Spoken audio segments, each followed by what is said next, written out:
A man raised his 4 sisters by scavenging garbage. But after the sisters became billionaires, they personally had him thrown into jail. Yet he was not the least bit unhappy, because he felt there was no use in having high prestige after death. As long as his sisters could live happily, that was enough. Everyone thought he deserved to die. But what everyone did not know was that the reason the man ended up in such dire straits was all in order to raise his sisters. Yet in his sisters' eyes, he was simply a despicable, shameless scumbag. A loser trying to seize his parents' inheritance. To expose his crimes to the public, they decided to use state-of-the-art technology to extract and globally broadcast his memories. However, in the process of viewing his memories, Yi-ju was shocked to discover that every time she had encountered danger, it was her brother Yi-chen who had helped her behind the scenes. Even so, she still did not believe the facts before her eyes, insisting that Yi-chen only did those things for himself. He was a loser and could not possibly have helped her. Yi-chen! Yi-ju roared in her heart, tearing the diary into pieces.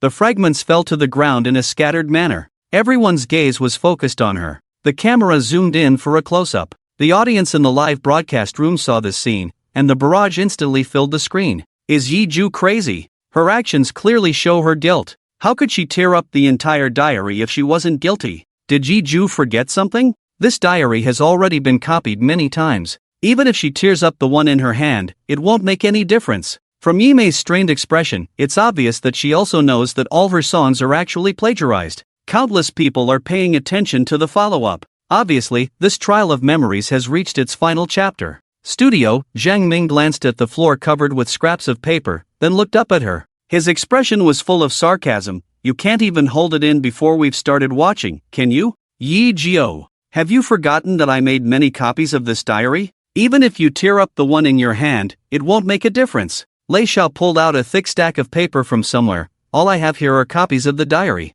If you feel that the one in your hand is not satisfying enough, I can continue to let you tear it up. I absolutely guarantee that you can tear to your heart's content. These words were like a pillory, nailing Yi-jo directly to it. Yi-jo did have a moment of impulse, wanting to rush up and tear all the papers in Lei Xiao's hands to shreds. But the remaining last bit of rationality told her it was useless. They definitely had many backups in their hands. If she really rushed up and tore everything to shreds, it would only make her look like a madwoman. Yi-jo's nails dug into her flesh, the pain completely sobering her. She struggled to remain calm. I just lost my temper for a moment. I have no reason to tear it up. Lei Xiao just wanted to laugh after hearing that. Don't you feel embarrassed saying that? No one would believe it, not even a ghost. If you don't want to tear it, then what are those scraps of paper on the ground for? Yi-jo's eyes were cold. My dearest and most beloved sister hit me, and in a moment of impulse and grievance, I tore whatever was in my hand. Is that so hard to understand? Lei Xiao hadn't expected her to come up with such an explanation.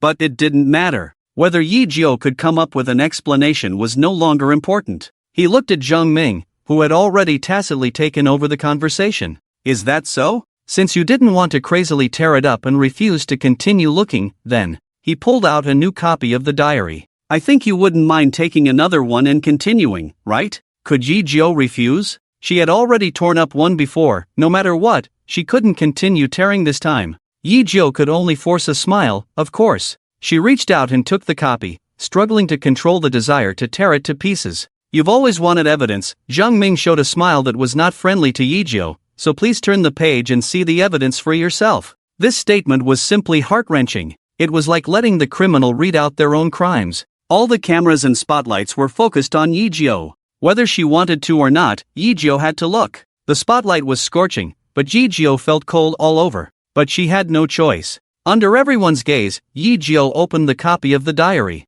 She turned to the place she had seen before. Zhang Ming kept watching her. Keep turning. The truth is on the next page. Yi-jo reached for the page, her palms already sweaty. She finally turned that page. She finally saw what evidence Zhang Ming was talking about. On that page, densely written, were musical scores. The entire song, including the lyrics, was written in full. And this song was the one she had released. This wasn't the only one. If Yi-jo continued to turn the pages, she would see that, besides the musical scores on this page, all the following pages were also filled with musical scores, densely packed. In that moment, Yi-jo felt her blood start to flow backwards throughout her body. Her body was cold. She couldn't control the shaking. If it was just these songs, Yi-jo had already thought about how to argue. For example, that these songs had nothing to do with her. But if all these songs were the ones she had released and performed? That's right. Everything recorded here. All the songs she had released and performed. Natural Beauty.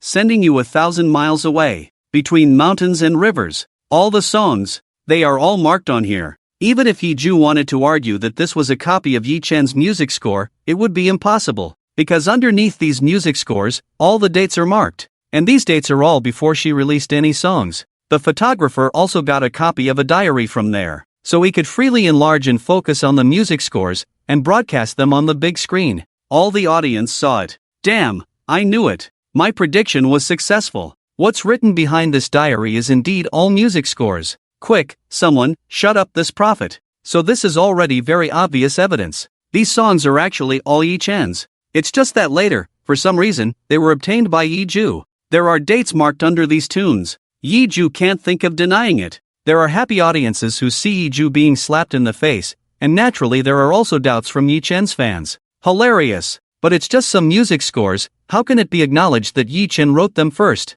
Just based on the time on top. So if I finish writing a song now, and write down a time 10 years ago, then this song is mine. The previous person is right. Who wouldn't fake this kind of thing? Just because this timeline is true, does that make it true? What can it prove? Can't Yi Chen have written these after Chrysanthemum Goddess created all these things, and deliberately wrote the time so early? That's right. If this can be said to be true, then I'll go and copy all those popular novels and TV dramas, and then write down a time 10 years ago on them, and say they are mine. In the live barrage, it's completely a case of one side says one thing, the other side says another. Neither side can completely convince the other. At this moment, Yeju, in extreme anger, didn't pay attention to these barrages at all. But she didn't notice someone would. Zheng Ming took all these barrages into his eyes. After reading them, he just wanted to respond with a cold smile. Those in the barrage who say that just based on the time written in the diary, how could it be completely certain that it was written earlier than Yeju's?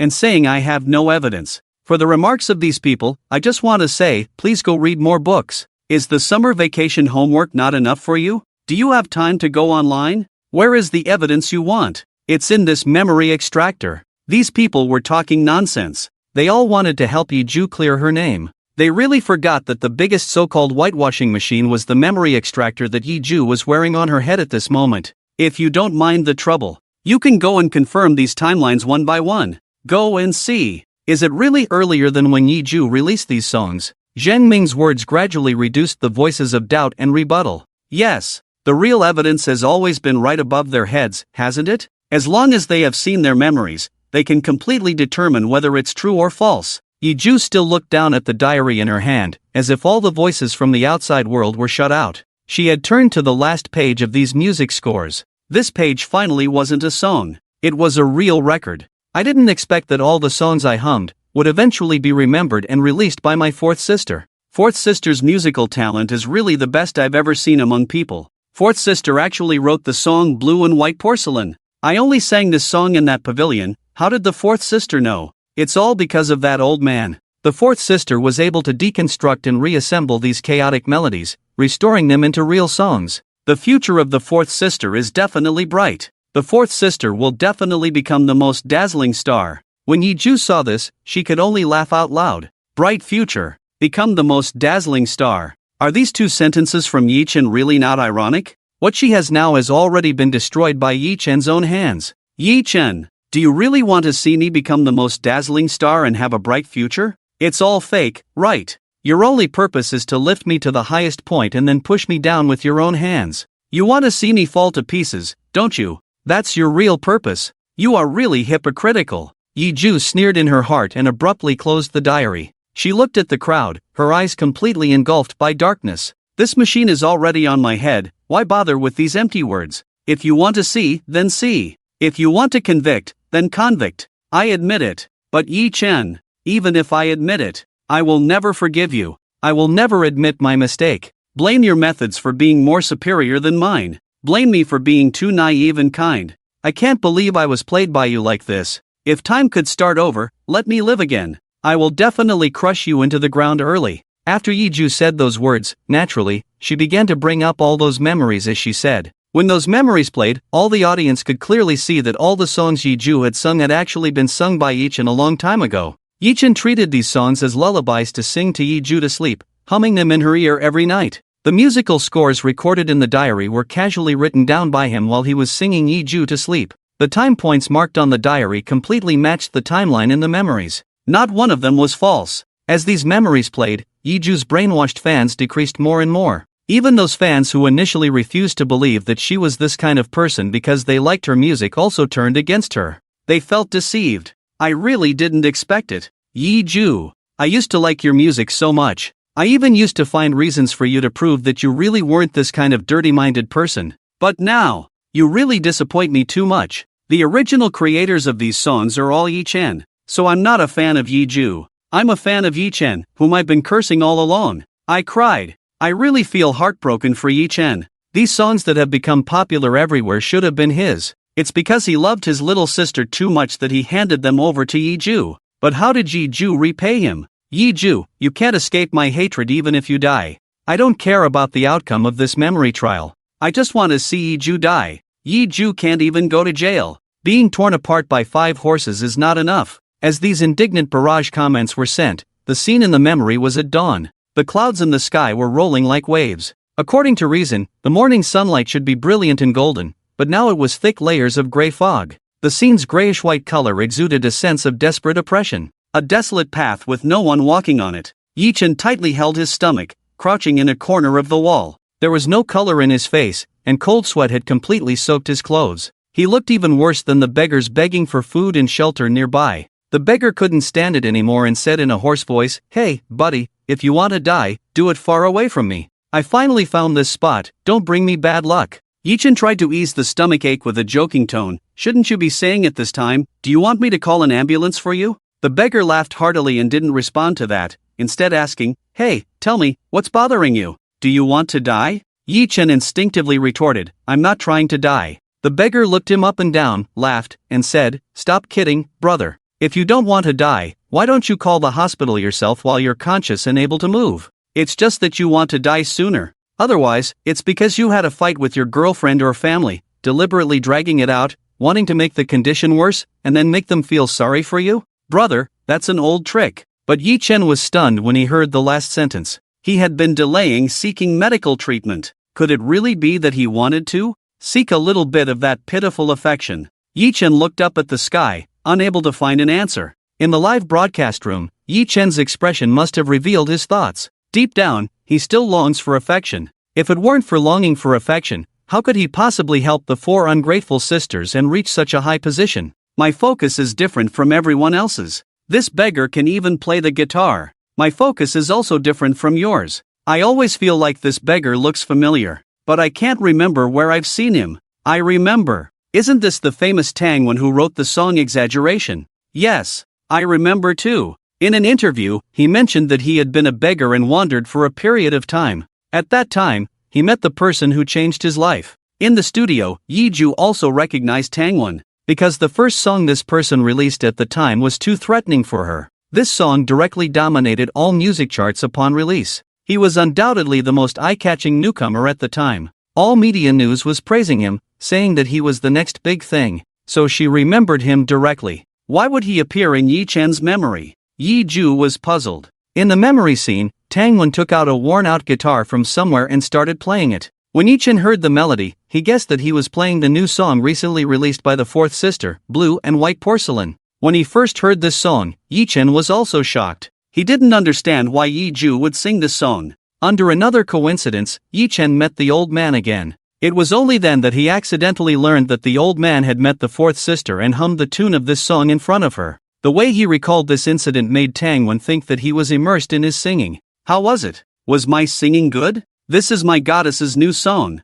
Your goddess? Yes, the musical genius Yi-Ju. She writes the lyrics, composes, and arranges all by herself. The unique music goddess Yi-Ju. You didn't know? I do. After talking to him for so long, the severe pain in Yi-Chen's stomach had completely eased. He wiped the cold sweat from his forehead and suddenly wanted to sing a song. Can you lend me the guitar for a moment? Is your stomach no longer hurting? It's gone. Alright, here you go. Yi-Chen took the guitar and tried the sound. Although the guitar was very worn out, it was evident that the owner cherished and maintained it very well. The sound was very accurate. He casually strummed it and asked, "Have you studied music? I just noticed it when he was playing the guitar earlier. His technique is very professional, and the sound is very accurate." Tangwon, guess why I ended up like this? It's all because of studying music. Ha ha ha. Seeing Yi Chen's expression, he didn't continue to ask. At this moment, a song came to his mind, so he played it. Someone asks me, I will tell, but no one comes. The first few lines of the lyrics, his voice was very deep, with a hint of bitterness, but also a hint of expectation. When he sang the second verse, all the expectation in his voice disappeared, turning into despair, like the darkness without any light. Then, the music reached its climax. Just treat me as flamboyant. When he sang this part, it was already a cry of despair, wanting attention, wanting to be seen. Until the end, this cry, the feeling of roaring, still lingered. After Yi Chen finished singing, it was as if he had released all the pent-up frustration in his heart. He had never felt so relieved. Yi Chen returned the guitar to Tangwon. "Thank you." After singing this song, he felt much better, but he didn't know that Tangwon was completely stunned beside him. This song. It was as if he had just woken up from a dream, and he suddenly grabbed Yi Chen's arm, not letting him go. "Who sang this song? It's so good. Why have I never heard it before? This song is definitely a hit. I swear by my 5 years of music study, but why have I never heard it before?"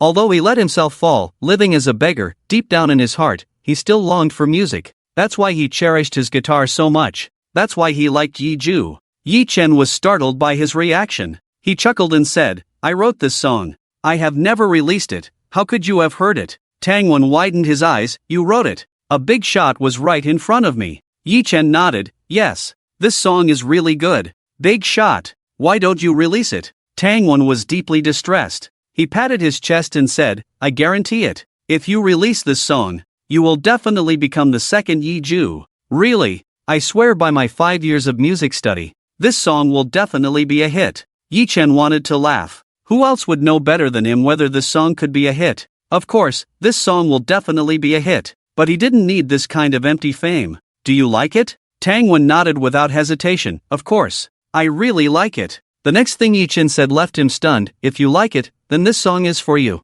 Tangwon was dumbfounded. After a long silence, he stammered and asked in disbelief, "What did you just say? You said, you are giving this song to me?" He was truly stunned. Because he had studied music and knew the ins and outs, he knew how amazing this song was. Even he, a down-and-out musician, felt that this song could become a hit after listening to it, let alone the creator, Yi Chen. "Tangwon, this song can really be a hit. Do you understand? When you release this song, you will become the most eye-catching person, the most eye-catching existence. What about fame, money, and status? You will have them all. So you don't want it?" Yi Chen interrupted him directly and asked. Tangwon also answered directly, "Who wouldn't want it? Fame, money, and status. Aren't these 3 things that everyone wants to pursue? Yi Chen, so I'm giving it to you." Yi Chen looked at his incredulous expression and found it amusing. "Don't believe it? I'm serious. I know this song is very good, and you know what kind of sensation it can cause when it is released. You don't have to tell me its value, because I understand its value better than you do. So I gave it to you." Tangwon was shocked to the point that he even let go of the hand holding Yi Chen's thigh. He remained silent for a while before speaking. "Why did you give it to me?" "Yi Chen, there's no need for so many reasons." Suddenly, he asked, "Do you have paper and pen?" Tangwon, puzzled, said, "Yes." He took out the paper and pen and handed them to Yi Chen. "What do you need this for?" Yi Chen didn't say anything, but quickly wrote down the musical notation and lyrics of the song. "There, it's done." After finishing writing, he directly handed these 2 things to Tangwon. "This is the musical notation of this song. I gave it to you. If you plan to release this song, you don't need to mention my name, just treat it as your own song." After saying these last few words, Yi Chen left. He didn't continue to pay attention to Tangwon behind him, but looked at the musical notation in his hand with a complex expression. The memory playback was completed. The live broadcast room was flooded with comments. "Damn! So, the song of Tangwon, The Big Shot, is actually from Yi Chen. I wrote a song that turned a beggar into a king. I'm just shocked to the point that my jaw dropped. I really liked this song at the time. It was all because of this song that I knew Tangwon. And now, this song turned out to be a gift from Yi Chen to Tangwon. Damn! How amazing and outstanding is Yi Chen's talent. He knew the value of this song, yet still gave it away. Now I finally understand what Tangwon meant when he said that sentence in the interview. This is not just a life-changing benefactor, this is simply a noble person. Tangwon, Come out and say something, is this real or fake? Not only were the audience in the live broadcast room shocked and surprised, even Tong Yi, after watching this memory, had a change in attitude. This song turned out to be a gift from Yi Chen to Tangwon. Alright. And he kept saying, with great emphasis, that he loved her four sisters the most. He dedicated everything to them. But in the end, why didn't he give this song to her? Why did he give it to this Tangwon who has nothing to do with anything? At this moment, Tong Yi completely forgot how she had treated Yi Chen before. People who often freeload and benefit, if one day they can't continue to freeload and benefit from you, they will only grow to resent you even more. They will never know that they were originally freeloaders and have no right to complain. In this jealous mindset, she resented and said, "This memory is really getting more and more outrageous. This popular song can now be said to be Yi Chen's? Aren't you afraid that Tangwon will find out and call to complain?" Her words clearly implied that the production team was starting to fabricate again. The director was very angry. Just as he was thinking about how to refute Tong Yi, the voice of the staff came through the earpiece again. The staff said, "Tangwon is calling." The director was shocked and couldn't hide his surprise. What? Tangwon is calling? Everyone looked at him. Tong Yi's heart suddenly skipped a beat. How could Tangwon suddenly call? Although there were two possibilities, she instinctively felt that it was the worst one. The director secretly regretted being so quick-witted just now. But now that he had said it, he could only say, in that case, just put the call through to the main hall. Hopefully, the purpose of Tangwon's call would turn out to be good. Soon, Tangwon's voice came through the speakers in the main hall. "Is this the program team? I'm Tangwon." The director was somewhat cautious. "Why did you suddenly call?" Tangwon laughed, "Because I've been following the live broadcast all along. So I saw all those memory scenes just now. The purpose of making this call is simple. I just want to say that the scenes in these memories are all real." He got straight to the point, without any concealment. His frankness shocked the director. "You made this call just to say that?" Originally, he thought Tangwon would want to deny this memory. You should know that although Tangwon is not as popular as Yi Ju now, he can still be considered a small top singer in the music industry. Even if the memory plays, he can learn from Yi Ju and not admit that this memory is real. After all, no matter what, this song was originally from Yi Chen. Even if Yi Chen said he gave it to him. Tangwon's resolute voice came through the phone. "What's wrong with saying that? Because I did indeed receive Yi Chen's favor. If it weren't for him giving me this song, I would never have the status I have now. Actually, at the beginning, I never thought of claiming this song. But my interests blinded me. Now, I feel it's necessary to tell the whole truth. No, I should say, give everything back to him." Tangwon really thought so. That's why he called immediately after watching. He has received too much from Yi Chen. If it weren't for him, he might still be a homeless man. Tangwon sighed deeply. All the memory scenes are real. I can bet all my reputation on it. After Tangwon hung up the phone, Yi Ju's expression was defeated and lifeless. She originally thought Tangwon would deny it just like her.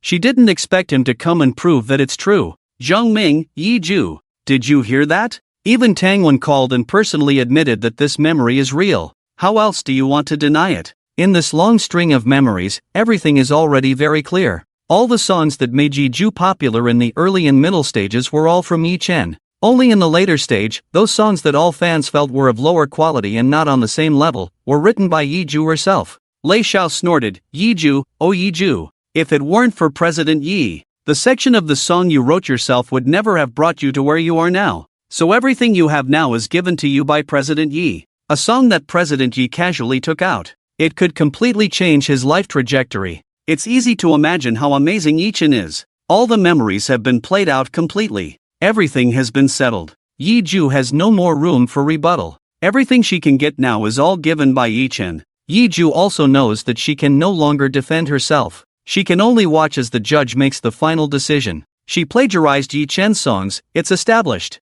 At the moment the gavel struck, Yi Ju only felt her ears ringing. She could only hear the sharp squeak sound. Apart from this sharp sound, she couldn't hear anything else. Yi Ju subconsciously looked at the barrage in the live broadcast room. Finally, the gavel has been struck. Yi Ju, the plagiarist, deserves to die. All of Yi Ju's current status is all relying on Yi Chen. What reason does she have to hate him so much? Now that it's confirmed that Yi Ju is a plagiarist, will there be any compensation or something? Yi Ju should go bankrupt quickly. If she only goes bankrupt, it's too cheap for her. She was so arrogant in trampling on Yi Chen before. I can't let go of my hatred. When will Yi Ju die? She really annoys me. The reason I persist in watching up to this point is to witness with my own eyes how Yi Ju dies. The moment has finally arrived. Goddess Chrysanthemum. This is the last time I'll call you a goddess. You really don't deserve that title. I really wanted to believe in you, but the judges all said so. How can I believe you? I'm sorry, I'm unfollowing you.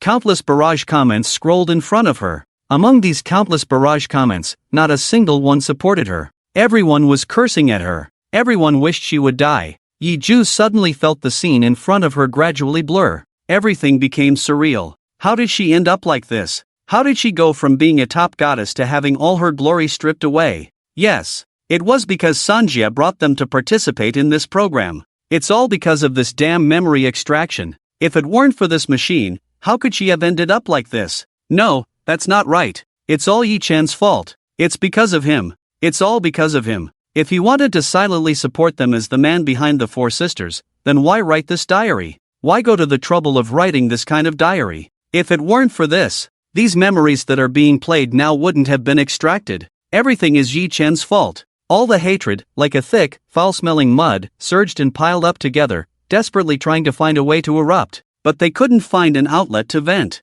In this strong emotional turmoil, Yi-ju couldn't hold on and suddenly blacked out. She collapsed to the ground in an instant. At the moment she fell, Yi-ju saw, from the corner of her eye, Yi-ju being held in a panic manner. Fourth sister! Fourth sister! What's wrong with you? Yi-lan also hurried over, her expression full of concern. Fourth sister fainted? How could she suddenly faint? Only Yi-mei stood still. How could she faint? Probably couldn't accept the result. Having just experienced what happened, she had already given up on her fourth sister. Yi-ju, but we can't just leave her like this. We need to get her to the hospital quickly. The production team also couldn't afford to have anything happen to Yi-ju here. So after Yi-ju fainted, the prepared medical team was called in. A group of people rushed onto the stage with instruments and quickly checked her. Yi-ju was fine. She just needed to rest for a while and she would wake up on her own. Or to put it correctly, she was already fine and could wake up. As for why she fainted and didn't wake up, everyone knew.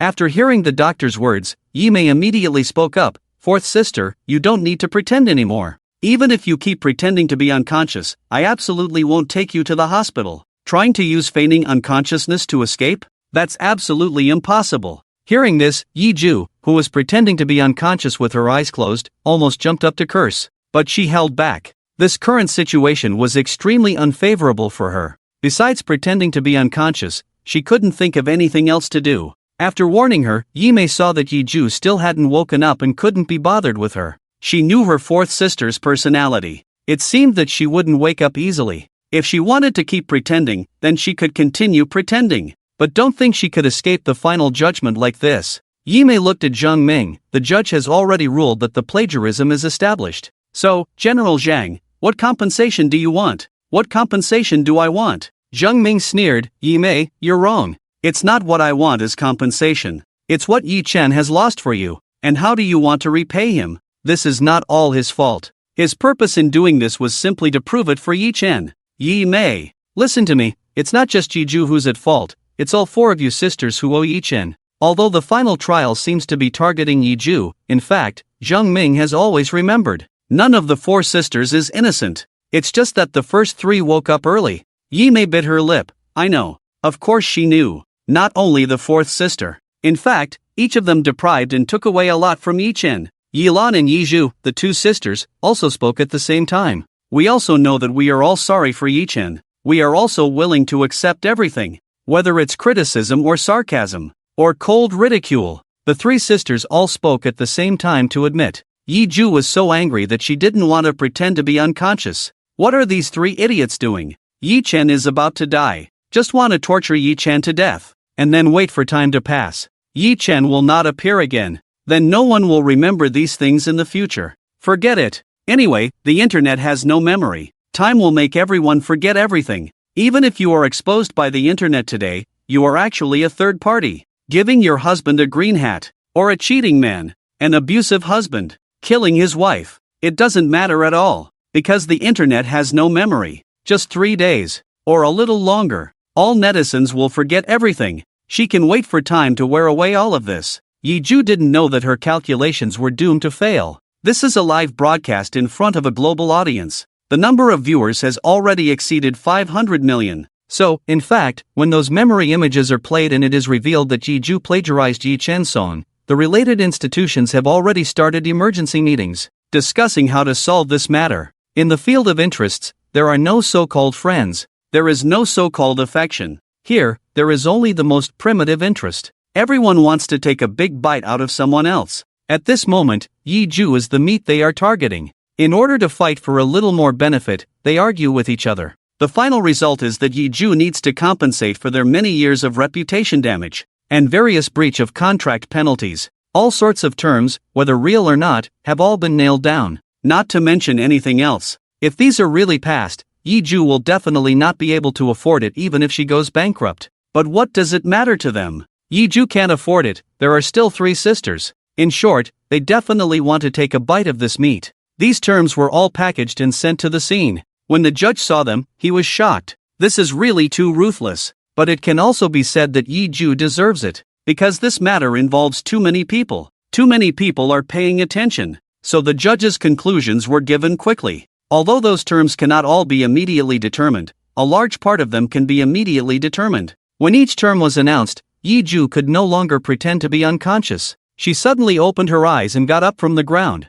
Her chest heaved violently. Why? Why should I have to compensate for so many things? Zheng Ming, you plagiarized. These things originally did not belong to you. Now it's just atonement. Yi Ju didn't listen to him. All you said is nonsense. Fine. Even if those songs all belong to Yi Chen, it was also willingly given to me by him. What he willingly gave me, why should I be accused of plagiarism? Why should I have to compensate for everything now? Yi Mei couldn't bear to watch. Yi Ju, can you be any more selfish as a person? And you said earlier, you don't even care about Yi Chen. Yet you are like this. You have no right to take his things. Yi Ju is no longer pretending. Big sister, don't pretend to be righteous. Didn't you look down on him before? If you say I took his things, don't tell me you didn't take them too. Why does your group have so much funding in the early stages? It's not all because Yi Chen paved the way for you. And you, Yi Lan, if it weren't for Yi Chen teaching you how to play esports and dubbing, you wouldn't have come this far. As for Yi Ju, it was Yi Chen who wrote numerous scripts and pushed her to this position as a leading actress. You all have taken things from Yi Chen. Why should I be the only one to pay the price? If I have to lose everything, why don't you? Among the 4 sisters, no one is nobler than the others. Why should she have nothing? But these 3 sisters, because of their quick apologies, don't have to pay any price now. Yi Ju has gone crazy. Because she got rained on, she wants to tear others' umbrellas. Yi Ju looked at her in disbelief. 4th sister, is this really what you're thinking? Are you feeling unfair that we don't have to pay the price? Yi Lan's eyes were full of disappointment. I really didn't expect that. At this point, this is what you're thinking. Yi Mei couldn't help but want to slap Yi Ju again, but someone was faster. It was Yi Lan. Slap. Yi Lan's eyes were cold. Yi Ju, when the eldest sister hit you earlier, I felt she did too much in my heart, but now I think she didn't hit you enough. This slap makes up for what I didn't hit you earlier. Yi Ju couldn't believe it. Yi Lan, you're crazy. Slap. Another slap. The slap mark on Yi Ju's face was directly symmetrical. Yi Lan remained expressionless. This slap. I'm hitting for the 3rd sister. She's gentle and can't do this herself, but I can see from her eyes that she wants to. Yi Ju was touched and didn't deny it. Instead, she firmly said, 2nd sister is right, I did want to hit you. Yi Ju, you're really out of line. Yi Ju's chest heaved violently, and the hatred in her eyes had solidified. You, slap. She had just spoken a word, and Yi Lan slapped her again. The force was so strong that even she felt her hand go numb. Yi Lan squeezed her fist, circulated her blood, and continued to speak coldly. This slap. I'm hitting for the eldest sister. I saw it just now. If I hadn't hit you first, the next slap would have been from the eldest sister. Yi Mei nodded beside her. That's right. I did want to hit you just now. Yi Ju's face was completely swollen. That delicate little face no longer had any beauty. You're really crazy. Yi Ju's eyes were red, and tears finally fell. But her tears were not because of regret and sadness. It was resentment and extreme anger. Did I say something wrong just now? Why do you have the right to hit me? Yi Lan didn't want to hear her speak at all. When she cried, she went up and slapped her again. Slap. This was the 4th slap. When the first 3 slaps sounded, the scene was already quiet. Everyone was silent, watching the situation unfold. Zheng Ming was even more impressed with Yi Lan at this moment. These 4 slaps made him feel relieved. You're still trying to argue, Yi Lan angrily said. this is the fourth slap. This fourth slap is for Yi-Chen. Think back. Has Yi-Chen ever treated you unfairly in your childhood? We sisters did indeed misunderstand him deeply. But Yi-Chen has never wronged us. He has always had our best interests at heart. But you refuse to admit any wrongdoing. When Zhang Ming heard this, he couldn't help but applaud. Well done. She deserves to be hit hard. Yi-Chen has never wronged you. You have no right to curse him here. Lei Xiao also applauded. That's right. Mr. Yes, kindness to you is beyond words. You deserve to be hit. Hit hard to wake you up. 4 slaps directly stunned Yi Juchu. Her face was completely swollen, red and purple, looking very distressed. Very good. Very ruthless. She covered her face, with a resentful look. Now you are all pretending to be righteous. But before this show aired, your thoughts were exactly the same as mine. You all wanted Yi-Chen to die. Now you are starting to pretend. These slaps are really satisfying. Indeed, all the deep sisterly affection is fake. Now they are all fighting and grabbing, saying they were wrong, saying they were sorry to Yi-Chen. In fact, it's just because they can't bear to part with the little property on their bodies. Yi Mei was deeply distressed. Yi Juchu, we didn't pretend to be righteous. We know we were wrong. Everyone can judge us. The reason we hit you is simply because you never change. All the truth is so obvious, but you still refuse to admit any wrongdoing. If you knew you were wrong, how could we treat you like this?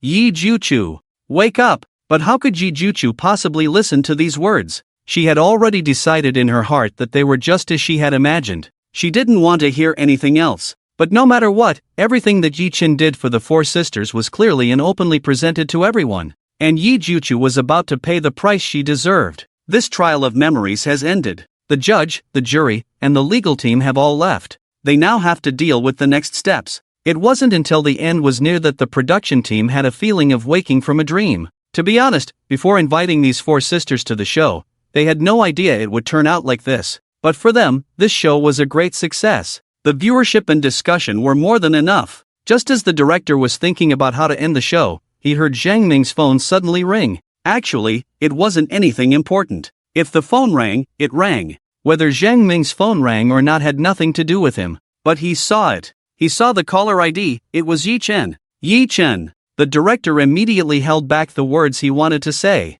He stared at Zhang Ming intently. Zhang Ming also heard the phone ring. When he saw the caller ID showing Yi-Chen's name, he was also stunned. Yi-Chen. Yi-Chen. Zhang Ming's mind was in a mess, sticking to all his thoughts. He didn't care too much, his hand trembled slightly, and he answered the phone. 10 minutes ago. Hospital. After being rescued, Yi-Chen was immediately taken to the ICU for observation. Although he was rescued, his consciousness was still not very clear. The doctors were discussing. Although it seemed that Yi-Chen had been rescued, the future was still uncertain and depended on whether he could regain consciousness. As for the time to wake up, it might take a day, or maybe 2. However, most of the doctors believed that Yi-Chen would wake up after being in a coma for a day. But what they didn't expect was that it was only half an hour. Yi-Chen woke up. When he opened his eyes, the nurse was the first to notice. Yi-Chen. Yi-Chen, you're awake. She hurried over from the nurse's station. Yi-Chen's face was a bit bewildered. He felt dizzy. The nurse looked worried and anxious. Yi-Chen, how are you feeling now? Do you remember your name? Yi-Chen frowned in discomfort. He had realized that he was in the emergency room. During the time he was unconscious, he only felt a dark cave in front of him. He kept walking towards the dark abyss. Just as he was about to jump, he suddenly stopped. No, he couldn't die like this. There were things he hadn't finished yet, although he was not afraid of death. At least not now. With this determination, Yi-Chen began to struggle desperately, like a drowning person struggling upstream. Finally, he saw the light. He opened his eyes. I remember. My name is Yi-Chen. Although his voice was hoarse, he clearly called out his name. Nurse, great, you're okay. The doctor specifically instructed me that he was most afraid you wouldn't regain consciousness. You can wake up now. It's really great. The nurse's joyful expression on her face was not like the normal expression of medical staff seeing a patient wake up. Instead, it was like seeing an idol.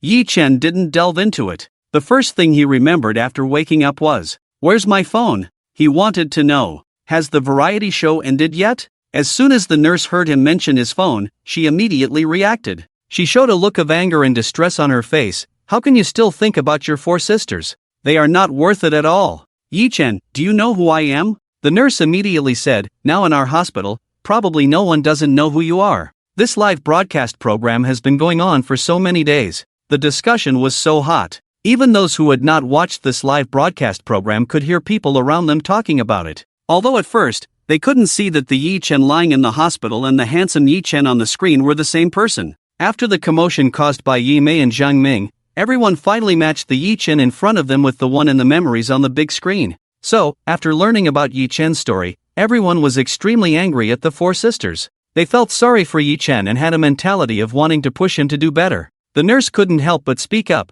"You've just woken up, you need to rest well. Don't worry about them. They are being scolded like crazy by public opinion now, and they deserve it." When she said this, the nurse's tone was particularly cheerful. Those four sisters totally deserve it. They have been insulting Yi Chen all along. Now they are getting what they deserve. Yi Chen's expression suddenly became serious. "What did you just say?" The reason why Yi Chen had been struggling to wake up and not wanting to die like this was mainly because he was afraid that when all these memories were exposed, would the four sisters be crazily insulted? They were his most beloved sisters. How could he bear to see them being scolded by others? The nurse didn't know what he was thinking and continued to speak up for him. "Yi Chen, we have all seen everything you have done for your four sisters. You are not the demon they described, nor the devil and waste they described. You are the best brother in the world." But Yi Chen didn't want to hear any of this at the moment. He struggled to sit up. "You just said, they are being scolded?" Only then did the nurse realize what Yi Chen had just asked. She nodded naturally. "Yes. They deserve it. You are so good to them, how could they treat you like this? In my opinion, they should be scolded even more harshly." Yi Chen couldn't bear to hear any more and asked directly, "Has the program ended?" "Nurse, it should be ending soon, right? I just saw it before I came to work, and it seemed to be ending soon. Anyway, since it's already playing, all of Yijio's songs are plagiarized from you. All the bullet comments below are cursing Yijio. It feels so satisfying to see this." She had been paying attention to the bullet comments the whole time. All the bullet comments were cursing the four sisters. Of course, the harshest curses were directed at Yijio. She was indeed feeling very satisfied. Yi Chen's head was pounding even more. He hadn't expected the system to play this part too. "No! Where's my phone? Where's my phone?" The nurse quickly stopped him. "Yi Chen, you can't move right now. You've just regained consciousness. You need to stay calm and rest. Give me my phone. Give him his phone." The nurse heard the familiar voice and looked towards the door of the ward. "Doctor." But he just woke up. His mental state is not very good. The doctor in a white coat walked in. The reason he was able to wake up must be because he was always worried about his four sisters. This is his will to survive. If you don't give him the phone, his mental state will actually deteriorate. The nurse had no choice but to listen to the doctor and took Yi Chen's phone out of the drawer and handed it to him. "This is your phone." After receiving the phone, Yi Chen began to breathe heavily. He was indeed just waking up. Both mentally and physically, he was too weak. After getting the phone, the first thing he did was to open the live broadcast. He finally saw where the live broadcast had reached. The nurse was right, all the bullet comments in the live broadcast were now cursing them. The harshest curses were directed at Yijio. And on the big screen, Yijio had been slapped by Yilan. Her face was very swollen. At this moment, Yi Chen didn't know how he felt. Among these four sisters, the one he loved the most was actually this youngest sister. Because when Yijio left with him, she was only half a year old. He had raised her himself, and he had invested the most in her. Perhaps it was for this reason that he had pampered the youngest sister into such a confident and arrogant appearance. Yi Chen regretted it in his heart. After seeing this, he wanted to make a call to stop all of this. Just then, he heard what Yijio said. Yi Chen stopped in his tracks. So this was what the youngest sister was thinking? He silently continued to watch. After finishing, Yi Chen's heart was filled with mixed emotions. For a moment, he didn't know what to say. However, he quickly adjusted his mood. No matter what the youngest sister was thinking, this program had to be ended. So he dialed Zhang Ming's number. Using his old number, the call was connected. Zhang Ming's voice came through the receiver. "Yi Chen." Yi Chen showed a faint smile. "Zhang, I've woken up." In the studio, when Zhang Ming blurted out Yi Chen's name, everyone's attention was focused on him. Yi Mei was the first to react. Her pupils suddenly dilated. She couldn't control her volume. "What did you just say?" "Yi Chen.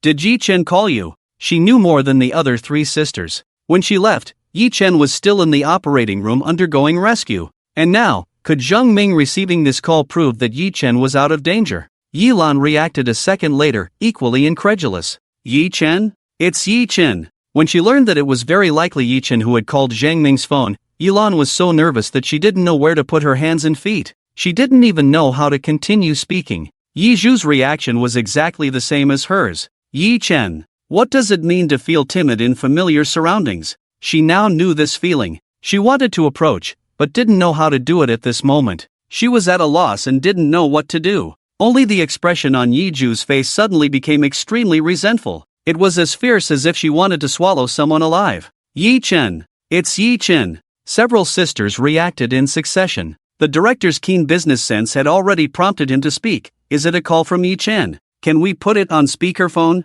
Let us hear Yi Chen's voice. The real protagonist of this show. Yi Chen finally appeared. This is a direct trigger for all the hot topics. As soon as the director said this, all the viewers watching the live broadcast instantly reached a new emotional climax. The barrage was filled with comments. What? It's Yi Chen's call. Damn. Has Yi Chen finally appeared? I don't know why, but I'm so excited. Oh my god. I've been waiting for this. When will Yi Chen appear? Now he's finally going to appear. Quick, put it on speakerphone. We want to hear Yi Chen's voice. I'm so anxious. Where is Yi Chen right now? What is he doing? I'm so curious. All of this was seen by Yi Chen, who was watching the live broadcast. A faint smile appeared on his face. Is my popularity really this high now? Do you want to hear my voice? Then, put it on speakerphone. When Zhang Ming heard Yi Chen say this, he was very worried. Yi Chen. He just called out his name, and Yi Chen knew what he was thinking. It's okay. He knew what consequences he would face after putting it on speakerphone.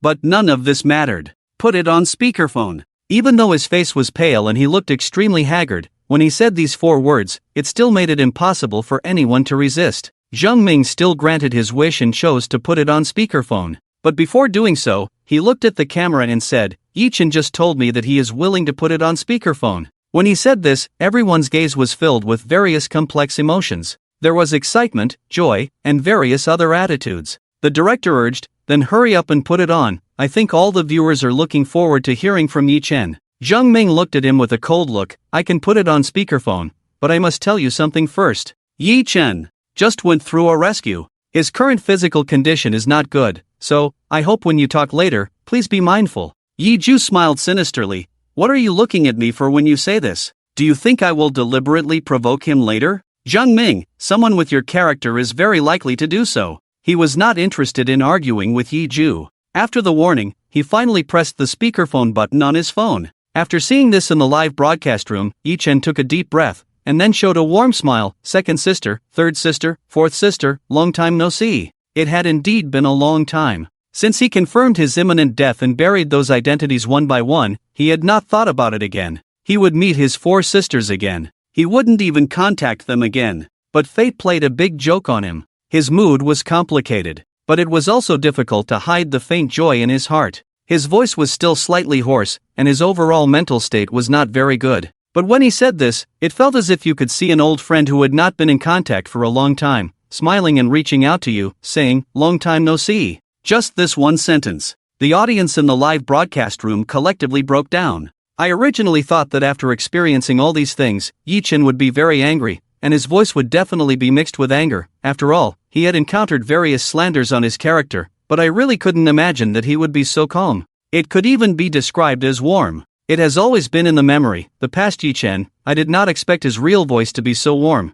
Really? Although it's just a simple sentence, I feel like crying. Just by listening to this voice, I know that Yi Chen must be a very warm person. The 4 sisters have really gone too far in smearing Yi Chen. If it weren't for the existence of this memory extraction machine, how much slander does such a warm person have to endure? Yi Chen's voice not only broke through the audience's defenses, but even the 3 sisters found it difficult to describe their feelings at this moment. Yi Chen. He was the person they had hated for over a decade. Every day in the past, every minute, every second, they cursed in their hearts. Cursing Yi Chen to be hit by a car when he went out. Cursing Yi Chen to choke on food. In short, they just wanted Yi Chen to die quickly. However, it turns out that such a person. Suddenly someone tells them the truth, that they have all wrongly accused him. He is a good person, the best person in the world to all of you. And now this person is suddenly standing in front of you. The atmosphere fell into a long silence. None of the 4 sisters made a move. No one spoke. Just when everyone thought that this silent atmosphere would continue, someone finally broke the silence.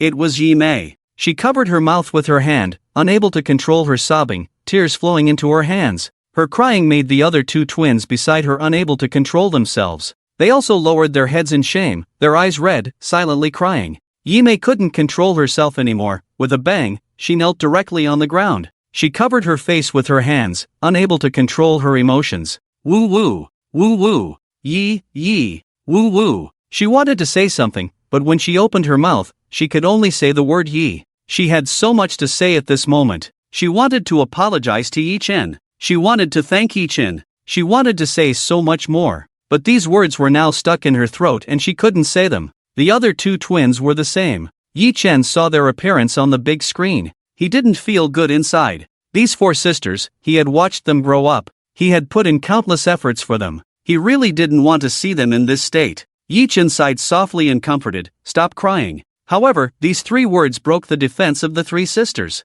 They had done so many wrong things. These things were so despicable, putting oneself in another's shoes. If it were them facing such a situation, they definitely wouldn't have such a gentle tone. But Yi Chen was still comforting them. Yimei was the first to apologize. "Yi Chen. Woo woo. It's me. I'm sorry. Woo woo." Yimei choked, intermittently saying, "I misunderstood you. I've been smearing you. I'm really sorry. You were clearly doing it for our good, to protect us from being abducted by human traffickers. But I thought you deliberately didn't want us to have a good life. How could I be so foolish? How could I be so foolish?" She was really too foolish. How could she so easily believe the words of two strangers? After hearing Yi Chen's words, Yimei cried even harder. It had come to this point, and Yi Chen still wanted to defend her. Such a good Yi Chen. Such a good brother. But she never thought about cherishing it. Yimei shook her head frantically. "No, it's not like that. Even though I was young at that time, ignorant, unable to distinguish between good and bad.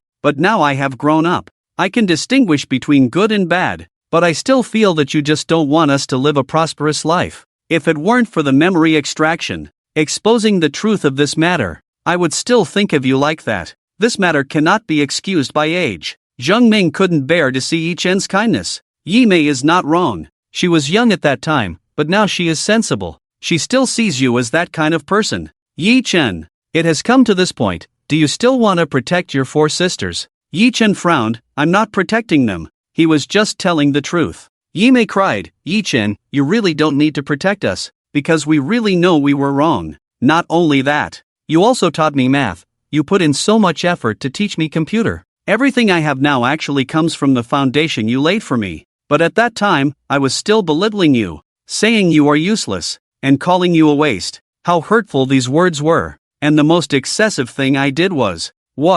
Every time Yimei thought of that memory, she couldn't help but shiver. Trembling, she said, "You were vomiting blood in the bathroom, and I was outside cursing at you, telling you to die. I'm sorry, really sorry." What did she do in the past? The more she thought about it, the more she felt how excessive she had been. Yimei couldn't bear to imagine it. How much pain did Yi Chen feel when he heard these words at that time? When Yimei painfully admitted her mistakes, Yilan couldn't hold back either. "And me. I misunderstood you all along. Misunderstood that you deliberately didn't want to give me food, and broke the candy the uncle gave me. But I never thought that he wanted to harm me." Yilan also realized that she had done many wrong things, and the things she did wrong were no less than Yimei's. "Yi Chen, you led me away from the darkness. You saved me from falling countless times, but I kept calling you scum and waste. I'm really sorry." They were all crying at this point. Their eyes were red. But Yi Chen didn't feel the slightest bit of joy. What was broadcast during his coma?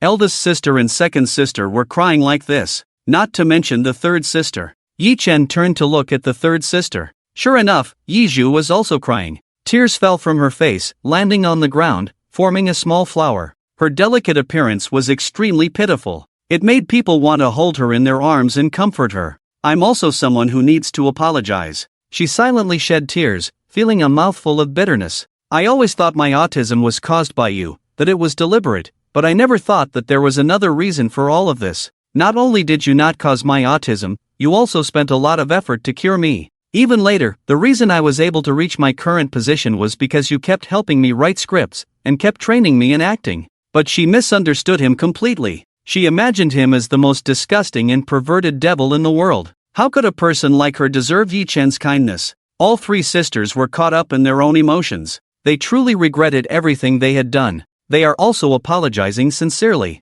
Jiang Ming saw the appearance of the three women and felt that his previous decision was not wrong. He has now let everyone know that Yi Chen is not a waste or a bad person. He is the best brother in the world. It can even be said that everyone can scold Yi Chen. Only these four women cannot. The audience who were still in the live broadcast room saw the three women crying and apologizing at the same time, and they also expressed their thoughts. From the beginning of the live broadcast until now, everything has finally come to light. They also know their mistakes. My high blood pressure has suddenly been cured. This scene really makes me feel relieved. Yi Chen has suffered so much injustice before, and now it's time for everyone to know his innocence. Although, have you forgotten about Yi Ju? She has never shown any remorse from beginning to end. Yes, after the reminder, I suddenly remembered. This Yi Ju has no intention of repentance at all. The audience originally had a faint sense of forgiveness because of the three women's crying apology. But after this audience's reminder, everyone suddenly remembered. Yi Ju, this ultimate hypocrite, hasn't apologized yet.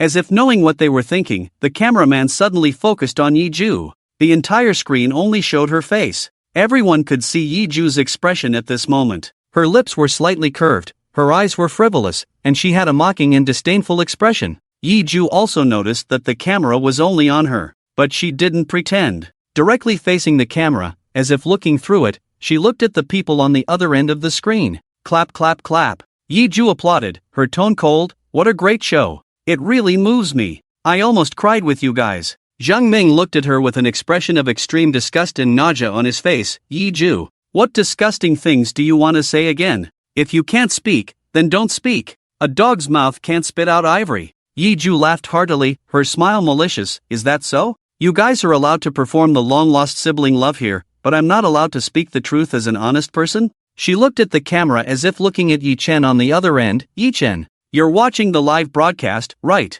She sneered. You must be feeling very pleased right now. You must have already planned this situation. How could you not have planned it? From those memories that were played, it can be seen that what you are best at is laying long lines to catch big fish. So everything that's happening now, you must have already anticipated it, wanting to elevate us four sisters to a high position. It's all fake. All of this is for today. Jiang Ming was almost infuriated when he heard these words. Yi Ju, stop spouting blood here. You have a dark heart. Don't think that everyone is as dark-hearted as you. How dark must one's heart be to say such things without any scruples? Even Yi Mei couldn't bear to listen to these words. Yi Ju, you're really crazy. Yi Mei looked at her with swollen eyes. How could Yi Chen have known at that time? No one could have known that our technology would advance to the point of creating a memory extraction machine. This is simply impossible. So everything you're saying is completely unfounded. To set up this situation, they would have had to know in advance that they would have this memory extraction machine.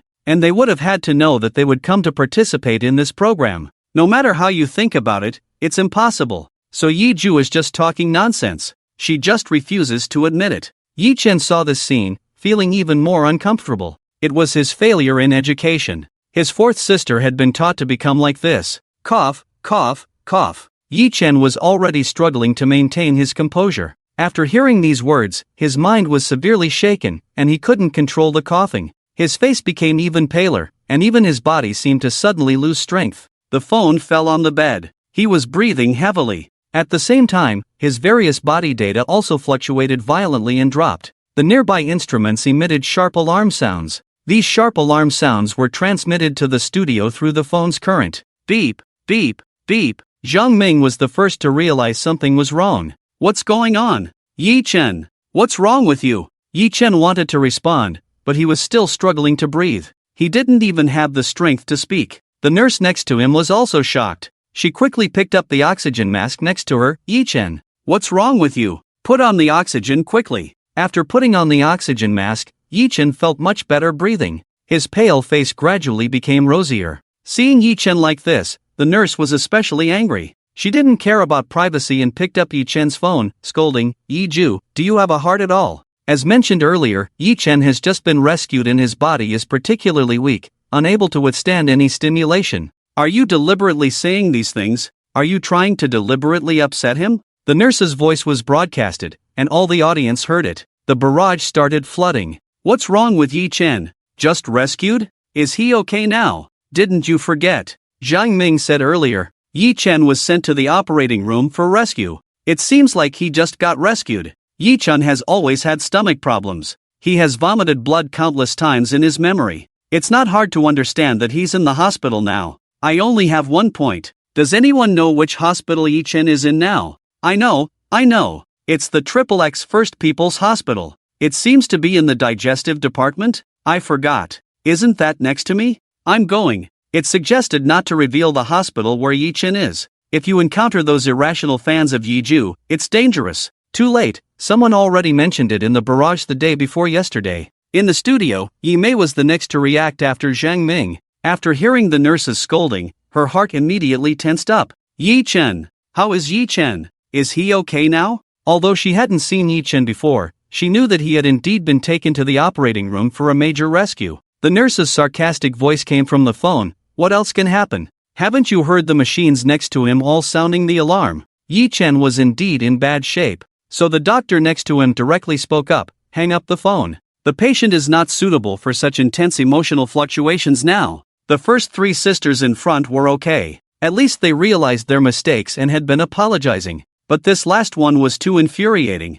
Her words were like a stab to the heart. This kind of thing easily causes severe emotional fluctuations in patients. Yi-chun can't handle this kind of agitation now. The nurse had wanted to hang up the phone from the beginning. It was just that she had been enduring it because of what the doctor had said. Now she finally heard that she could hang up the phone. Without hesitation, she immediately pressed the hang-up button. There was no more sound coming from the phone. Zhang Ming squeezed the phone tightly at that moment. I hope nothing happens to Yi-chun. He heard it. The sound of those instruments alarming was very sharp. He was really worried that something might happen to Yi-chun. The twin sisters suddenly realized at this moment. Zhang Ming just said that Yi-chun was just rescued. His physical and mental state is actually very bad. They must not stimulate him. Thinking back, Yi-chun had been holding his stomach and coughing up blood. The twin sisters' faces turned pale at the same time. Is Yi-chun okay now? Which hospital is Yi-chun in now? What's wrong with his body? Zhang Ming's eyes were cold. You only realize to ask these questions now.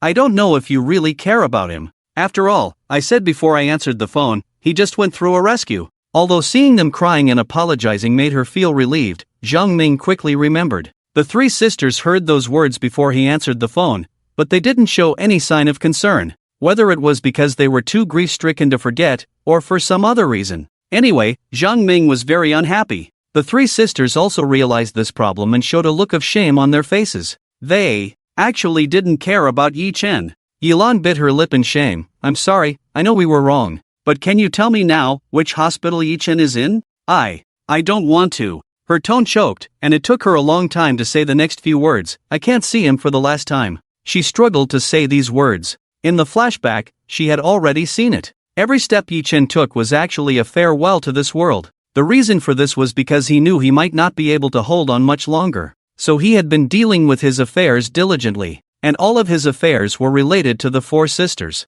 Yizhu also nodded beside her. Please, Mr. Zheng, just tell us, which hospital Yi-chun is in now. She also wanted to see him, but Zhang Ming didn't look at them. Instead, he looked at Yi-mei beside him. You ask me this question, why don't you ask your eldest sister? The twin sisters were suddenly puzzled. Yizhu turned to Yi-mei, elder sister, what does Mr. Zhang mean? Do you know which hospital Yi-chun is in? Yilan suddenly remembered, right. Elder sister, you went to see Yi-chun. You must know where Yi-chun is. At this moment, Yi-mei seemed to wake up as if from a dream. Yes, I know where he is. She had been immersed in a sad atmosphere and almost forgot that she could go directly to the hospital to see Yi-chun. Second and third sister, come with me. At this moment, just thinking about the weak coughing and sharp alarm she heard from the other end of the phone, her heart tightened. At this moment, she was also very worried that Yi-chun might not be able to hold on again. And then, it might be just as the second sister said. They might not be able to see him for the last time.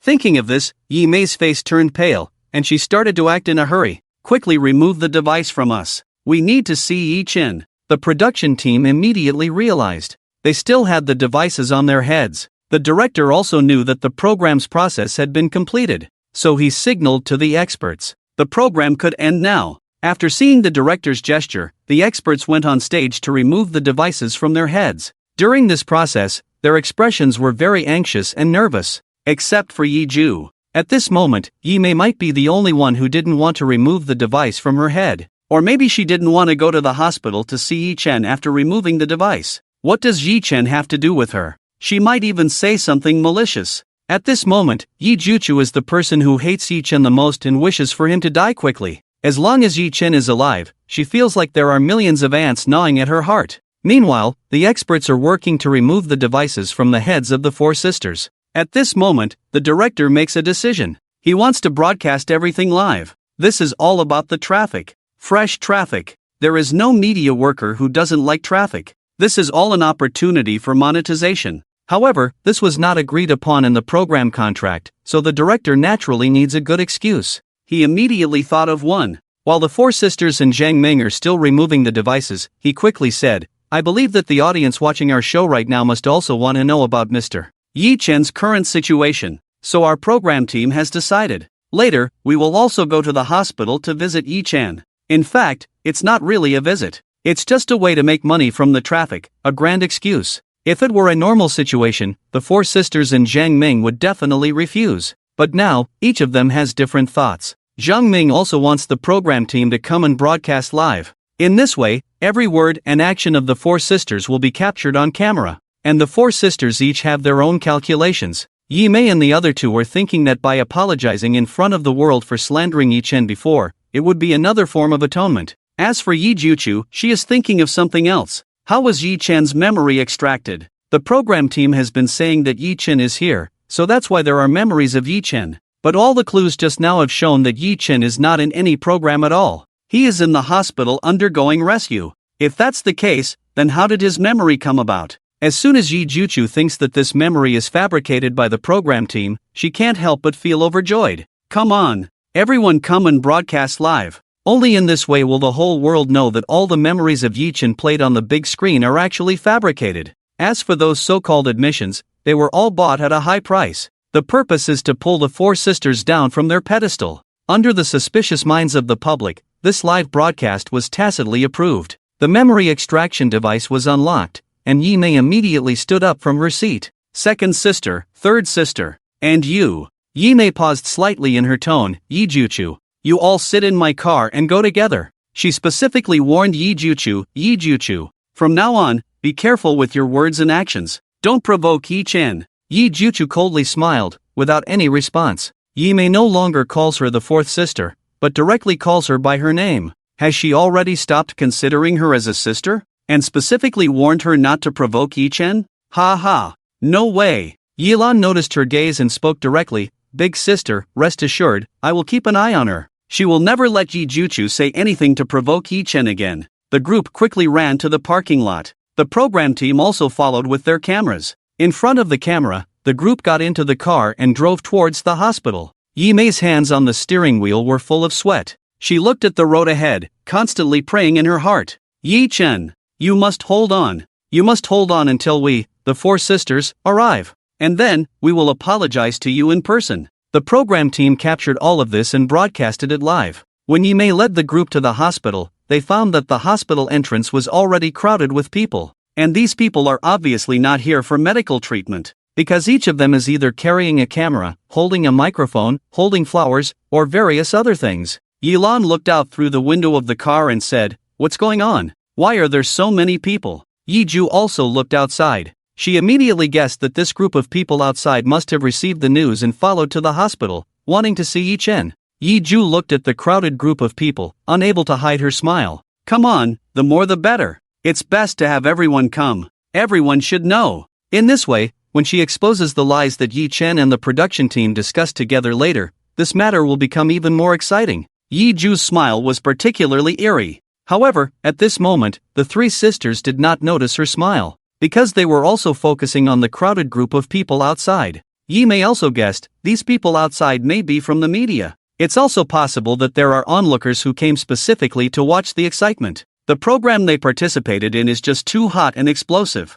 The global viewership has already exceeded who knows how many billions. Such a hot program naturally caused a sensation. Yi Zhu was very angry. What do they want to do by coming here? This is completely disrespectful to Yi Chen. Now everyone knows that Yi Chen has already been in the emergency room. In other words, his current physical condition is particularly bad. It's one thing for the crowd to watch, but these media are also swarming in. Yilan analyzed rationally, it's not their fault either, with such high traffic and popularity, who wouldn't want it? The media. They are a group of scum who pursue popularity and attention. They are relentless in doing things like speculating and spreading rumors. They cannot be completely stopped. What Yizhu is worried about is actually another matter, but now there are so many people outside the hospital, how can we get in? This group of media and onlookers have completely blocked the hospital entrance. It's too noisy outside. In other words, even if the four sisters get off the car, they definitely won't be able to get through. And what Yizhu is even more worried about is another matter.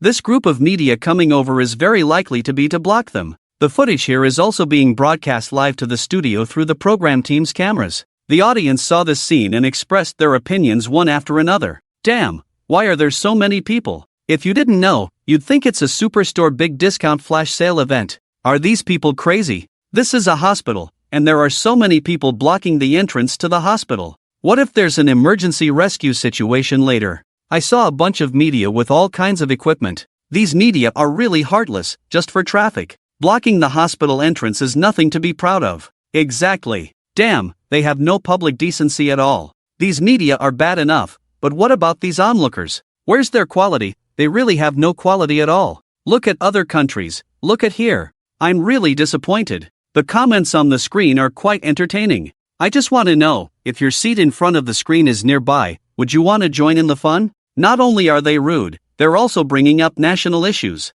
How much did they get paid? The trend of the comments gradually turned into a quarrel. Just when it was getting more serious, a comment brought them back. Stop arguing, the police are coming. Sure enough, the hospital saw this scene and knew that they couldn't just rely on their security forces to block everyone outside. And they didn't know which ones were normal patients seeking treatment. So they simply called the police. The police station dispatched more than a dozen police cars directly. A group of police officers got out of the cars and quickly began to maintain order at the scene. This is a hospital. It's an important place for saving lives and providing medical care. It's not a place for you to watch the excitement or film videos. Non-essential personnel, please leave immediately. Don't block the area. Yizhu had been watching the commotion outside through the car window. Sister, the police are here. The scene is under control. The speed and ability of the police officers are top-notch. In just a short time, they restored the chaotic scene to order. Yilan couldn't wait any longer. Sister, let's get out of the car now. Yi Mei, okay. She quickly parked the car, and then the group of people got out of the car and headed towards the hospital gate, followed by the TV cruise camera team. As soon as they appeared, the previously restored order at the scene began to stir again. The media reporters who had come for attention quickly noticed them and started aiming their cameras and microphones. It's Yizhu, and Yi Mei and the others are here too. Are they here to apologize to Yi Chen? Yi Lan. The four sisters have done so many wrong things. Do you think a simple apology can cover up this matter? Yizhu. What do you personally think about what Yi Chen did for you before? Yizhu. All the truth has come to light, and yet you still shamelessly refuse to admit your mistakes. Do you want to save face? Yizhu had been walking behind the four sisters with a smile on her face, enjoying the show. But when she heard the media's words, she immediately became furious. She looked at the media asking the question with a fierce look. What do you mean by saving face? What do you mean by shamelessly refusing to admit my mistakes? How do you know if everything that has happened is true? How do you know if I really did anything wrong? Let me say it again, I didn't do anything wrong at all. The media asking Yizhu this question was originally a small and completely unknown media outlet. Such media outlets have no bottom line at all. Anyway, they have nothing to lose. If they have the ability, they should go ahead and sue. Before suing, they have to grab the attention first. If the attention explodes, that's a lot of money. So when the reporter heard her response, instead of being angry, he became even more excited. Yizhu, why are you saying this? Is there something we all don't know about? Or have you completely lost your shame now? Or is it that you won't shed a tear until you see the coffin? Yizhu really wanted to kill the reporter at that moment. She felt like a tiger being bullied by a dog. If it were her previous status, where would a reporter dare to say such things in front of her? At this moment, Yizhu really wanted to reveal everything she had been holding back. But just as she was about to speak, she held back. No, she can't. Yizhu, you have to hold back. Give them the final blow. And take back everything you lost before. Yizhu didn't answer the reporter's question. The reporter became more and more provocative. Yizhu, is your silence an admission of guilt? So, do I have every reason to suspect that you are the type who won't shed a tear until you see the coffin? Yi Ju, are you afraid to answer my question directly? Seeing him becoming more and more outrageous, the police officers maintaining order couldn't stand it anymore. Enough! Shut up! What are you yelling at me in front of the hospital entrance? Hindered by the presence of the police, the journalist could only shut his mouth. But in his heart, he had already drafted a plan. If Yi Ju didn't die, he would consider himself defeated. At this moment, the police also looked towards the four sisters. Stop right there. Those who are not here for medical treatment are not allowed into the hospital. Yi Mei took a deep breath. I am here to visit someone. Visit what? Yi Chen probably doesn't need the visit of you four hypocrites. The police's words directly exposed that he was actually watching the live broadcast. However, they had already known when they were dispatched. After all, this program was so popular. And the four sisters spanned various fields. They had long been the dream goddesses in the hearts of countless men. How could they not watch the live broadcast of the dream goddesses? It's just that they never expected that after watching the broadcast, they would be speechless. When Yi Mei saw that he had recognized them, she didn't beat around the bush. Since you have watched our program, you should know that our sisters really know we were wrong. We just want to know how Yi Chen is doing now. Please, let us in, okay? The police remained unmoved. Except for those seeking medical treatment and medical staff, unrelated personnel are not allowed inside. Yi Mei really didn't expect that they would be stopped by the police even after arriving at the hospital. Yilan said, we just want to apologize to Yi Chen. We won't do anything to break the rules. The police said, your appearance here is breaking the rules. Otherwise, how did this group of media get here? The reason why this group of media appeared here was not just for Yi Chen. It was also for these four sisters. And the program team next to them turned their attention to Zhang Ming. In the current situation, it was estimated that only Zhang Ming's appearance could make the police let them through. After all, these police had seen the video. There was a high probability that they would stand on Zhang Ming's side. Zhang Ming was very clear in his mind about being blocked outside. His purpose and demand were to see these four sisters apologize to Yi Chen in person. Apologizing on the phone was not enough, so he wanted to negotiate with the police. However, before he could approach, someone else acted faster than him. It was Yi Ju. Her eyes were red, with tears shimmering, and her teeth were biting her lower lip slightly. She already had a somewhat innocent appearance, especially now, with her tearful and pitiful expression, she was a sight to behold. Her voice was soft and weak, with a hint of tenderness. I'm sorry. We really realize our mistakes deeply. I know, police brother, you are maintaining order, it's right not to let us in. But we really want to see Yi Chen. We did a lot of wrong things before, which made Yi Chen so sad and upset. Although we have apologized on the phone, we really feel that it's not enough. After all, before Yi Chen passed away, he always worried about whether we, the four sisters, could live a good life in the future. So, we really want to do something for Yi Chen. Her tears fell one by one. Her nose was red from crying, and her voice was hoarse. Police brother, please let us in. Let us do something for him in the end. And let us clear the dirt we once poured on him in front of the national audience. The police panicked. The police softened. And they felt that what Yi Ju said seemed to be the case. Yi Mei took advantage of this opportunity and added another bargaining chip. If we can't go in, we will wait at the hospital entrance. I think we are standing at the door, and the chaos we bring may be even greater. Indeed, these media are all here for them. If they really block the hospital, it will be a headache for them. Under various considerations of interests, the police finally agreed to let the four sisters and their program team in.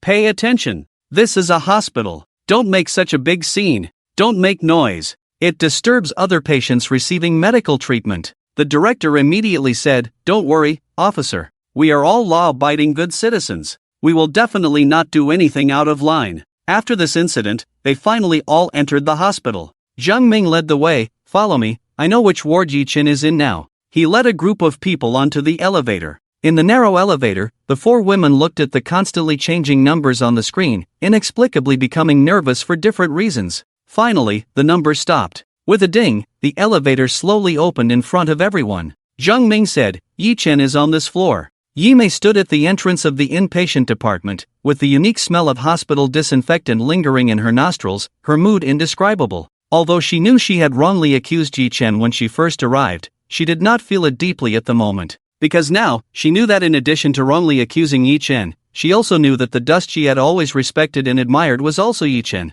The nurse in the nurse station noticed their group.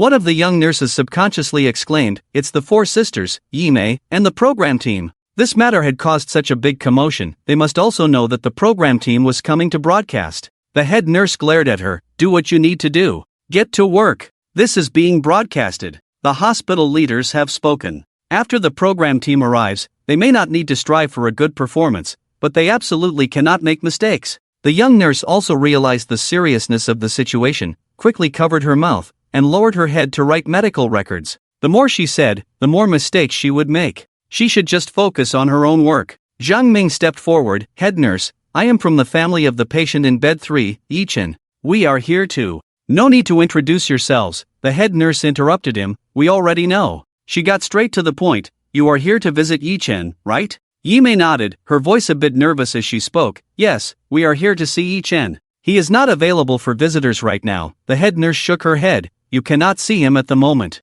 Upon hearing this, Yi Ju sneered inwardly. Did this group of people want to play cat and mouse again? They were still hiding Yichen. There must be a big problem here. A glint of cunning flashed in Yi Ju's eyes. It was time to set the stage and stir things up. "Why can't we see Yichen?" Yi Ju spoke up. "Is it because you are not ready yet?" "What readiness?" The head nurse did not understand what Yi Ju was saying, her brows furrowed, and she said coldly, "I said you cannot see him because he is currently undergoing emergency treatment." Yi Ju's heart suddenly tightened, her voice trembling. "What happened to Yichen? Why does he need emergency treatment again?" The head nurse looked at Yi Ju with a hint of meaning. The emotions of a patient who has just undergone emergency surgery should not fluctuate too much. "So you ask me why Yichen needs emergency treatment again? Huh, why don't you ask yourselves?" God knows how much anger she was suppressing when she said these words. She had just started working not long ago. As a mother, she had almost watched the entire program. She knew everything about these four sisters and Yichen.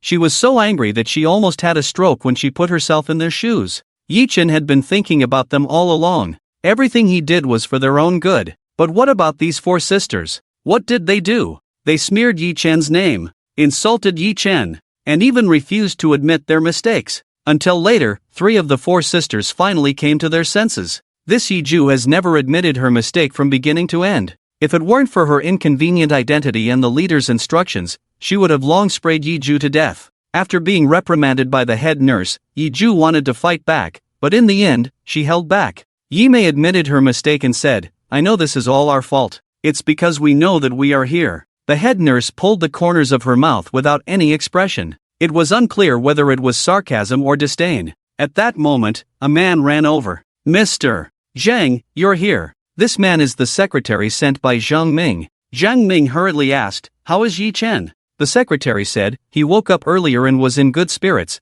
but then he fell into a semi-coma due to emotional fluctuations." Just like what the head nurse said. They were indeed rescuing him. The secretary led them directly to the ward where Yichen was. Right here. The ward door was tightly closed, with only a transparent glass window to see inside. After Yimei walked here, her heart beat more violently, and her body uncontrollably trembled. It was like suddenly walking from the warm southern June to the icy northern December. She couldn't even explain her current mood, so she pushed through the crowd and leaned against the transparent window. The window was small, and Yimei could only see a group of medical staff in white coats, busy in emergency. She couldn't see Yichen at all. Yilan didn't know when she had come over, with a worried and nervous look in her eyes. "Big sister, have you seen Yichen?" Yi Ju stood beside her, with the same expression on her face. Yimei directly stepped aside. "I can't see anything." Only the sharp alarm of the electrocardiogram could be heard from outside the door. The twins took turns leaning over the window. They could indeed see a group of medical staff in white coats.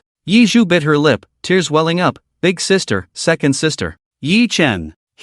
He'll be fine, right?" The 4 sisters had finally come here. They just wanted to see Yichen. He wouldn't leave before seeing them, right? Yimei couldn't answer Yi Ju's question. She could only silently pray, praying for another miracle and luck to come. Yichen had held on for so long. He must be able to hold on until he sees them. Yilan clenched her fists tightly, feeling an inexplicable anger burning inside her. She had wanted to hold it in, but she couldn't. She turned her head and looked at Zhang Ming next to her with hatred. "It's all your fault. Zhang Ming, everything is because of you. If we can't see Yichen for the last time, it's all because of you. It's all Zhang Ming's fault. He's been obstructing all along." The more Yilan thought about it, the angrier she became. Just as she was about to say something else, the head nurse walked up. No noise in the hospital. Yilan could only forcibly suppress her anger. The head nurse said, "Don't crowd around the ward. You're blocking the passage. Please follow the hospital rules." The production team also knew that filming in the hospital was not allowed, and it was best to listen to the medical staff. After all, the hospital was a place of life and death. Everyone dispersed in an orderly manner, except for Yiju, who casually found a place to sit. Everyone else was standing. In that moment, Yi Mei suddenly felt a bit dazed. The scene in front of her seemed to have happened before. It was when her parents died in a car accident. The pungent smell of disinfectant, and the glaring white light. "Yi Chen, please be okay?" Yi Mei prayed fervently in her heart. Just as she didn't know how many times she had silently prayed, the tightly closed ward door suddenly opened. Medical staff in clean white coats walked out from inside. When they saw the crowd at the door and the cameraman, they were almost startled. "What's going on? What's happening? Why is there a camera?" If it weren't for the familiar scene in front of him and the familiar taste, he would have thought he had traveled through time. After seeing Yemei, she felt like everything in her mind had disappeared. When she regained consciousness, she had already rushed to the door of the ward. The reason she was only at the door was that she was held back by one of the doctors. "Miss, what do you want to do?" Yemei was so anxious that tears fell from her eyes. I am Yechen's." The word sister couldn't come out completely. Because at this moment, in Yemei's heart, she didn't even have the qualification to be Yechen's sister. "Family." Yemei paused for a moment and urged, "Let go of me. Let me go in and see how Yechen is." The doctor said, "No." Yelan quickly added, "Why not? How is Yechen? Is he okay now? Has he woken up?" She threw out several questions in one breath, making the doctor unsure of how to answer her first. He frowned tightly and asked his own question, "Who are you people?" He was the doctor on duty and usually paid no attention to the entertainment industry or variety shows. Although this program was very popular, there were always people who didn't like to watch it. Coincidentally, this doctor was one of those who hadn't watched it. The head nurse noticed his confusion, walked up to him, and quickly explained. The doctor finally understood. No wonder there are cameras. Yemei didn't want to listen to his nonsense. "Doctor, please, is Yechen okay?" The doctor also realized that he had forgotten to mention the most important information since he came out. It's not his fault. Who wouldn't be confused when they saw a circle of people and cameras as soon as they stepped out of the ward? "Don't worry, Yechen is temporarily out of danger." In the instant they heard the doctor say this, the three women's eyes lit up at the same time, as if there were fireworks inside, blooming in an instant. "Yechen is okay? Woo woo, that's great. I knew he would hold on and wait for us. I want to go in and see him." Wait. The doctor closed the ward door with his hand. "Didn't I just tell you? You can't go in." Yemei said, "You already said Yechen is okay, so why are you still stopping us from going in?" The doctor looked helpless. "Didn't you understand what I said just now? I said he's temporarily out of danger. I just said temporarily out of danger, not that he has already woken up. Yechen hasn't woken up at all." Yeju grasped the core in an instant. "So we can't go in?" The doctor shook his head. "Of course not. The hospital doesn't have such a rule to not let you in. The reason I'm stopping you now is just to say, there are too many of you. You can't all go in." The doctor dared to guarantee that if he hadn't stopped them outside, the dozen or so people would have rushed in at once. The patient had just escaped from danger, and there were also some delicate instruments around. If so many people rushed in, wouldn't it be a mess? "You can only have 2 people go in now," Yelan immediately protested. "Only 2 people? How is that enough? They were 4 sisters alone." The doctor said, "All of this is for the sake of the patient's health." Besides, he had just listened to what the head nurse had said. The group of people in front of him seemed to have felt very guilty towards Yechen in the past. So if this group of people were let in, what if Yechen had too much emotional fluctuation after waking up again? They were all human, not true gods. Without 100% certainty, how could they pull Yechen back from the brink of death again? The doctor explained this concern clearly. Finally, she added, "Besides, I didn't say that no one can go in, just take turns. Make sure the patient's emotions don't fluctuate too much, understand?" After realizing the doctor's good intentions, they all calmed down. Indeed, they didn't come here to harm Yi Chen, but to sincerely apologize. Yilan immediately stated, "Then let's listen to the doctor." Yi Zhu asked the crucial question, "So who goes in first?" The atmosphere suddenly became tense. Just now, the 3 sisters did show an impatient desire to rush in. However, this impulse was now sealed by their rationality. After the impulse disappeared, they all felt timid. Zhang Ming saw all their expressions. He sneered, "What, are you scared? The three sisters said in unison, "Of course not." Zhang Ming said expressionlessly, "You don't need to worry, because I never intended for any of you to go in first." After hearing the doctor's words just now,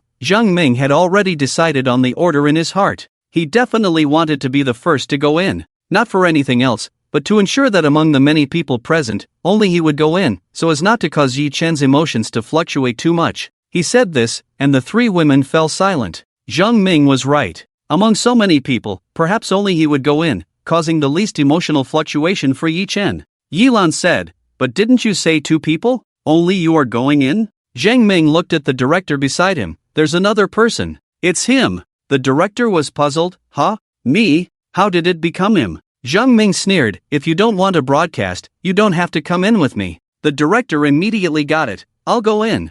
I'll go in. Of course, I'll go in." The director, who hadn't done any filming for a long time, picked up the camera again. "I'm ready," Zhang Ming said, "then let's go in." The doctor stepped aside, revealing the door. Without hesitation, Zhang Ming opened the door and walked into the ward with the director. All the scenes inside were once again isolated behind that small glass window. Zhang Ming had already brought the director to Yi Chen's bedside. "Yi Chen, I've brought your 4 sisters here to apologize to you." The sunlight shone through the large French windows, spilling into the white hospital room. Yi Chen lay on the hospital bed, pale, with his eyes closed tightly, and his body so thin that he seemed to be just skin and bones. Various data lines connected to his body beeped, like the countdown of life. Just as the doctor had said, although Yi Chen had been rescued, it was only a temporary reprieve from danger. He had not regained consciousness and was still in a coma. The director faithfully recorded and broadcasted everything with the camera he carried. In the live broadcast room, the audience also saw Yi Chen's appearance at the same time.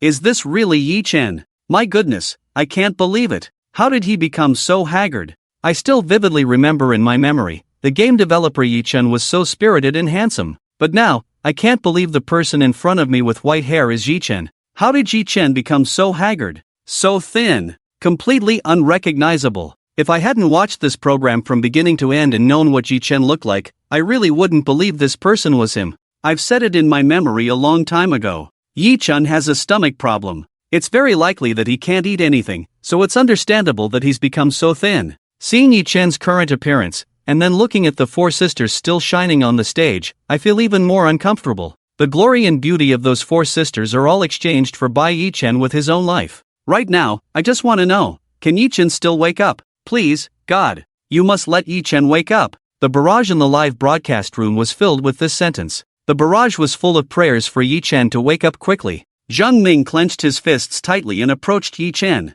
"Yi Chen, don't sleep anymore." His voice was hoarse. "I have brought all 4 of your sisters here, don't you want to see them?" He had done everything he could. And in the end, everything was left for Yi Chen to judge personally. "Yi Chen, wake up quickly. As long as you wake up, you can see your 4 sisters. Don't you want to see what they look like now? Not on TV, not through a screen, but to see them standing in front of you with your own eyes. Yi Chen, wake up quickly. Beep beep beep." In the ward, only the sound of the heart monitor was responding. Seeing this scene, the director couldn't help but cautiously ask, "Mr. Chang, what if Yi Chen doesn't wake up?" If Yi Chen doesn't wake up, the popularity will decrease significantly. At this moment, in the director's mind, nothing is more important than popularity. Zhang Ming retorted without thinking, "No, Yi Chen will definitely wake up, because he still has things to do." "Yi Chen, am I right?" He seemed very certain, but in reality, he was very anxious. Yi Chen had long been at the end of his strength. He had been holding on for too long.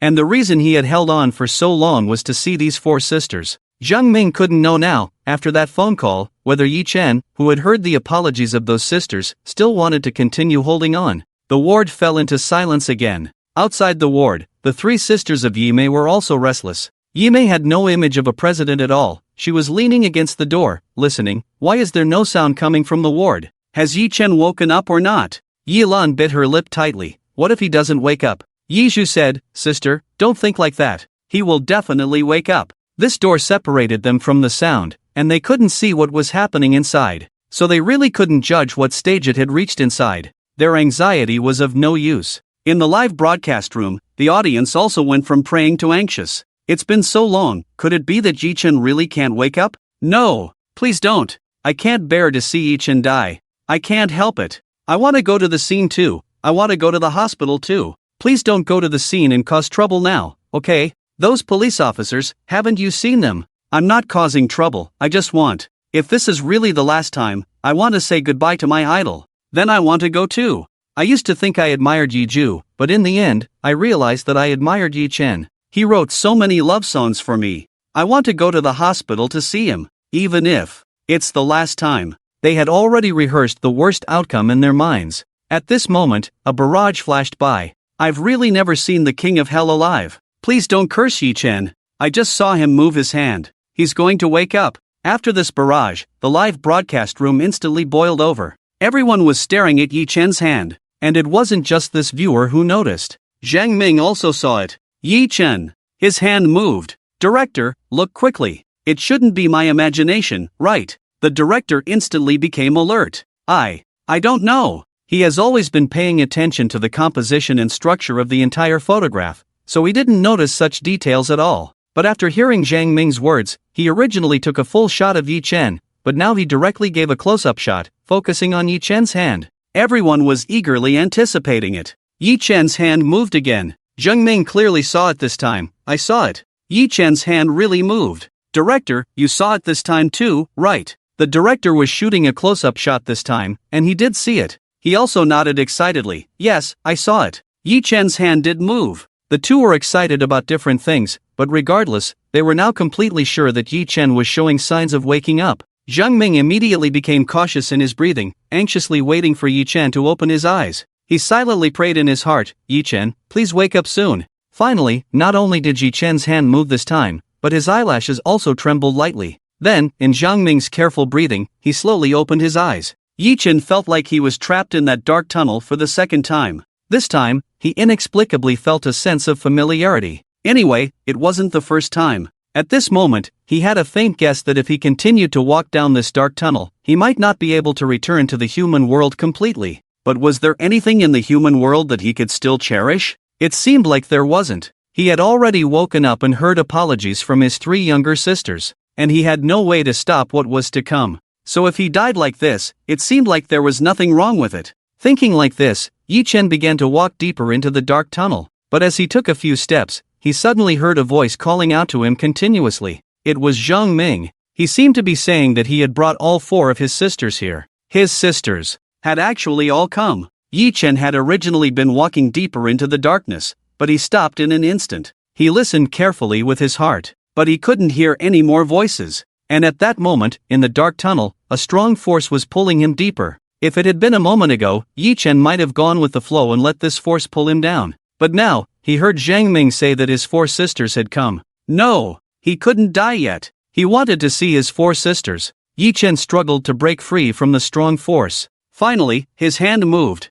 Then he made a great effort to open his eyes. He had finally woken up. After he opened his eyes, the first thing he saw was Zhang Ming looking at him with a surprised expression. Yi Chen, I knew it, I knew you would wake up. Zhang Ming's joy at that moment was indescribable, and the director beside him was equally excited, with sweat on his hands holding the camera. Yi Chen had woken up. This was great. His popularity was secured. Yi Chen's brain was still a bit muddled, but soon he was completely awake. Zhang Gu. Zhang Ming quickly nodded and anxiously asked, are you feeling okay now? Do you feel uncomfortable anywhere? Yi Chen just felt extremely exhausted at the moment, even more so than when he first woke up. But he chose not to say anything. Yi Chen shook his head slightly. I'm fine. Zhang Ming, it's good that you're okay. Yi Chen's brain had started working again. Zhang Gu, how come you're here? Before he lost consciousness, Zhang Ming seemed to still be recording the program on the scene. How did he suddenly appear in front of him now? This was what he was thinking, and he also asked it out loud.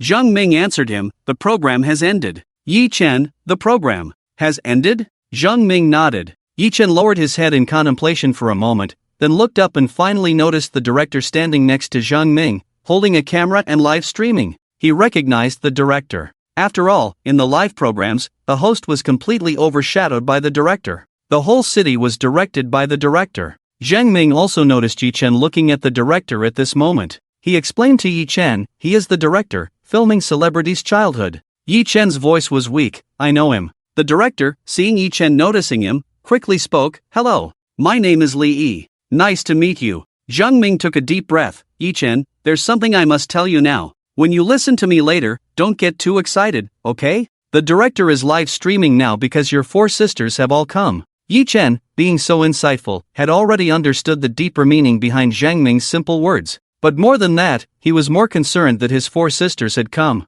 Indeed, the voice he heard in that dark tunnel was not his imagination. Zhang Ming had really brought his 4 sisters here. At this moment, Yi Chen's emotions were incredibly complex. On one hand, he really wanted to see his 4 sisters again. On the other hand, he was afraid to see them. He didn't know what emotions and attitude he should use to face them. Because in all his plans, he never intended to expose everything he had done. Exposing all of this would have been meaningless. When he did these things, he never wanted to gain the understanding and approval of his 4 sisters. Zhang Ming, seeing that he had not spoken, vaguely understood what he was thinking. Yi Chen, I was wrong to do this.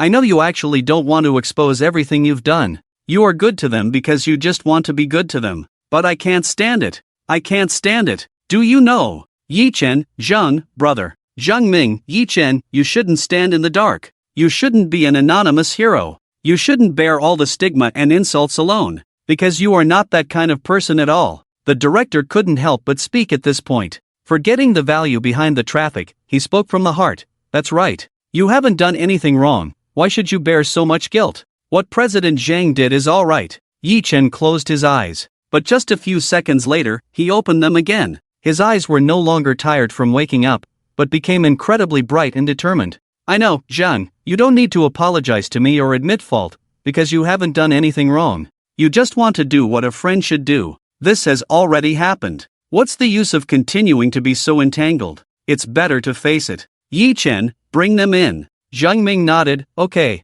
but the doctor just said, for fear of your emotional fluctuations, too many people cannot come into the ward at once. I can only call Yi Mei in first. Yi Chen was somewhat puzzled. Why? Zhang Ming understood the look of doubt in his eyes. The doctor told us that your current mental state does not allow too many people to visit, so only 2 people can come in at a time. He didn't need to say anything more. Yi Chen already knew that in Zhang Ming's plan, the director Li Yi would definitely not leave. He wanted to faithfully broadcast everything here. Yi Chen couldn't help but smile. I'm fine. He wasn't a fragile doll, there was no need to be so cautious. Zhang Ming wouldn't listen to him. If you really are fine, then you wouldn't have suddenly fainted when you were on the phone just now. It was all because of being provoked by Yi Ju. Just you wait. After saying this, Zhang Ming left directly. Outside, a group of people were already extremely anxious. When they saw the door open, everyone rushed forward. President Zhang, how is he? Has Yi Chen woken up? He must have woken up, right?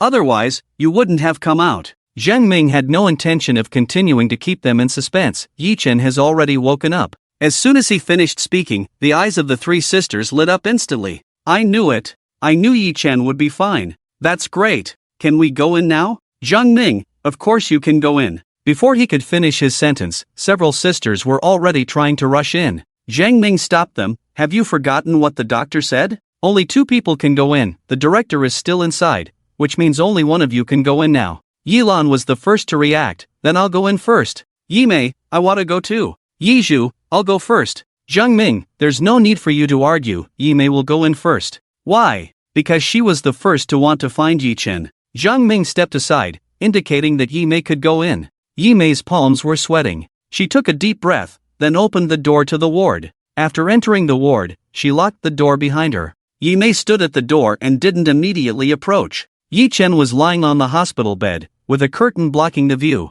So, Yi Mei could only see the curtain, not Yi Chen. After recalling her memories, she had been wanting to find Yi Chen and ask him what was going on. But what Yi Mei didn't expect was that everything that happened next was beyond her understanding. She couldn't control it, she could only watch as everything unfolded. She also saw what she had originally wanted to investigate. As she thought about this, Yi Mei slowly approached. As she moved, the curtain gradually revealed a different view. She saw Yi Chen's feet, and then slowly, she saw the data lines connected to his body. Yi Mei's breathing became more and more rapid. In that moment, the sweat in her palms even condensed into droplets of water. Clearly, she could have taken one more step and seen Yi Chen's face. But in that moment, Yi Mei found that she couldn't continue to take that step no matter what. It was as if something was holding her back. She couldn't move, nor could she struggle. Is it Big Sister? A weak and tired voice sounded in the ward. This voice was the same voice Yi Mei had heard on the phone from Yi Chen. Compared to hearing it through a phone and electrical currents, this voice now seemed more real.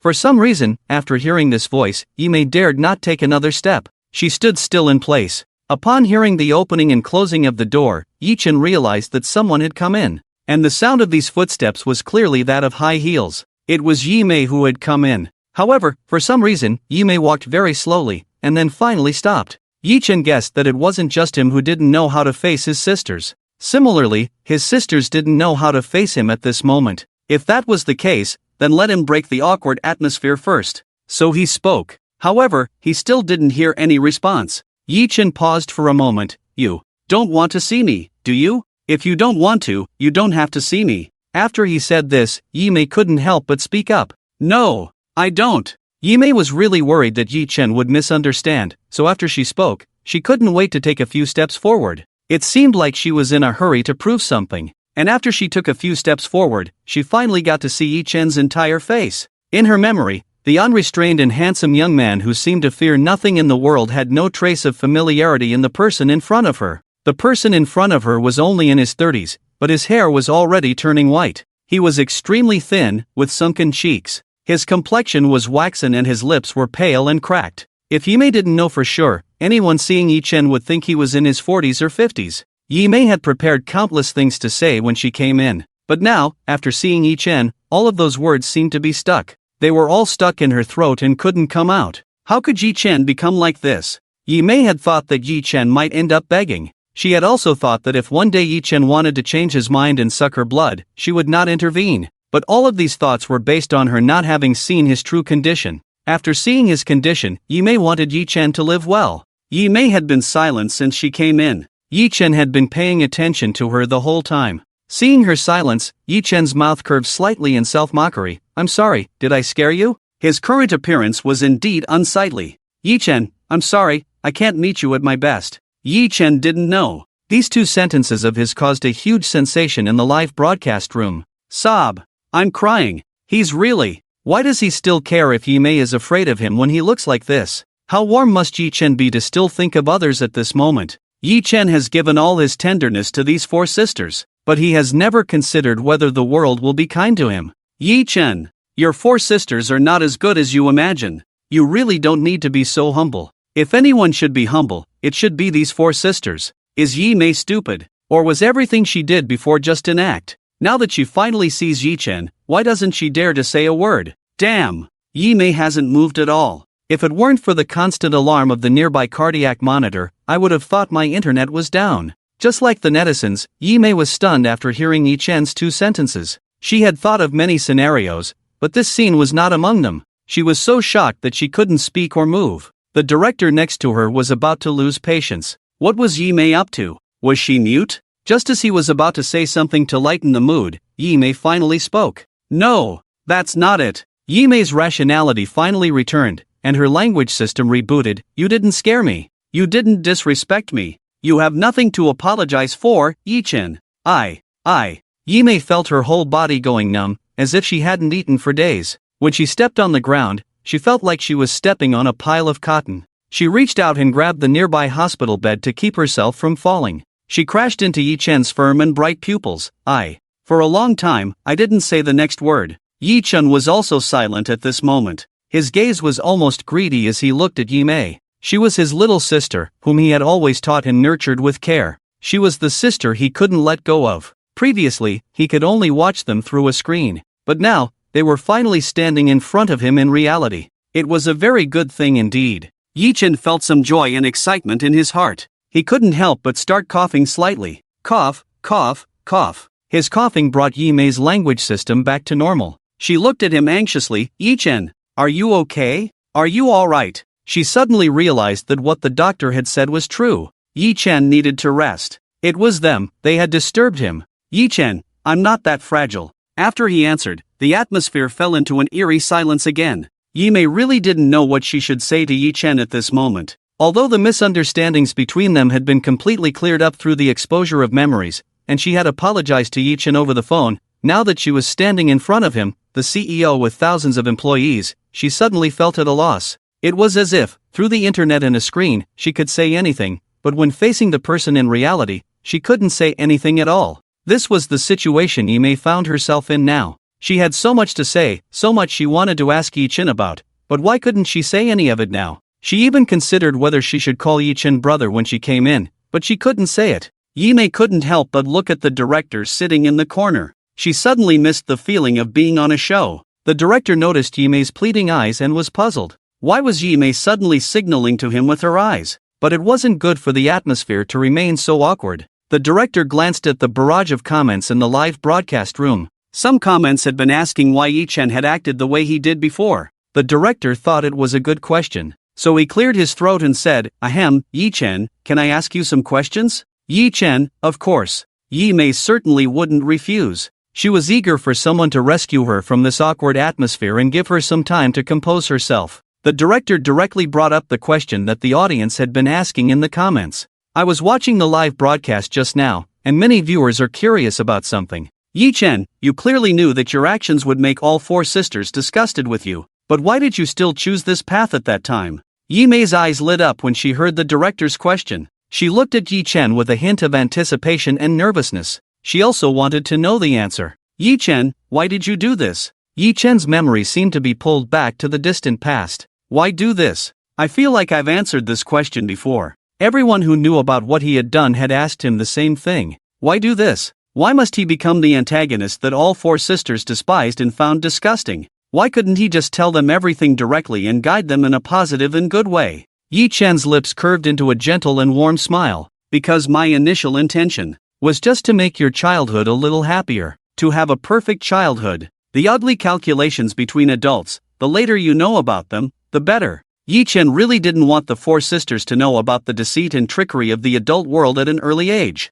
When the couple left, they were still so young. It's absolutely impossible to say that they were not affected psychologically. So his first thought at the time was not to tell them that the people in front of them were human traffickers and to stay away from them, but to let the sisters know that they still had relatives, but he had blocked them. He took all the hatred and directed it at himself. But after so many years, Yi Chen began to doubt himself. Was what he did back then really right? He thought about it in his heart and also spoke out all of these thoughts. After hearing it, the director felt that Yi Chen was truly a one-of-a-kind good brother in the world. He had thought of so many things, and Yi Mei felt the same way. When she heard Yi Chen's doubts, she shook her head and said, "You did nothing wrong." She truly felt that Yi Chen had done nothing wrong. She stumbled to express her thoughts. "The reason you said that at the time was because you already knew that, apart from our parents, we had no other relatives, right? You didn't want to expose them, and you also had a part of you that wanted us to know that there were other relatives in this world." These thoughts, she might not have thought of them before, but after understanding Yi Chen's logic, she quickly understood. After understanding this, Yi Mei felt even more guilty towards Yi Chen, so she fell silent again. The director had found his position this time. He asked very familiarly, "Then why didn't you appear when teaching Yi Mei math?" Yi Chen thought about it and couldn't help but smile bitterly. "At that time, the reason I didn't appear, it's because I already disliked him at that time." Before Yi Chen could finish his sentence, Yi Mei had already interrupted. She bit her lip tightly, her face not looking very good, with a hint of shame. The director turned the camera to her and asked, What do you mean by that?" Since Yi Mei had already spoken, she naturally wouldn't continue to hide anything. "Because at that time, my relationship with Yi Chen was already like water and fire, incompatible. No matter what Yi Chen said, I would argue with him. I didn't want to believe anything he said, and I wouldn't do anything according to his arrangements. It was precisely because of this. That's why." She looked at Yi Chen. "That's why you came up with another way to help me at that time." Yi Chen fell silent for a moment. Yes. After he noticed Yi Mei's interest in mathematics, he had secretly paved the way for her. But he also realized that Yi Mei had a very negative view of him and would not want to listen to what he said. So he could only come up with this method. But he didn't expect the situation to turn out the way it did in the end. It gradually evolved into the appearance it has now.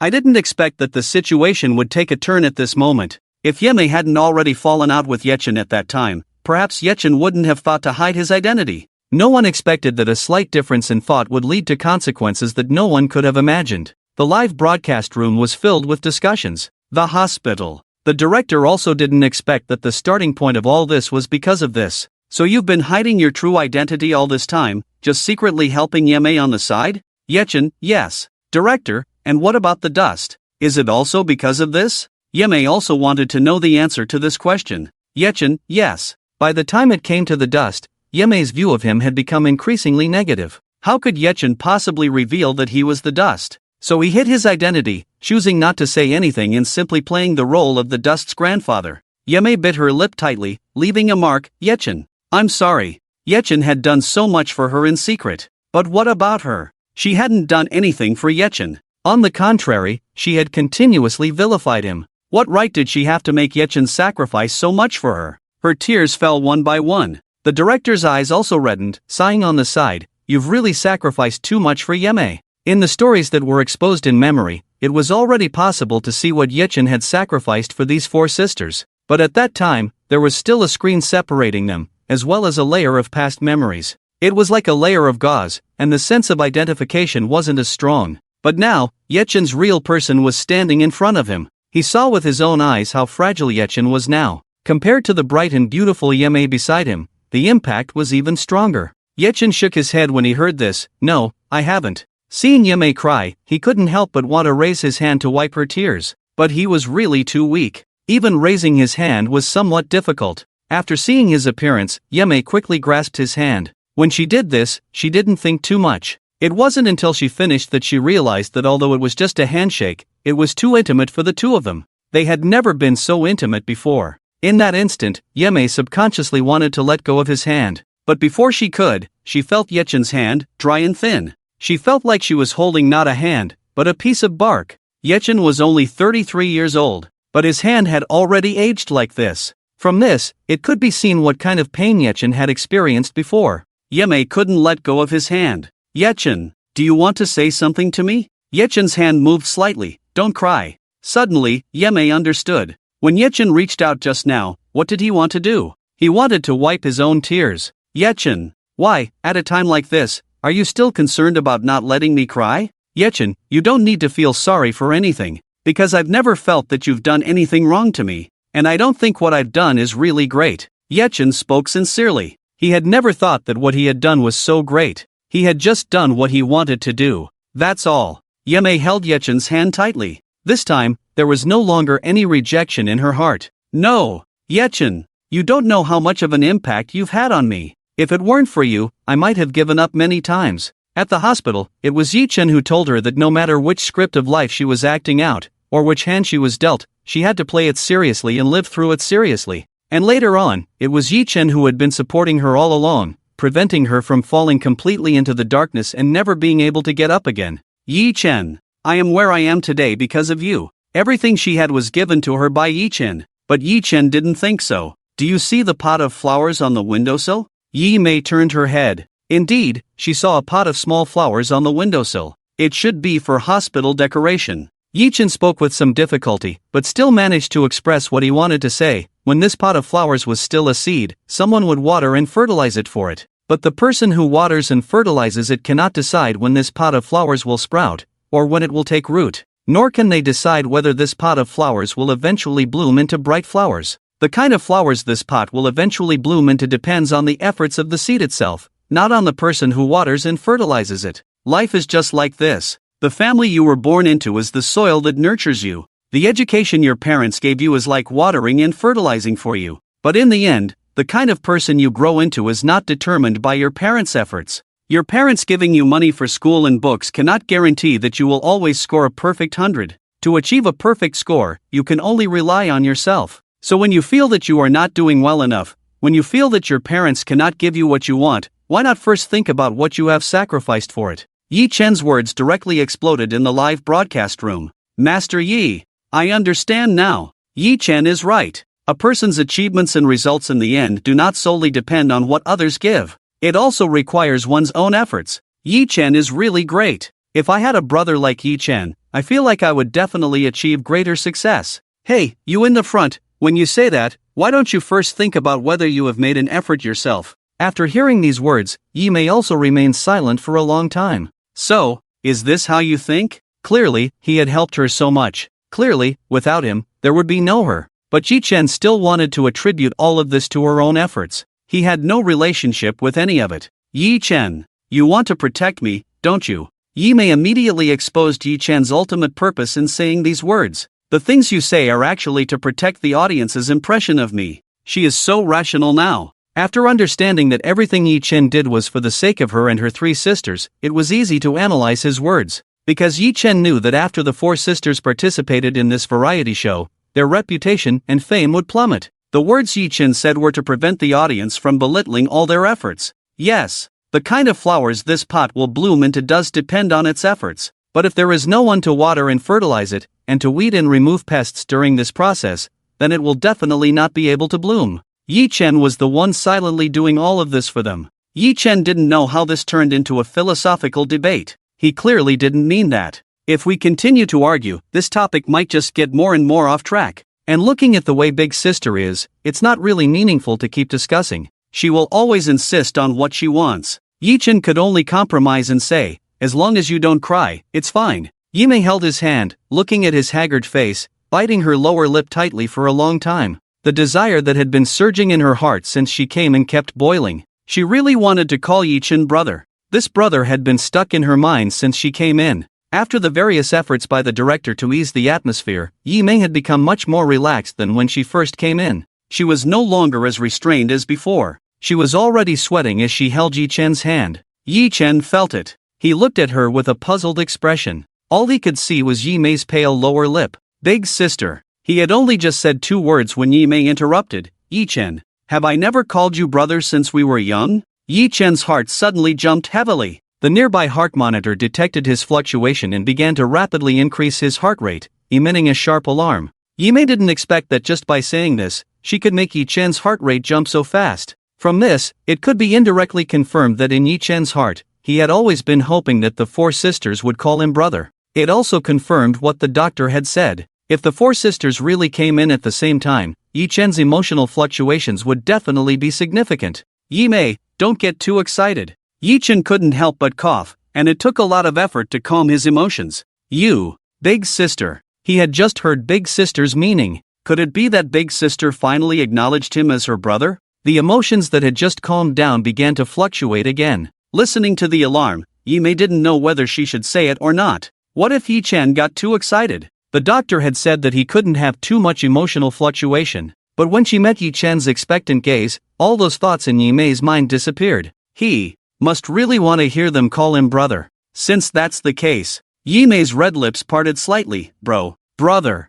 When she spoke for the first time, her face turned red. Not for anything else, but simply because in her more than 20 years of life, she had never called anyone brother. And in her past life, the term brother represented anything but a term of endearment. After Yi Mei shyly called out, she didn't dare to look up at Yi Chen. Naturally, she missed the ecstatic look in Yi Chen's eyes. He had been waiting for this brother from Yi Mei for a long time. In the end, he had already thought that he would never hear Yi Mei call him brother in his lifetime. Big sister. After the shyness, Yi Mei quickly regained her composure. She looked up at Yi Chen. Bro, although you may feel it's unnecessary, I still want to say sorry to you. With the first time, calling Yi Chen brother this time was much smoother. Thank you for all the help you've given. The sunlight outside became brighter. The golden light shone on the 2 of them, making everything feel so warm and peaceful. It's just a very ordinary scene, but I can't believe I'm crying. What's going on? Turns out I'm not the only one crying. Yi Chen has been waiting for this brother for over 10 years.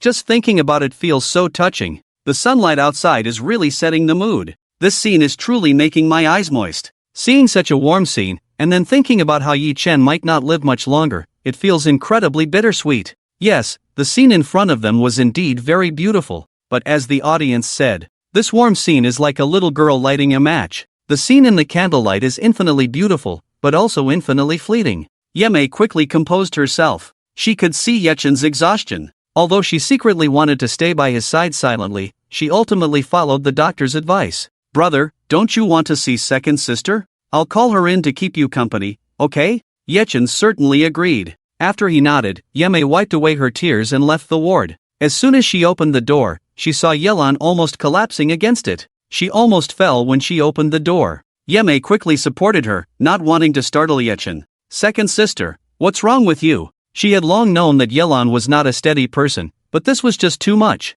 Yelan had no mind to talk to Yi Mei. Her heart had already rushed inside. Big sister, have you finished talking to Yi Chen? Then it's my turn, right? Seeing her so impatient, Yi Mei couldn't help but smile and cry. Yes, it's your turn. She stepped aside. Yelan's face couldn't hide her excitement as she walked directly into the ward, making sure to close and lock the door. She took a deep breath and walked in with big steps. She saw Yechen leaning against the bed. Yelan had actually fantasized. What would Yechen look like when she saw him again? Would he still be the same as before? With messy hair like a bird's nest, wearing a cheap t-shirt and shorts from a street stall, and a pair of casual slippers. He exuded an unpleasant smell of alcohol all over. Yelan had even thought about how she would belittle and mock Yechen if she really met him. Look, you used to say that I had no future playing games, but now you're not even as good as a beggar, less promising than me. I can become a world champion playing games. What about you? Scum! How come you, a dead drunkard, haven't died yet? You're wasting air by being alive. Dead, you're just a waste of land. Can you not appear in front of me and be annoying? She had thought of and rehearsed these vicious words countless times in her mind. She was sure she could say them the moment she saw Yechen, but Yelan had never expected that when they met again, it would be under these circumstances. None of the words she had prepared could be spoken. She looked at Yechen with a complicated expression. Yechen. Yechen also looked at her and remained silent for several seconds before replying, "Second sister." After calling each other's names, they fell into a long silence. Yechen didn't know how to start at this moment. Yelan was in the same state of mind. The director on the side felt it was time for him to step in. However, just as he was about to speak, Yelan suddenly spoke. "Is Xinghua based on you?" This question from her stunned both the director and Yechen. Neither of them had expected that Yelan's first question would be this. Yechen didn't ask her why she was curious, but answered truthfully, "No." Although creators unconsciously infuse their own traits into the characters they create, people have many facets. Often, even they cannot truly understand themselves. A small difference in a single point can give rise to different emotions, which in turn will become seeds of personality change. Xinghua's birth, background, and all subsequent experiences are different from mine, so how could it be me? He replied. But Yelan firmly responded, "You're lying. Although he is not you, the world projected by this story reflects something true in your heart, right?" Yechen remained silent for a long time. There was no direct answer to Yelan's question, but she smiled and asked, "Why are you suddenly curious about this?" Yelan pursed her lips and said, "Because I was thinking, if it weren't for the burden of us four sisters, perhaps you could live more freely. Instead of carrying all the blame, all the good intentions being taken as insults, and all the kindness being seen as malice." Her eyes turned red, and her voice gradually choked up. "If it weren't for the advancement of technology and our unintentional participation in this program, you would be misunderstood by us until death. Even in death, you cannot shake off these unjust accusations. You will bear these heavy burdens and be buried in the underworld." Yelan could no longer control her emotions at this point. Her chest heaved violently, and her vision was completely blurred by tears. Her tightly clenched fists had nails embedded in the flesh, but she didn't feel any pain. Yechen did not expect Yelan to have such thoughts. Seeing her in such a distressed state, Yechen couldn't help but feel anxious. "Second sister. I'm fine." Yelan saw Yechen struggling to get up and wiped the tears from the corners of her eyes. "Just sit still and don't move." Even in this situation, she still cared about Yechen's well-being. The nearby cardiac monitor was alarming too loudly. "Yechen, I'm calm now. Please listen to me calmly." Yechen saw that she was gradually calming her breathing and slowly lay back on the bed. "Second sister, you. Listen to me first." Yelan interrupted him without hesitation. "Please let me finish speaking, okay?" She was worried. If Yechen spoke, she might not be able to say all the things she wanted to say. Yechen could only remain silent and act as a listener. Yelan's emotions gradually calmed down, with only her reddened eyes showing signs of her emotional turmoil. "Yechen, do you know? When I finished reading the story of Xinghua, I had only one feeling. When the creator made him, he must have wanted him to be happy and free, not restrained by anyone. He should always live brightly and spiritedly, instead of being executed by the family because of unjust accusations and becoming a fugitive. I want him to be happy forever. I want him to be carefree forever. Yechen, do you understand?" Yechen looked at Yelan, who was crying uncontrollably, and vaguely understood the purpose of her words. "Second sister." He was somewhat surprised. Yelan stopped him with a gesture. "I haven't finished yet. Yechen, the four of us sisters are like the unjust accusations imposed on you by the emperor. We are not your responsibility at all. You could completely ignore us. You should have been able to live freely and brilliantly without us. It's us four sisters who ruined you." This was what Yelan had realized all along. Yechen was so talented and outstanding, but because of them, he was burdened. Without the four sisters, Yechen could have lived a better life. Everything the four sisters had was given by Yechen, and all they gave back to Yechen was endless insults, sarcasm, and mockery. Yechen didn't owe them anything. Yechen, you are not our real brother. So, even if you don't do these things, no one would blame you. Why does Yelan's words sound strange to me? Is she scolding Yechen? Accusing Yechen of meddling too much? No way. The way I hear it, Yelan seems to think that they are holding Yechen back, and she wants Yechen to be able to ignore them. Although, I still want to digress a little bit. What Yelan said really struck a chord with me. In my heart, Xingjue should not have been involved in these disputes at all. Ah, Xingjue. Yechen said he's not the prototype, but not being the prototype is even worse than being the prototype. If people can really be reborn after death, if such a fantastical thing really exists, then I truly hope that after Yechen is reborn, he won't have to deal with these four sisters anymore. That's right. I agree, especially since even I say so. The audience in the live broadcast had their own opinions. Yechen listened to Yelan's words. In his heart, he thought to himself, just as I suspected. The purpose of the long speech from the second sister was just for this final point. Do you think I made these choices under duress? That I didn't want to do them? Do you think you are a burden to me? That if I didn't take care of you, I could have the life I wanted? Yelan bit her lip and remained silent. But it was clear that this was what she was thinking. If Yechen didn't have these four sisters, how much more brilliant could his life be? Yechen simply said, but then I wouldn't have a family. He was already living his second life. In his previous life, he had already experienced all these things. What's the use? When he died, wouldn't he still leave empty-handed? He was an orphan in his first life. He didn't want to remain a rootless wanderer in his second life. Yelan looked at him incredulously. Is that all? But we don't deserve to be your family at all. What have we brought you? Nothing, Yechen. We haven't brought you anything. No, there is still something, endless insults and mockery. But there's no affection between family members. Can this still be considered a family? Yelan seemed to be questioning Yechen. In fact, she was constantly punishing herself. She didn't deserve to be Yichen's family at all. Even less so to be such a good sister he needed to protect. Yechen lightly laughed, meaningfully, but who can say for sure what a family looks like? Even in a biological family, there are times when parents don't get along. There are times when siblings fight each other. He looked at Yelan. You used to call me brother, so I am your brother. And it was me who didn't let you live in the welfare institution. It was me who forced you out. So, your lives are my responsibility. After the couple died, the four sisters were supposed to be placed in the welfare institution. It was him who didn't want that, it was him who refused. Since he had made that choice from that time, naturally, he should take responsibility for whatever the future holds. I have always considered you as my dearest sisters.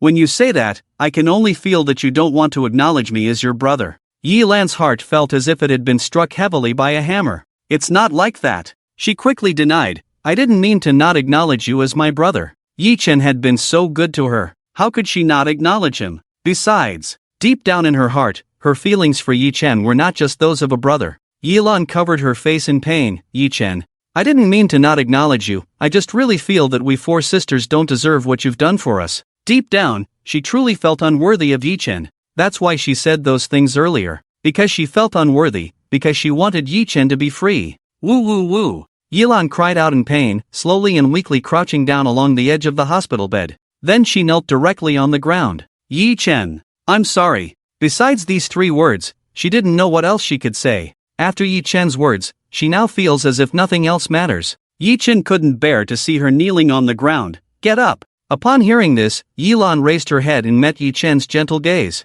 This gentle gaze, and the masked him, the clown, were exactly the same. In that instant, Yelan felt a sense of confusion. It was as if she had seen the masked clown, not the Yechen in front of her. Clearly, they were so alike. Clearly, if she observed carefully, she would definitely be able to perceive it. But why had she never felt that these two people were the same person? Perhaps, deep down in her heart, she refused to acknowledge that they were the same person. Answer my question first, then I'll get up. Yelan bit her lip and, for some unknown reason, asked, You pretended to be the clown to save me at that time, and then continued to help me with that identity, showing me the world and guiding me through everything, all because I am your sister, right? This question sounded abrupt. The audience watching the live broadcast couldn't understand the reason and purpose behind Yelan's question. This question contained the hidden thoughts in Yelan's heart. Even though she knew in her heart that the answer would definitely not be what she wanted, she still wanted to ask again. Yechen looked at her and then nodded, of course. Suddenly, Yelan smiled. I understand now. This whole thing was really absurd. She had always seen the clown as a different person. He was the moonlight and the mole in her heart. It was a young girl's secret crush, but it turned out that it was all her fantasy. The throbbing of her youth was completely shattered. Yilan got up from the ground. Her knees, which had been kneeling, were visibly red. "Thank you for answering my question." She fell silent for a few seconds, then suddenly flashed a bright smile. "Thank you, brother. Thank you for saving me, and thank you for all the help you've given me." After all, there had been some speculation before. Besides, this thing was never possible to begin with. So Yilan let it go quickly. The two of them seemed to be speaking in riddles, but the audience in the live broadcast room deciphered it. "I finally understand what Yilan's ambiguous words mean. Did everyone forget? Yilan used to publicly declare that she had a crush on the clown. Oh my god. That's right, how could I forget such an important thing? Now that I think about it, I understand what Yilan's words mean. Yilan wants to let go. Yi Chen's inner thoughts: I treated you as a sister, but you wanted to pursue me? Lovers end up as siblings, haha. But it seems that Yilan is really more carefree than Yi Mei. Everyone thought that Yilan was very carefree. After all, her expression on her face was indeed so revealing. No one knew the chaos in her heart. Yilan sorted out all her emotions. "Brother," she suddenly smiled, "do you want to know how powerful your carefully nurtured sister has become?" Yi Chen also smiled. "I do." Yilan said, "When I was dubbing for Xingjua's later scenes, I didn't have such a deep understanding at that time, so there were flaws in his later scenes. Brother, I want you to know that I have improved now." She took a deep breath and then started dubbing. This script held a great weight in Yilan's heart. So even after so long, she could still remember the pronouns in the script clearly. She completely immersed herself in Xingjua. Carefree, unrestrained. Everything was just a big dream in life. Whether the future would be happy or sad, good or bad, was unknown. Since it couldn't be controlled, it was better to cherish the present and enjoy the experience. Yilan finished telling the whole story. When the last line fell, a tear fell from the corner of her eye, shining in the sunlight. She turned to Yechen and said, "Brother, if life could start over, I hope you won't end up like Xingjua, suspected by the emperor, bearing the world's blame and various constraints. You should be forever spirited and unrestrained, just like when you were young. Don't encounter the four sisters again." Yilan said everything she wanted to say, wiped away her tears, and said, "I'll go call in Sanmei for you." She was a bit afraid to continue looking at Yechen and hurriedly left the ward. In the ward, only the director and Yechen were left. The director sighed deeply. He didn't have to speak, but after hearing Yilan's words, he couldn't help but say, "Yechen, I think your second sister is right. You are burdened too much." Yechen couldn't help but smile, "But heaven won't give me a second chance. Besides, I really feel that I haven't let down the first chance given to me by heaven." He had been reborn once and had done what he most wanted to do. The director didn't say anything more. There was nothing more to say at this point. After Yilan left, she had restrained all her emotions. She looked directly at Yeju and said, "Sanmei, go in." Yeju stood up from her seat, nodded heavily, and walked to the door. She took a deep breath at the door many times before bravely opening the door to the ward. Yeju walked in. In the sound of her footsteps, there was a hint of hesitation. She was actually the most unsure of how to face Yechen among the three sisters. After all, in her memory, Yechen was the demon who made her withdraw into herself. Even though everything was clarified in her memory later, it was still the deepest childhood shadow. How could the deep-seated childhood shadow be dispelled just by clearing up misunderstandings?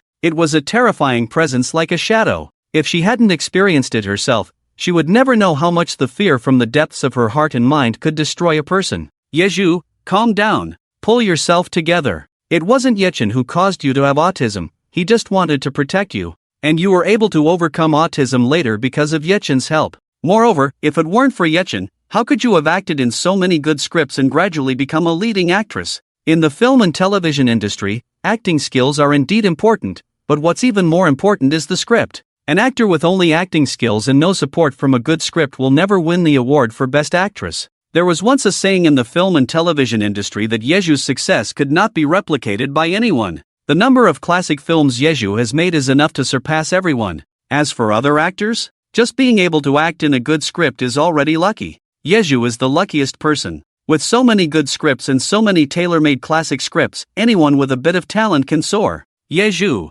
everything you have comes from him, so don't be afraid. Yechen had already heard Yeju's footsteps, but he didn't speak because he knew that, compared to Yeme, Yeju had a serious psychological shadow towards him. This psychological shadow came from autism, so he quietly waited. On the other side, Yeju kept giving herself mental suggestions, telling herself that Yechen was safe and wouldn't harm her. After doing all this, she finally felt much better. Taking a deep breath, she bravely walked up to Yechen. When she saw Yechen for the first time, Yeju no longer felt any fear, because she saw Yechen's eyes. Yeju is a movie queen. What she is best at is acting. She can see from a person's eyes what kind of person this person is and what he really wants. And the first feeling Yechen gave her was, too clean. He clearly had white hair and a haggard look. Even his face had many wrinkles. But Yeju saw cleanliness and purity from him. Those eyes were the brightest and most determined. How could a person with such bright and determined eyes be the demon that had been lurking in her heart since childhood, only bringing her nightmares? Yechen, she murmured. So, this was what Yechen looked like. Yeju didn't know how long it had been since she had last seen Yechen. Since she entered the entertainment industry and started filming TV shows and movies, she had been very busy. So busy that she didn't have time to go home, let alone see Yechen. So in her memory, Yechen was still a young man. And that young Yechen, as time passed, gradually blurred his original appearance. So in Yeju's impression, Yechen had become a vague image. If it weren't for participating in this program and having her memories extracted, she might have already forgotten Yechen's true appearance. After they met, they didn't speak a word after that greeting. Yeju was naturally introverted and reluctant to speak first. Even though she had countless things to say in her heart, her personality made her unsure of how to express them. Yechen didn't know what to say to her. Among the four sisters, he had the least contact with the third sister. Later on, they were left with only the roles of screenwriter and actor. This time, the director very tactfully eased the awkward atmosphere between them.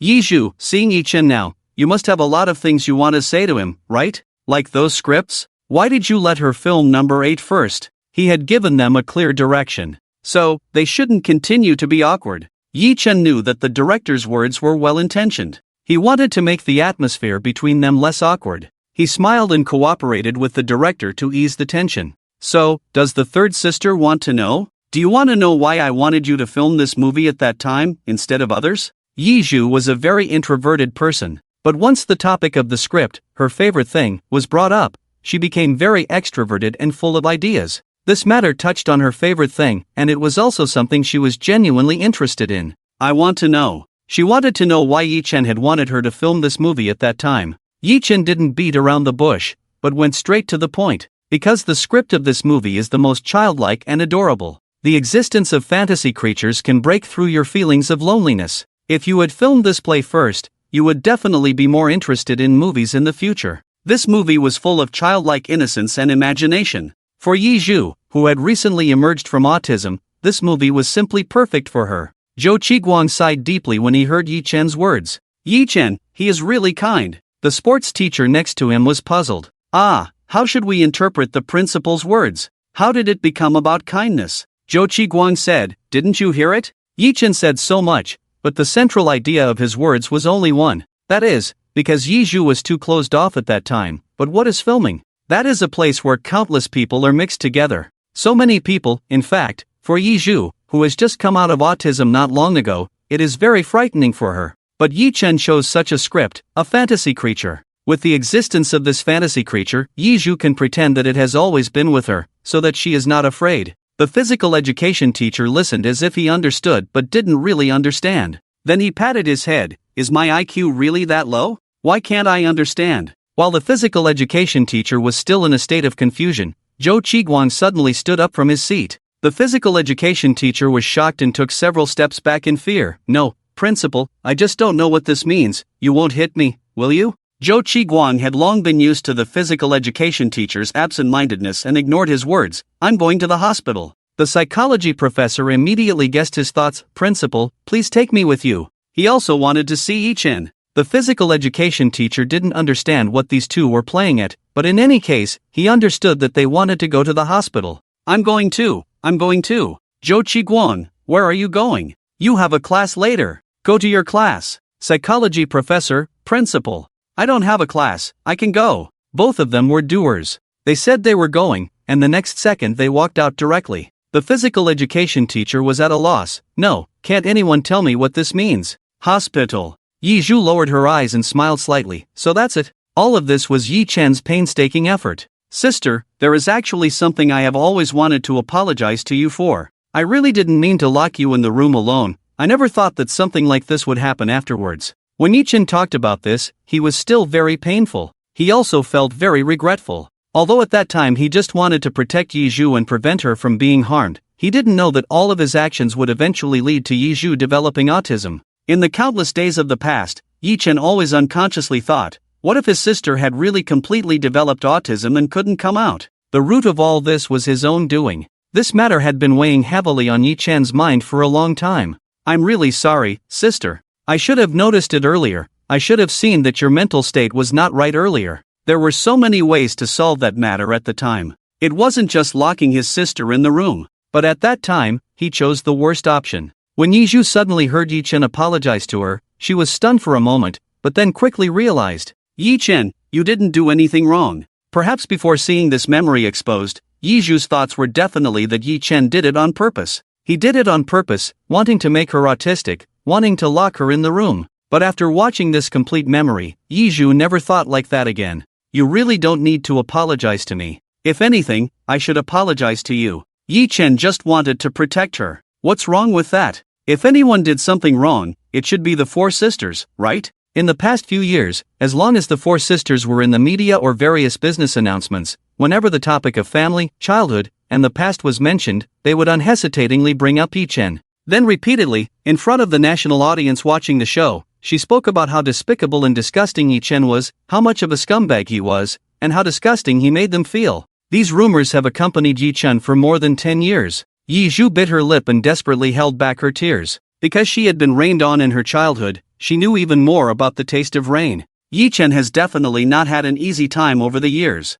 Yi-Chen self-mockingly smiled, but I can protect you in a better way in this matter. Yizhu is now particularly clear-headed. It is precisely because of this that after straightening out the whole logic, she knew that Yi-Chen really had no better way at that time. She directly expressed what she was thinking in her heart. You locked me in the room because they were about to rush up, you had no choice. And then, their timing was so coincidental, where else could you have sent me? And I was so young at the time, my older sisters were not around, you couldn't just leave me on the street. That would only make me more dangerous. So, there was no better way. Yizhu, besides, in the end, it was you who saved me from autism, wasn't it? If it weren't for Yi-Chen, she wouldn't know what her path is now. The director looked at the atmosphere in front of him, feeling something was not right, and the two kept apologizing to each other. In my opinion, this matter is a cycle of cause and effect. No one owes anyone anything. Indeed, there is no absolute right or wrong in this matter. It's just a matter of perspective.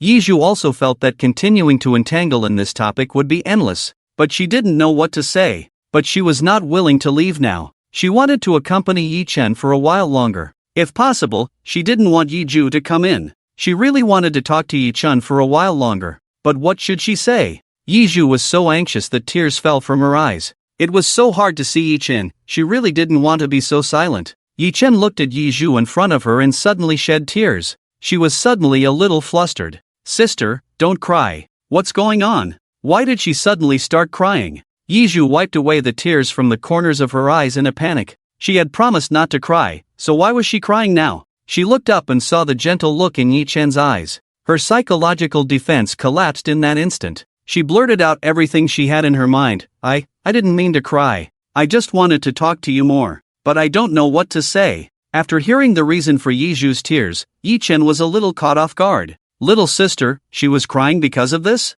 Just because she wanted to talk to herself more, but couldn't find a topic? The director on the side was also shocked. They say a woman's heart is as deep as the ocean, but this Yizhu's heart is even more unpredictable than the ocean. What reason is there to cry? However, Yi-Chen, next to her, after touching Yizhu's helpless and fragile eyes, understood everything. Little Yizhu, she was like this too when she was young. Her thoughts were more sensitive and fragile than ordinary people. Sometimes when she wanted to express her opinion, she was afraid of hurting others or it was not the right time. So before speaking every time, she hesitated for a long time. Sometimes she was so anxious that she couldn't speak. And when she was anxious, she couldn't control her tears. After understanding this, Yi-Chen's expression became even more gentle. You can tell me anything you want, as long as you say it, I'll listen. Yizhu wiped away her tears, looking even more pitiful with her tear-stained face. Yi-Chen. Yi-Chen looked at her teary eyes, ignoring the pain and burning sensation in his stomach, and suddenly spoke, Do you want to know why my pen name is 12? This topic successfully stopped Yizhu's tears. She was curious, why? Guess? Yi Zhu frowned and began to think seriously. After a few seconds, she suddenly had an answer. Is it because of Yi Yun? The character next to the character, and the above the cloud? Yes, you guessed it. Yi Chen smiled faintly, his voice weak due to the intensifying pain in his stomach. All his pseudonyms actually had a part of him in them. And this topic successfully diverted Yi Zhu's thoughts from the previous dilemma. Yi Zhu quietly looked at the person in front of her. Although Yi Chen still looked the same as when she had just come in, she suddenly noticed something different. Yi Chen was hiding something. She glanced at the blood oxygen saturation and other data on the bedside monitor, and her throat suddenly felt choked up. Yi Chen. Yi Zhu bit her cheek and cautiously asked, Yi Chen, I guess the answer to your question, so can I have a small reward? Yi Chen, of course, could not refuse. What do you want? Instead of answering directly, Yi Zhu suddenly recalled the past. After receiving so many awards, I have always understood that behind these awards, in addition to my efforts and the efforts of the filming and directing team, I am more grateful to the screenwriter 12. It was 12 who gave me so many good scripts to film. It was him who, despite everyone's disapproval, let me play the leading role in his script. I am really very grateful to him. Just like all the audience, he is also my idol. So, on my 18th birthday, I made a birthday wish in front of the cake, but it has not been fulfilled until now. At this point, Yi Chen already vaguely understood. Yi Zhu's birthday wish was definitely related to him. As expected, the next second, he heard Yi Zhu say, yes, my birthday wish was to see screenwriter 12 in person and have his autograph. It would be best to take a photo with him. She bit her lip, cautiously, but also expectantly looked at Yi Chen. So, can you reward me and take a photo with me? For Yi Chen, this was not a reward for Yi Zhu at all. It was a reward for him. Because for so many years, he had not even taken a photo with the four sisters. Yi Chen did not hesitate, of course. He felt extremely happy in his heart, and his originally weak voice sounded much more spirited. The director, who was very sensible, said, I'll take the photo for you. Yi Zhu took out her phone. Let's use my phone. She handed the phone to the director and walked to Yi Chen's side. In her heart, she was extremely nervous and anxious. This was her first time taking a photo with Yi Chen. Click. The photo was quickly taken. Yi Zhu took the phone and looked at the two people on the screen, unable to help but smile. Brightly, she said, I should be the first person to take a photo with screenwriter 12, right? Thank you, Yi Chen. After saying this, she cautiously asked, do you still recognize me as your sister? At this moment, all of Yi Chen's emotions were completely covered by joy. Of course, cough, cough. He was suddenly too excited and couldn't help but cough. Seeing Yi Zhu's worried expression, he quickly adjusted himself to cover up his weak condition. Cough. You will always be my little sister, always the sister I love the most. I am proud to have a sister like you. Yi Zhu's eyes were slightly moist, but her smile was incredibly bright. That should be my line. I am proud to have such an amazing brother. Yi Chen, you are the brother I am most proud of. She held the photo close to her chest. I will definitely treasure this photo. Brother, should I go call Lei Xiaoyin for you? You must wait for him. Don't fall asleep, Yi Zhu said joyfully, but as soon as she turned her head, tears uncontrollably streamed down her face. She had noticed earlier that Yi Chen's condition was getting weaker. Yet, he was still trying to comfort her with his spirit. She didn't want Yi Chen to worry about how to comfort her, so she deliberately pretended to be cheerful and even asked for a reward. It was all to lighten the atmosphere. But as soon as she turned away from Yi Chen, she couldn't hold back her emotions. The doctor had hinted at it earlier. Yi Chen might not have much time left. The photo in her phone might very well be the last photo with Yi Chen. With tear-filled eyes, Yi Zhu walked to the door. Just as she reached out to open it, she heard Yi Chen's uncontrollable coughing from the hospital bed. Perhaps he had sensed that she hadn't left yet, so the coughing quickly stopped. This made Yi Zhu clench her fists even tighter. Yi Chen.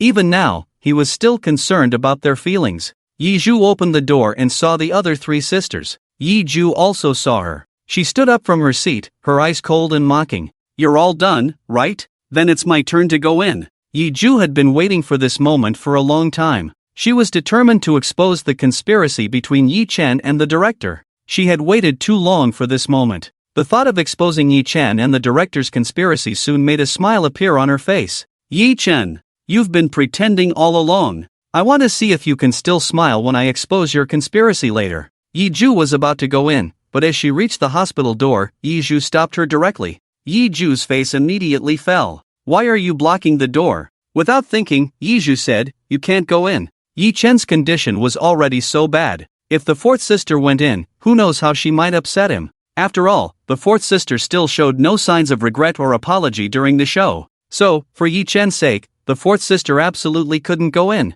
Yi Ju's face darkened completely. Why can't I go in? Yi Ju explained the reason she had just thought of in her heart. Yi Chen can't handle any more stimulation right now. Can you guarantee that you won't deliberately upset him when you go in? After Yi Ju's reminder, the other two sisters also realized. Yes, that's right. Yi Chen can't handle any more stimulation right now. Yi Ju, can you guarantee that you won't deliberately upset Yi Chen when you go in? No matter how you think about it, it would be too dangerous to let only Yi Ju go in. Seeing how they were all protecting Yi Chen, Yi Ju gritted her teeth. In your hearts, have you already labeled me as malicious? Are you convinced that I will definitely upset him when I go in? If that's the case, why did you even let me come here? Finally, Yi Ju looked at Zheng Ming with disdain. Yeju is actually right. Things have come to this point, and it's just Yeju left. How could he possibly not let her in? Yemei also looked at him. Mr. Zhang, I know you want her to apologize to Yechen in person, but I don't think fourth sister would really do that. Previously, in the program, everyone saw how Yeju behaved. She didn't think she was wrong at all. Similarly, she definitely wouldn't apologize. So if she were let in, there would likely be only one result. She would deliberately provoke Yechen. Yelan spoke up. Mr. Zhang, you also want the best for Yechen, so you don't want to see him in a bad state, right? Zheng Ming fell silent. On one hand, he really wanted to stick to his original idea. Let all four sisters go in and apologize to Yechen. It wouldn't work without one person. But on the other hand, he was worried, as Yelan had said. With Yeju's current attitude, she would definitely deliberately provoke Yechen. And Yechen now can't handle any emotional fluctuations. What should he do? He was torn, and the audience in the live studio also had their own thoughts. I bet Yeju going in will definitely provoke Yechen. With her attitude on the show, how could she not provoke him? I just saw it. When Yechen was talking to Yeju just now, he was already very weak. He's just holding on.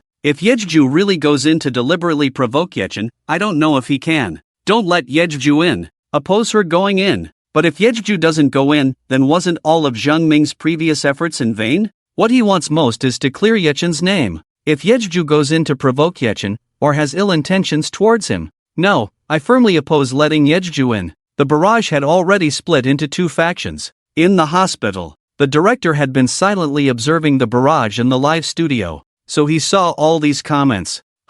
What's this about letting Yeju in or not? Can't Yeju come in? He wasn't the only one filming. He was filming Yechen in the ward, but outside, his colleagues were filming the four sisters. At this moment, the audience was discussing the situation of the four sisters outside. Yechen had already closed his eyes, feeling very tired. After hearing the director's words, he opened his eyes. What's happening? The person involved had already asked. The director naturally couldn't hide it, but he also didn't understand, so he just said what he had seen. Looking at the barrage, it seems they're discussing whether to let Yeju in or not. Yechen was such a clever person. He immediately understood why this discussion had come up. In the variety show, the fourth sister never thought she was wrong. And as always, she thought it was his fault. Can I see the barrage in the live studio? The director didn't think there was anything to hide, so he handed the phone to Yechen. The audience had been posting all sorts of nasty comments about Yeju. They had almost cursed her entire family. But when they saw Yechen take the phone, they all stopped posting those hateful comments. Stop, don't post anymore. Yechen has the phone and is watching the live studio. Don't post those kinds of comments. Don't get Yechen too worked up. Stop. Let's post some positive comments. Yechen, you have to hang in there. You can recover. Although they responded in a timely manner and brushed quickly, because there were always people brushing ahead, Yechen still saw it. So that's why they said whether to let Yeju in or not. Are they deliberately trying to provoke me first? Ahem. Yechen covered his mouth and coughed weakly a few times. Actually, I'm fine. I'm not some fragile doll. It's not that easy to provoke me. Let them all come in. When the director heard Yi Chen's words, he almost couldn't hold back. You're already coughing like this, your face is as pale as paper, and you still say you're fine. Then what would be considered not fine? Yi Chen saw that he didn't move. I really am fine. It's okay to let them all come in. After thinking it over, the director said, okay, I can go and tell them. But whether they want to come in or not is not something I can control. After all, it was the doctor's orders, and he couldn't let a group of people come in. He carried the camera and went out. When he went out, Zheng Ming and Yeju were still confronting each other. It seems that there is still no accurate result up to now. They also looked puzzled when they saw the director come out. "Director, why did you come out? Did something happen?" At this moment, Yizhu suddenly had many bad premonitions. Just now, when she went out, she had already realized how exhausted Yi Chen's body was. Even his blood oxygen saturation was only at 90. Suddenly, a bad thought surged in her mind. Her body involuntarily trembled. Has something happened to Yi Chen? This sentence successfully made everyone look at the director. These eyes were filled with fear, sadness, and reluctance. It seemed that they had thought of something. Yi Lan directly covered her mouth, unable to make a sound. Yi Mei's body softened, almost falling to the ground. Yi Chen, brother, he couldn't. The director felt a great deal of pressure from being stared at. How could these people be so good at imagining things? No, you've misunderstood. Yi Chen is fine. Lei Xiao breathed a sigh of relief. Director, you really scared us. The director thought to himself. You're the one scaring me. I'm the one who's about to be scared to death by you. Zhang Ming was also quite scared, and his voice had a sense of relief from escaping a disaster. Yi Chen is fine, so why did you come out? The director said. Yi Chen knew that you were discussing whether to let Yi Zhu in or not outside. He said you don't need to discuss it, everyone can come in. Yi Mei said, but the doctor said that Yi Chen shouldn't have too much emotional fluctuation right now. If it weren't for this, they would have all gone in a long time ago. And what the doctor said was indeed correct. Earlier, she just wanted to call Yi Chen brother, and his heart rate fluctuated abnormally. So she disagreed. Yi Zhu also disagreed. She was clearly aware that Yi Chen's condition had worsened. Yi Zhu couldn't help but sneer on the side. It's not like he's a fragile doll, why be so careful? Yi Lan immediately glared at her. If you don't speak, no one will treat you as a mute. Yi Zhu still had the same attitude, and it would be even more infuriating for her to go in later. Yi Zhu retorted, did I say something wrong? Yi Lan was about to continue speaking, but was interrupted by the director. She really didn't say anything wrong, because just now Yi Chen also said the same thing inside. He said he's not a fragile doll, there's no need to be so careful. Yi Zhu sneered, see, even Yi Chen himself said so. Yi Mei was still conflicted in her heart, but no need for any more buts, however, although, suddenly, a voice came from the side. Everyone looked towards the source of the voice and found a person wearing gold-rimmed glasses whom they didn't recognize. The doctor initially didn't allow all of you to go in because you are all long-lost relatives of Yi Chen, and there were previous incidents. So the doctor was afraid that Yi Chen would have sudden emotional fluctuations when he saw all of you. But now that you have all gone in one by one, Yi Chen has a better understanding and won't be easily emotionally affected. So now, even if all of you go in, it's okay. Zhang Ming scrutinized the man and asked, who are you? Suddenly, the man who wore gold-rimmed glasses ran over and said, me? I am a professor of psychology at the highest institution of learning. You can call me Professor Su. Yes, the man in front of them was indeed a psychology professor.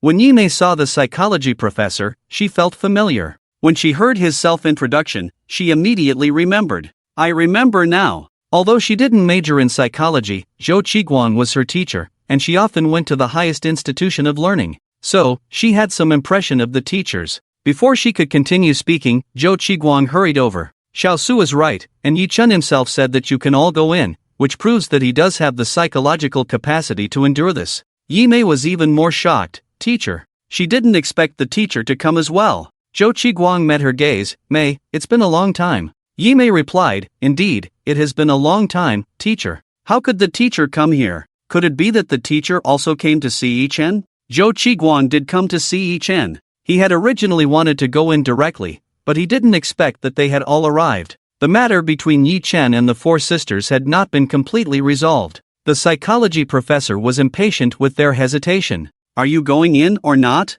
If you're not going in, President Zhou and I will go in first. His words acted as a catalyst. Zhang Ming and the others made a decision immediately. Of course, we're going in. When Yi Zhu heard this, she lowered her eyes, covering the fierce light in her eyes. She didn't expect two more big shots to come, but it didn't matter. After all, the more people who came, the better. Wait a moment. She will tell the whole world. Tell everyone. All of this is a scam. Zhang Ming stood at the front and pushed open the door of the ward. Yi Chen was still half lying on the bed, weakly closing his eyes and enduring the discomfort in his stomach. When he heard the voices, he opened his eyes. Zhang Ming, Lei Xiao, eldest sister, second sister, third sister, and the last one, fourth sister. He finally saw the fourth sister. Yi Zhu also looked at him, at the man with slightly white hair, rough skin like tree bark, and extremely weak mental state. Then, a strange smile appeared on the corner of his mouth. Yi-chan, long time no see. I really didn't expect that when we meet again, it would be in a place like this.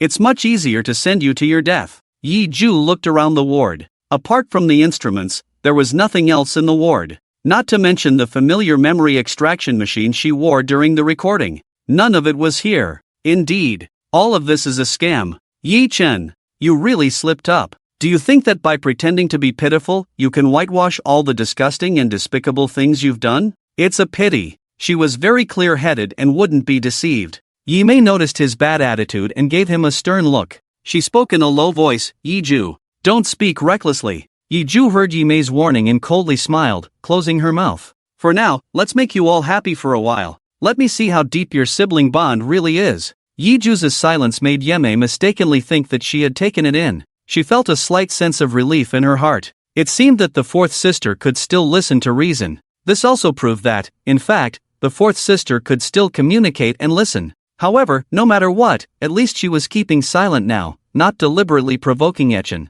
Ye Mei decided to stick to the plan she had thought of when she first entered. Yechin, I know you've been watching the show all along, and you must have seen all of the fourth sister's behavior. Don't take it to heart. You also know her personality. She's just having a hard time accepting the result for a moment. It'll be fine once she calms down. When Yeju heard this, a mocking curve appeared at the corner of her mouth. She actually thought she was wrong? Ridiculous. However, when the camera turned to her, she resumed her cold indifference. She was a qualified hunter. She could definitely wait for the best moment to strike. Yechin also looked at Yeju. He was very clear about the fourth sister's personality. It was precisely because he knew her too well that he knew everything Ye Mei had just said was just making up for it. The fourth sister had no remorse at all. Who knows, she might still be thinking about how to refute him. The reason the fourth sister had become like this was because he hadn't taught her well. He had pampered her too much in the past. Yechin sighed, fourth sister, I'm sorry. You're sorry to me? Yeju suddenly burst into laughter as if she had heard something funny.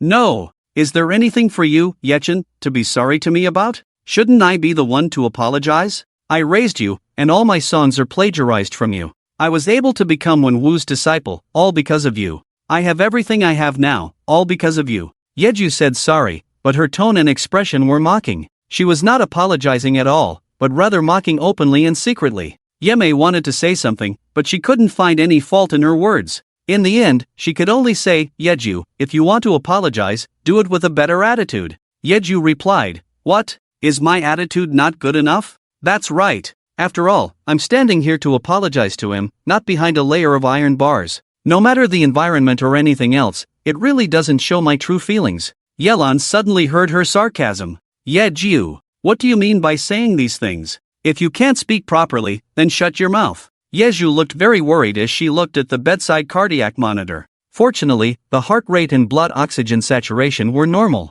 Yeju couldn't help but sneer at them. Yechin, why don't you say a word? Are you just going to hide behind them? Stop it, all of you. Yechin looked quietly at Yeju. I know you have a lot of grievances against me. I also know that what I did has caused you pain. I apologize for everything I've done that made you uncomfortable. You are sisters. There shouldn't be any gaps between sisters. So I don't want you to argue because of me. Ye Mei was the first to speak. Brother, I know. Yelan also spoke up. Brother, I have never blamed the fourth sister. Yeju, after some confusion, became nervous and at a loss. I haven't either. Brother, we're not fighting. Zhang Ming, who was on the side, was directly scared by the three sisters calling him brother one after another. What did the three sisters and Yechin talk about just now? How did they all suddenly start calling him brother? However, after the doubt, Zhang Ming felt more happy for Yechin, because he knew that Yechin had been waiting for this moment for too long. And Yi Juchu had a completely different expression. Yes, that's right.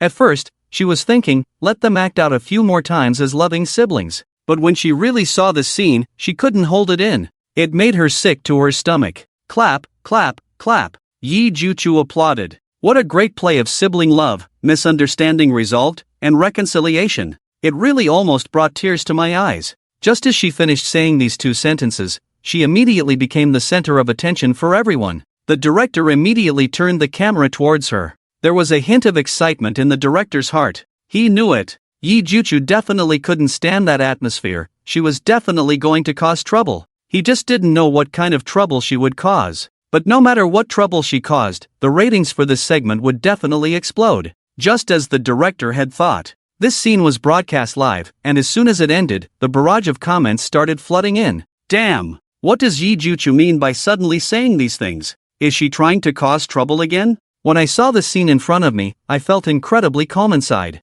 Maybe because I knew that this was definitely going to happen. After Yi Juchu was judged by the production team, she still doesn't accept Yi Chen. How could she suddenly become obedient after seeing him again? Exciting! Exciting! I wonder what Yi Juchu is up to. She wouldn't do something like pulling the plug, would she? The audience was very excited. They were eager to know what Yi Juchu would do next. But in the hearts of some people, they were still very concerned about Yi Chen. Yi Juchu, don't cause trouble. Yi Chen's body can't handle any more excitement. If anything happens to Yi Chen, the first person I won't let off the hook is Yi Juchu. In the hospital room, it seemed calm on the surface, but in reality, there was already a storm brewing. Yi Juchu finally made a move again, but someone was faster than her. Smack! A very loud slap resounded on Yi Juchu's face. Yi Juchu, you've gone too far. The person who slapped her was Zhang Ming. No one had expected that Zhang Ming would suddenly slap her. Even Yi Juchu herself hadn't expected it.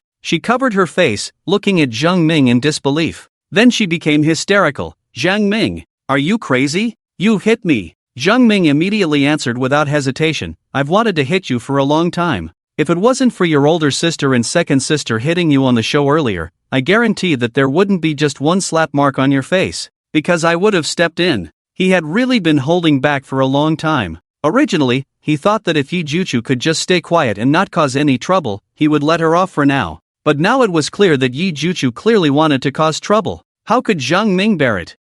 Gu. Yi Chen was the first to react besides them. After hesitating for a moment, his face quickly turned serious. Stop! Before Zhang Ming could say anything, Yi Juchu glared at him. Yi Chen, I don't need your fake concern here. Why didn't he step in when Zhang Ming made a move just now? Why didn't he tell him to stop? Now he's doing all this, huh? What's the point of seeking public sympathy? Zhang Ming heard this and felt the urge to hit her again. If it wasn't for Yi Chen telling him to stop just now, he might have slapped her again. Yi Chen, have you even seen how she's talking about you now? Does she look like she's admitting her mistake now? And she's being sarcastic. If I don't slap her now, I'll really be unable to contain my anger. He had been holding back for many years. Now he really couldn't bear it anymore. There was no need to hold back. Yi Juchu touched her face, her eyes filled with hatred. I'm being sarcastic? Isn't that right? In your eyes, I am indeed being sarcastic. But you have no right to hit me. Yechen, seeing the situation now, are you feeling happy inside?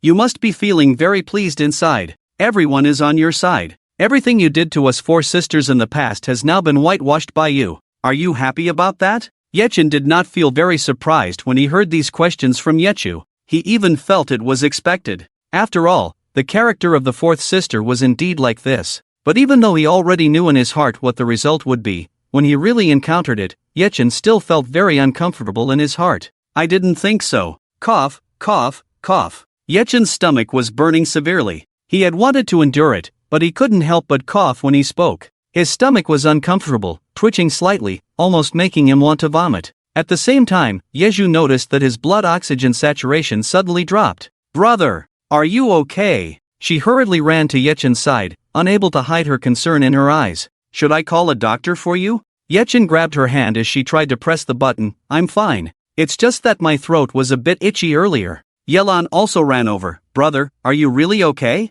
If you have a problem, you must speak up. Don't hold it in. Yeju looked at the blood oxygen saturation next to her, which had slightly risen again, and then listened to Yechen's words and let go of her hand. At this moment, she noticed that Yechen was holding her hand. The touch of those hands was not at all like that of a person in their 30s. It was too rough to an incredibly withered extent. Just touching those hands made her wonder if she was touching dry, wrinkled tree bark. Brother, Yeju couldn't help but reach out and hold his hand. There was a slight hint of red in her eyes. When no one else noticed, Yechen had already become so old. Yeme glared. Yechu, what did I tell you when you came in earlier? Did you just ignore what we said? You deliberately provoke Yechen. What benefit does it bring to you? Yechu took in everything that had just happened. Originally, when she heard the doctor say that Yechen's emotional fluctuations could be life-threatening, she had just scoffed at it. How could emotional fluctuations be life-threatening? It was ridiculous. but just now, she had just slightly provoked Yechin. Yechin's vital signs instantly deteriorated. The doctor was right after all. Yechin really couldn't have any emotional fluctuations. Thinking this in her heart, she retorted to Yame's words, "What do you mean I deliberately provoke him? It's his own inability to withstand it. I just spoke some harsh truths." Zhang Ming couldn't help it. "You immediately get out of here. If Yechu continued to stay here, who knows what other nonsense she might say." Yechu suddenly laughed. "Get out? Why should I leave? I haven't finished speaking, and you're in such a hurry to drive me away. Do you have something to hide?" Zhang Ming's face was extremely gloomy. "What do you mean by having something to hide? I think you're the one with something to hide." Yechu flicked her hair and revealed her delicate face. "If I didn't want to expose the truth, do you think I would like to stay here? The air here exudes a disgusting stench. I would want to vomit if I stayed here for one more second." Lei Xiao had been silent all along, like a transparent person. But now he couldn't help it. "In that case, you should leave quickly. Why do you insist on staying here with your stubbornness?" Yechu raised her chin slightly. "Didn't I say it? I want to expose your truth here. Oh, to be precise, it should be exposing the lies fabricated by the production team and Yi Chen together." She had had enough of the drama. It was time to reveal some explosive material. The director was puzzled. "What nonsense are you talking about? What lies did I and Yi Chen fabricate? What is Yi Jiao talking about? What lies? What is she up to? She can't go a day without causing trouble, can she? I'm really fed up. When will she be taken off the air?" The audience in the live broadcast room rolled their eyes. They were not at all happy to see Yi Jiao, but there were still people supporting Yi Jiao, like her brainless fans. "Goddess Jiao must have some evidence. That's why she's saying this. Goddess Jiao, I will always support you. Hurry up and expose your material and make them all get lost. I can't stand seeing Yi Chen and these three women pretending to be affectionate. What a disgusting sight. It makes me want to vomit. Isn't it true? What did Yi Chen do? Just flatter them to death. A bunch of bootlickers." The fans in the live broadcast room were once again filled with resentment. In the hospital, Yi Jiao smiled slyly. "What? Even now, do you still think your lies can be hidden? Stop pretending. Your so-called memory extraction of Yi Chen is fake. There is no such thing at all." The director waited for a long time, thinking she might say something insightful, or maybe find something else. But it was still the same old story, constantly saying that his memory extraction machine was fake. There was really no new idea at all. "You keep harping on this, don't you find it annoying?" The director was speechless. "This memory extraction machine has long been certified, and it is nationally certified. And this is not the first time I have hosted this program. Only you have been suspecting the content here is fake. How come the guests on my previous shows never doubted it? Always saying that Yi Chen's memory is fake. It's really enough." Zhang Ming was also fed up. "Now that you can't find any flaws, you start to make baseless accusations, right?"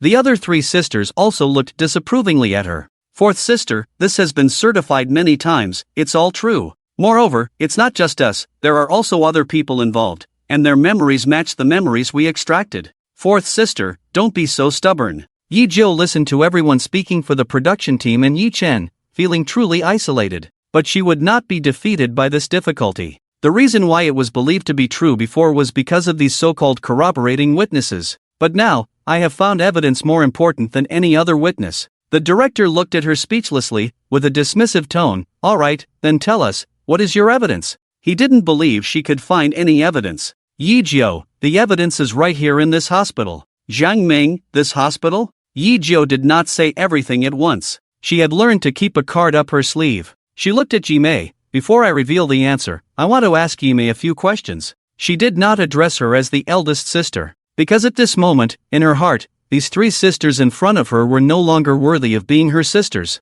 Jimei felt she was being unreasonable. "Fine, since you insist on being unreasonable here, I'll indulge you. Ask." Yi Jiao sneered. "Whether I am being unreasonable, you will find out soon. My first question is, when you went to find Yi Chen, did you find that he was not in that basement?" Yemei nodded without hesitation. "Yes, wasn't this broadcast live?" With live verification, she had no way to lie. Yeju's mouth hooked slightly, slowly setting a trap. "The second question, I remember you went out alone, right? After all, when Yelan went to find you, you came back alone." Yemei also nodded naturally. "Yes, I went out alone at that time." "What's the connection between these two?" Yeju asked. "Of course there's a connection. What I want to know now is, if you went out alone, why was the basement scene you found broadcast live with the program team following you?"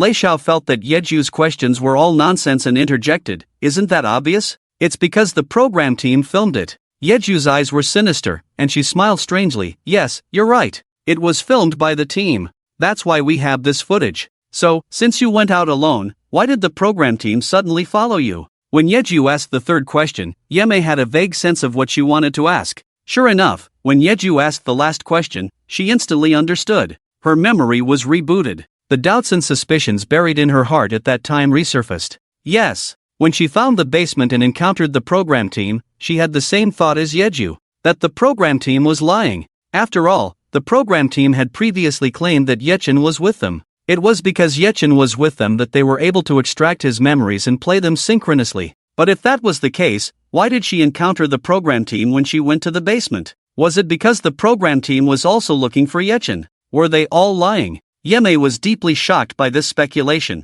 which she had initially considered. Later, after seeing the crude basement where Yechen was, as well as the diary and other evidence, she temporarily put this speculation aside. Then, as the scenes from the diary were gradually revealed, she completely forgot about this matter. Yeju had been observing Yemei all along. Seeing her sudden realization, she coldly smiled and said, "Yemei, have you figured it out now? What exactly is the question I want to ask?" Yeju loudly questioned. "When we participated in the program before, we raised doubts. Why were Yechen's memories mixed in with ours when they were played? I still remember the answer the program team gave us. It was because Yechen was with their team. If that's the case, can you give me an answer? Why were you also following Yemei when she went to find Yechen? Is it because you were also looking for Yechen?" Director. After Yeju's words, the director's face instantly turned pale. He had originally thought that Yeju was just talking nonsense without thinking, but he hadn't expected her to think of this. What should he do? How should he explain why their team had appeared there at that time?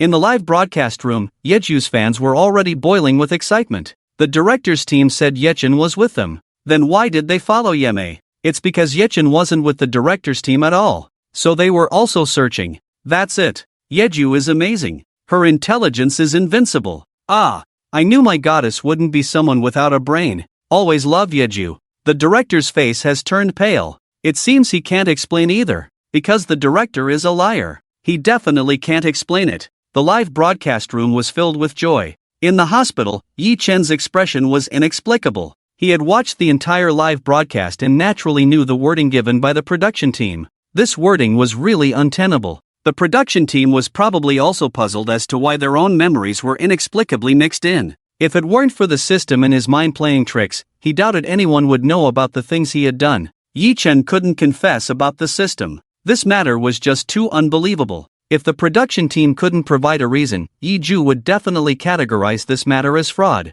It was a lie he had fabricated. And the purpose of doing so was to whitewash himself and bring down all four sisters from their peak. Yi Chen smiled lightly. If that was the case, it wasn't really a bad thing. After all, when he was doing these things, he never expected to be forgiven. Having such a brief moment of happiness, he was already content. Despite enduring stomach pain, Yi Chen was about to confess everything. But before he could, Zhang Ming spoke faster. "Yi Ju, do you really think that by saying this, you can prove that the production team and Yi Chen are in cahoots? Don't you find your words ridiculous?" He had expected Yi Ju to say something else. But this? "Yi Ju, what's so ridiculous? Your inability to explain is even more ridiculous than me." Zhang Ming's gaze was cold. "Because there's no need for an explanation. The reason the production team appeared there wasn't to find Yi Chen." He said this without any guilt, even though he actually shared Yi Ju's thoughts. He was the one who knew the whole truth. It was he who had taken the unconscious Yi Chen to the hospital.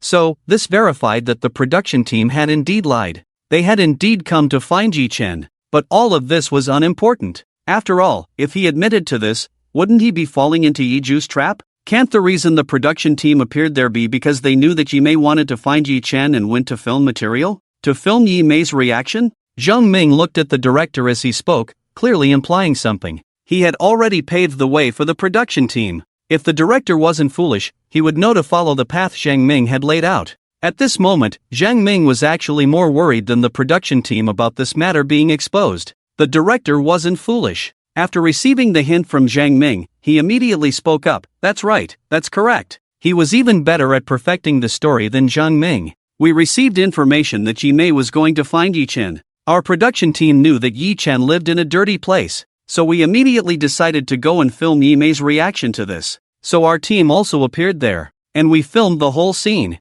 Is there anything wrong with that? The director was originally fabricating a story, but as he continued, he felt it was perfectly reasonable. Yes, that's how it was. They went there to film Yimay's reaction, not to find Yichen. Yichen hadn't expected Zheng Ming to lead the specious argument. Inwardly, he couldn't help but sigh. Knowing his fourth sister's temperament, she definitely wouldn't have just this to say. The faster they tried to whitewash themselves now, the more they feared that the evidence provided by the fourth sister later would make them lose face even more. It would be better to take responsibility for everything now, before it got more complicated. Zheng Ming had been observing Yi Chun from the corner of his eye all along. After knowing him for so many years, he knew exactly what kind of person Yi Chen was. He knew that Yi Chen wanted to confess. This absolutely couldn't happen. He did so much, never hoping that Yi Chen would be smeared with that dirty water. Yi Chen, you also saw this scene through the live broadcast at that time. Your sister is very heartbroken for you. They all know what you have done, and it's all in their hearts. Yi Chen, you won't be misunderstood by them anymore.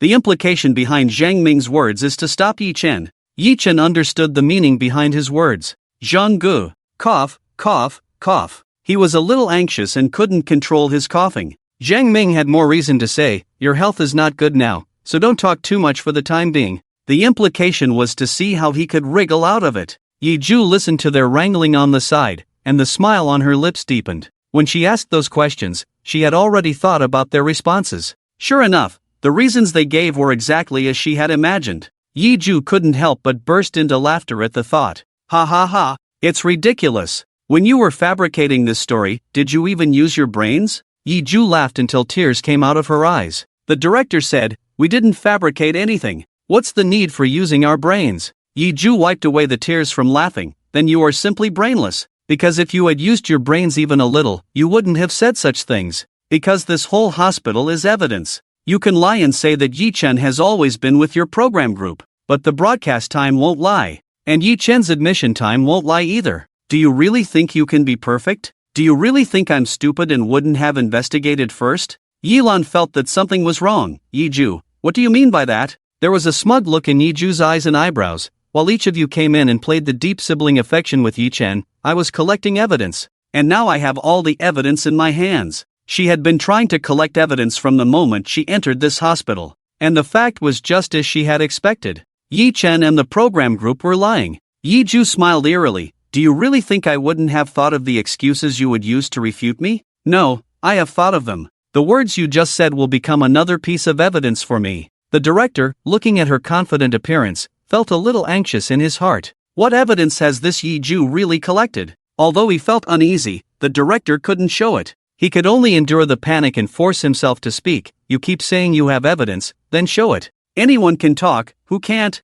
Lei Xiao said, exactly. If you have evidence, show it. Even the audience in the live broadcast room was curious about what evidence Yi Ju could produce. Will Yi Ju really have any evidence? I don't think it's very likely. How could there really be any evidence? But she looks like she really has some kind of leverage. Stop teasing us. Show the evidence. Quickly. Everyone wanted to see the so-called evidence from Yi Ju. And Yi Ju didn't continue to drag it out. She took out her phone and opened the album. The evidence you want is in this picture. Yi Ju showed the picture to everyone. Yi Ju was the first to see clearly what was in the picture. This was a photo of Yi Chen's admission time. She didn't understand. What's wrong with this picture? Why didn't she understand? What evidence was there in this picture? Isn't this just Yi Chen's admission time? Yi Chen was far away in the hospital bed and naturally couldn't see the content of the photo. But he heard what Yi Ju said. In an instant, he understood Yi Ju's reasoning. This photo was indeed evidence. He turned to look at Zheng Ming, only to see that his face was a little pale.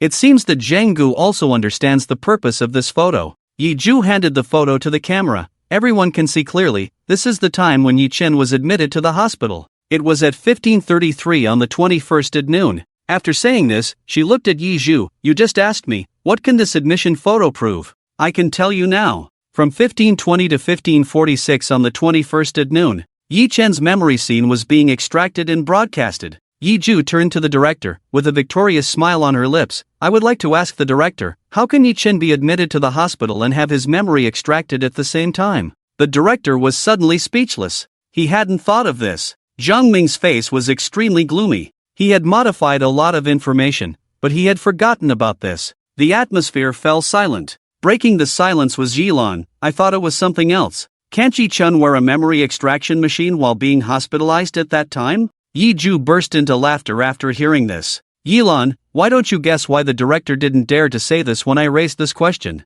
Because all the medical staff here are witnesses. When Yi-chen was processing the admission procedures, he didn't wear any memory extraction machine on his head. Not only that, Yi-ju looked at Yi-chen, her eyes filled with excitement, satisfaction, and resentment. Yi-chen, since you entered this hospital, you have never worn a memory extraction machine on your head. I want to ask, how can you synchronize your memory to the program without wearing a memory extraction machine? Answer me. At this moment, Yi-ju's momentum reached its peak. She had been suppressed for so long, misunderstood by everyone for so long. Now, finally, she could clear the humiliation on her. These people, wanting to see her fall from the peak. Never possible. She will always stand at the peak, laughing at the world. These words from Yi-ju indeed hit the most painful spot. The director couldn't say anything at all. At this moment, he felt extremely wronged. At the beginning, when the program was broadcasted, he was also very puzzled. Clearly, it was just the memories of the four sisters being extracted.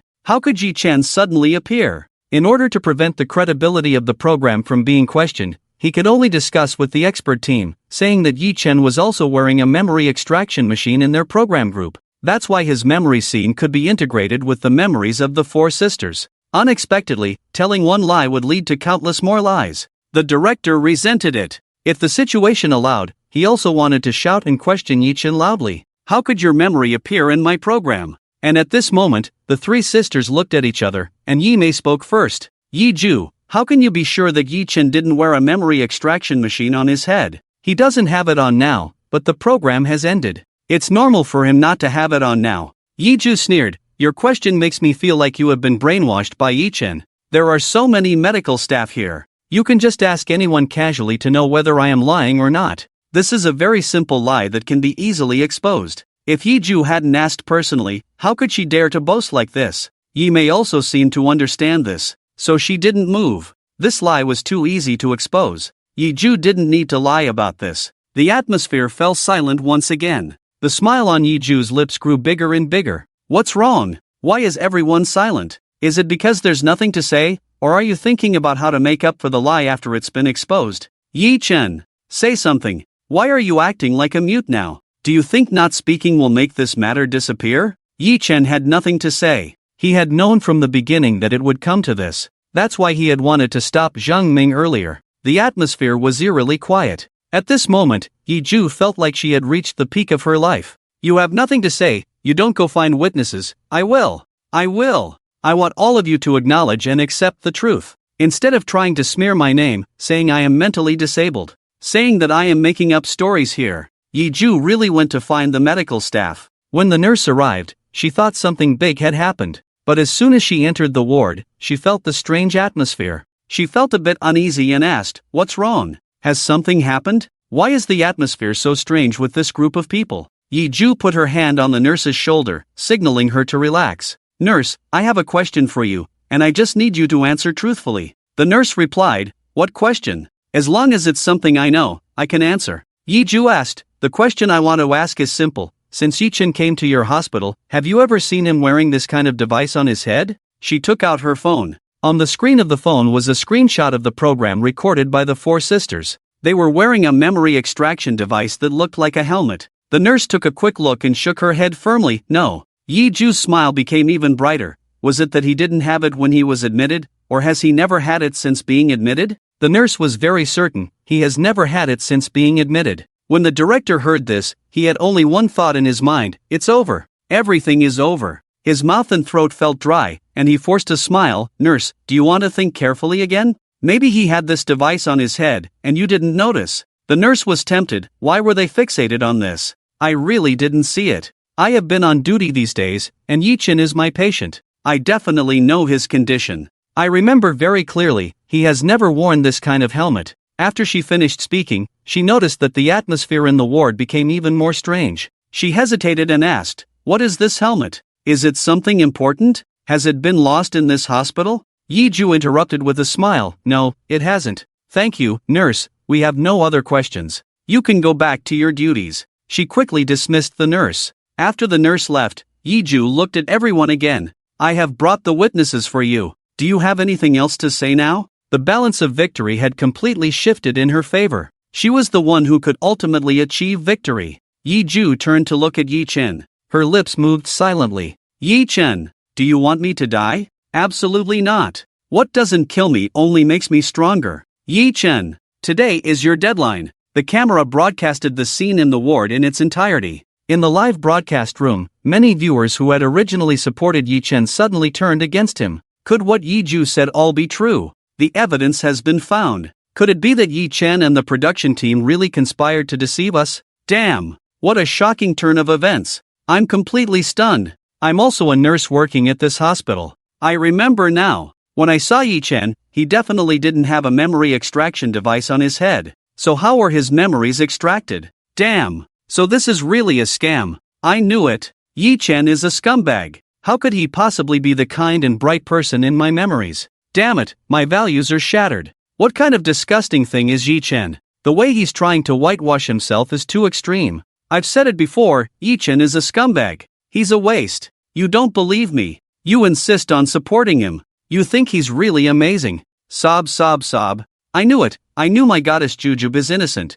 She's been wrongly accused. If she hadn't found the evidence, who knows how she would be blackened now. Disgusting. Damn it. Yi-chen deceived my tears. I can't believe I actually thought he was good. I feel sick just thinking about it. I've never seen such a disgusting and greasy man like Yi-chen. Damn it. I think there must be some misunderstandings that haven't been resolved. I believe Yi-chen is not that kind of person. Still believe it. The evidence has already been presented. How else do you want to whitewash it? Most people like to follow the crowd. The herd mentality is a human weakness. Once public opinion starts to lean in one direction, no one cares about what the truth really is. They just follow the public opinion and its rhythm. They are not willing to use their own brains to think about whether the situation is really as it seems. In the hospital, Yi Mei is the most calm. But precisely because she is calm, after thinking through the whole situation, she couldn't find where Yi Jujube lied. At this point, she was starting to feel uncertain. She wanted to say something, but couldn't. If all of Yi-chen's memory fragments are actually fake, fabricated by him and the production team to deceive them, then what should they do? How should they handle this? This is all too absurd. Yi Lan's mind is also in chaos, but she is more composed than Yi Mei. She wants to prove that what Yi Jujube said is false. After all, she had also doubted it before. So she immediately thought of the key point: if the memories are truly fabricated, how do we explain the testimonies of the bystanders? Yi Zhu nodded. Yes, the testimonies of the bystanders can't all be fake. If it really was a conspiracy by Yi-chen and the production team, then how could the testimonies of these bystanders all match up? Yi Jujube had already thought of the answer. Do you know what the most powerful deception in the world is? It's 7 parts truth, 3 parts lie. Yi-chen and the production team had already planned to carry out this deception, so it's impossible for them to expose such easily found loopholes. Just as Yi Jujube finished speaking, Jiang Ming coldly interrupted. So what you're saying is, those so-called bystanders have actually been bought off by us a long time ago,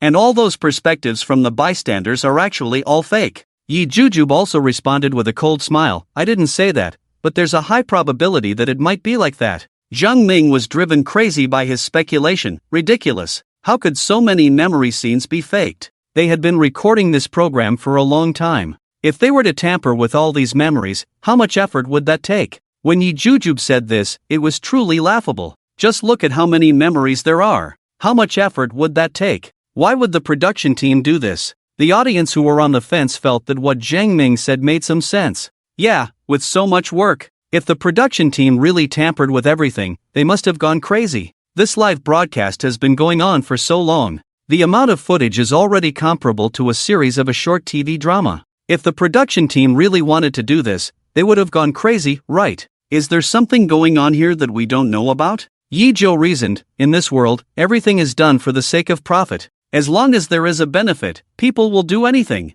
Indeed, the scale of this project sounds huge, but the benefits involved can completely offset it. The thought of her memories being exposed, being questioned by everyone, and being looked down upon, as well as risking all her assets, fueled a fire inside Yi Zhou. Why can't Yi-chen do this? Why wouldn't he? Everyone knows. The 4 of us sisters have achieved so much in our respective fields. And if we were to be pulled down from the peak of our fields, how much of the pie could be divided? Just this alone, many people are eager for us sisters to die and fall from this peak. Yi Zhou's speculation must have some basis. Just as she said, the four sisters are at the peak of their respective fields. If something were to happen to them, the portion of the pie they possess would immediately become ownerless. Anyone could come forward and take a bite. The benefits involved are enough for Yi Chen and the production team to do such a thing. Yi Zhou suddenly looked meaningfully at Zheng Ming. Actually, I found it strange from the beginning. Are you so concerned about Yi Chen because you are also involved in this matter? You are talking nonsense. Zheng Ming couldn't hold back and cursed. Having been in the business world for so many years, he had seen all kinds of villains and shameless people. But encountering someone like Yi Zhou, who was so shameless, was truly a first for him. When you say these things, you have no evidence at all. It's all based on your subjective imagination. Yi Zhou threw the ball back directly. Do you have evidence to prove that what I said is false? In the end, neither side could prove anything. Zheng Ming suddenly came to his senses as he looked at Yi Zhou. He had underestimated her. In any case, the four sisters were all trained by Yi Chen and had reached such a peak position. So, they were not just mere decorations. Now, Zheng Ming truly couldn't find any way to refute what she said, because no one would be clearer than him. When he went to find Yi Chen, he indeed didn't see any memory extraction machine on him, so he couldn't explain why Yi Chen's memories were being extracted and played in real time. With Zheng Ming's silence, the atmosphere in the ward became increasingly eerie. The three sisters were confused by one piece of news after another. Who was telling the truth? Yi Zhou or Yi Chen? Yilan was the first to be unable to bear this atmosphere. She turned directly to Yi Chen, speaking with a somewhat cautious tone. Brother, what's really going on with this matter? Can you explain? She seemed afraid that Yi Chen would misunderstand and quickly added, Brother, please don't misunderstand. I just don't want any more mud to be thrown at you. Yi Mei also chimed in, Yes, brother, what's really going on? Did you really not wear that memory extraction machine? Yi Zhu looked at him with teary eyes. Brother, clarify it. Lei Xiao, listening to their tone, felt something was off. You're not starting to doubt President Yi again, are you? Just because of what Yi Zhou said. Stop it. I am one of the people who knows about it. These memories are all real. I have experienced them all myself. No slightest change at all. Lei Xiao was really amused by this. If these memory scenes were different from what I experienced, I would have noticed it long ago. This is simply a groundless accusation. Yi Zhu felt that she had the upper hand, and her tone was filled with a mocking tone as if she was watching a good show. You and Yi Chen are in cahoots, of course you would speak up for him. So what you say can't be used as any useful clue, nor can it be used as evidence. Her smile became more and more brilliant. Besides, you don't need to be so eager to speak up. Haven't you noticed it yet? None of them dare to speak. Yi Chen. Yi Zhu turned to look at him. Why have you been silent? Weren't you quite talkative before? Saying that we, the four sisters, are unworthy of you, saying that everything you did was for our own good. Now, continue speaking. Keeping silent all the time, is it because of guilt? Yi Chen did not intentionally remain silent. It's just that since a while ago, he has been feeling increasingly uncomfortable. The burning pain in his stomach has become unbearable. His temples are pounding. The scenery in front of him suddenly began to blur. He tried to speak several times, but he only felt breathless. He opened his mouth several times, but couldn't utter a word. Facing Yi Zhu at this moment, he struggled to speak, but ultimately couldn't withstand the pathological pain. He felt dizzy and passed out directly. Unaware that he had fainted, the system, which had appeared no more than 3 times, suddenly appeared. Its slightly mechanical electronic voice sounded in Yi Chen's mind. This Yi Zhu is really annoying. She's always clinging to me. You want evidence? Well, I'll give you evidence right away. The system flashed white light. Suddenly, a silver chip appeared on the inside of Yi Chen's arm. However, at this time, no one knew about it. As Yi Yun fainted, the nearby instruments began to sound frantic alarms. Zheng Ming was the first to react. He rushed up in 3 steps and grabbed the emergency bell on the bed, his hands trembling uncontrollably. What's happening? How did this happen all of a sudden? Yi Zhu's reaction was the second largest. She rushed up and held Yi Chen's hand, tears of worry streaming down her face. Yi Chen, brother! At this moment, she felt extremely panicked. I'm sorry. I should have stopped it earlier. I shouldn't have let Yi Zhu in. Yilan was equally panicked, but she also heard Yi Zhu's words clearly. What do you mean you should have stopped it earlier? Yi Zhu wiped her tears and choked out. When I went out just now, I actually noticed that Yi Chen was not in a good state. Although he has been enduring it, the data displayed by the machines has already exposed him. but I always felt that he could hold on a little longer, so I didn't stop it. At this time, the medical staff had already rushed over. They quickly assessed Yi Chen's current condition. "Family members, please leave. We need to rescue Yi Chen now. Please don't stand here. Go outside and wait, cooperate with our work." They all were ushered out. At this moment, the three sisters had no more thoughts to question what was true or false. They all clasped their hands together, praying that Yi Chen could survive this time. When Yi Ju was driven out, she was furious. Clearly, she was about to expose Yi Chen at the end. But now, Yi Chen had actually resorted to this trick. Fine. Pretending to faint. Does Yi Chen think he can escape like this? Lei Xiao really couldn't control himself and wanted to slap her. "Yi Ju, can you be a little more virtuous with your mouth?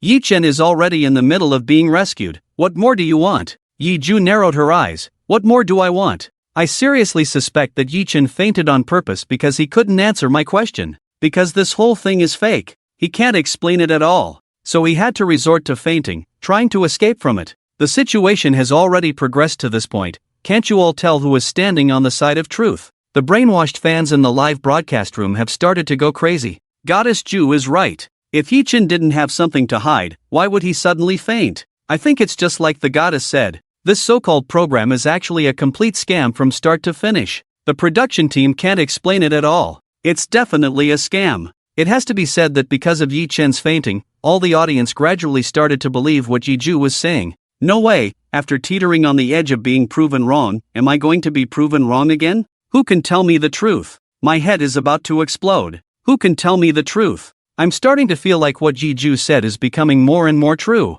Why else would Yi Chen suddenly faint when she questioned him? Is the production team dead? They still haven't come to explain. Explain my foot. It's obvious they can't explain it. So Yi Chen really is a fraud. Yi Chen really has played everyone like a fiddle. Just based on this, he's not a lost cause. Public opinion has already started to lean towards Yi Ju. Zhou Qiguang and the psychology professor are also paying attention to the live broadcast. So the two of them are very clear about what really happened. This is absolutely impossible. Zhou Qiguang was the first to refute, "All of my memories are real. They haven't been altered in any way." Yi Chen is a genius beyond the reach of ordinary people. Yi Ju really didn't expect it to come to this. There are still so many people standing with Yi Chen. At this point, she already has the mentality of a victor. So her tone of voice is no longer as sharp as before. She can speak calmly now. "Dean Zhou, I admire you, so I'll call you Dean Zhou. But after watching the live broadcast, you also know what happened inside, 3 parts fake and 7 parts real.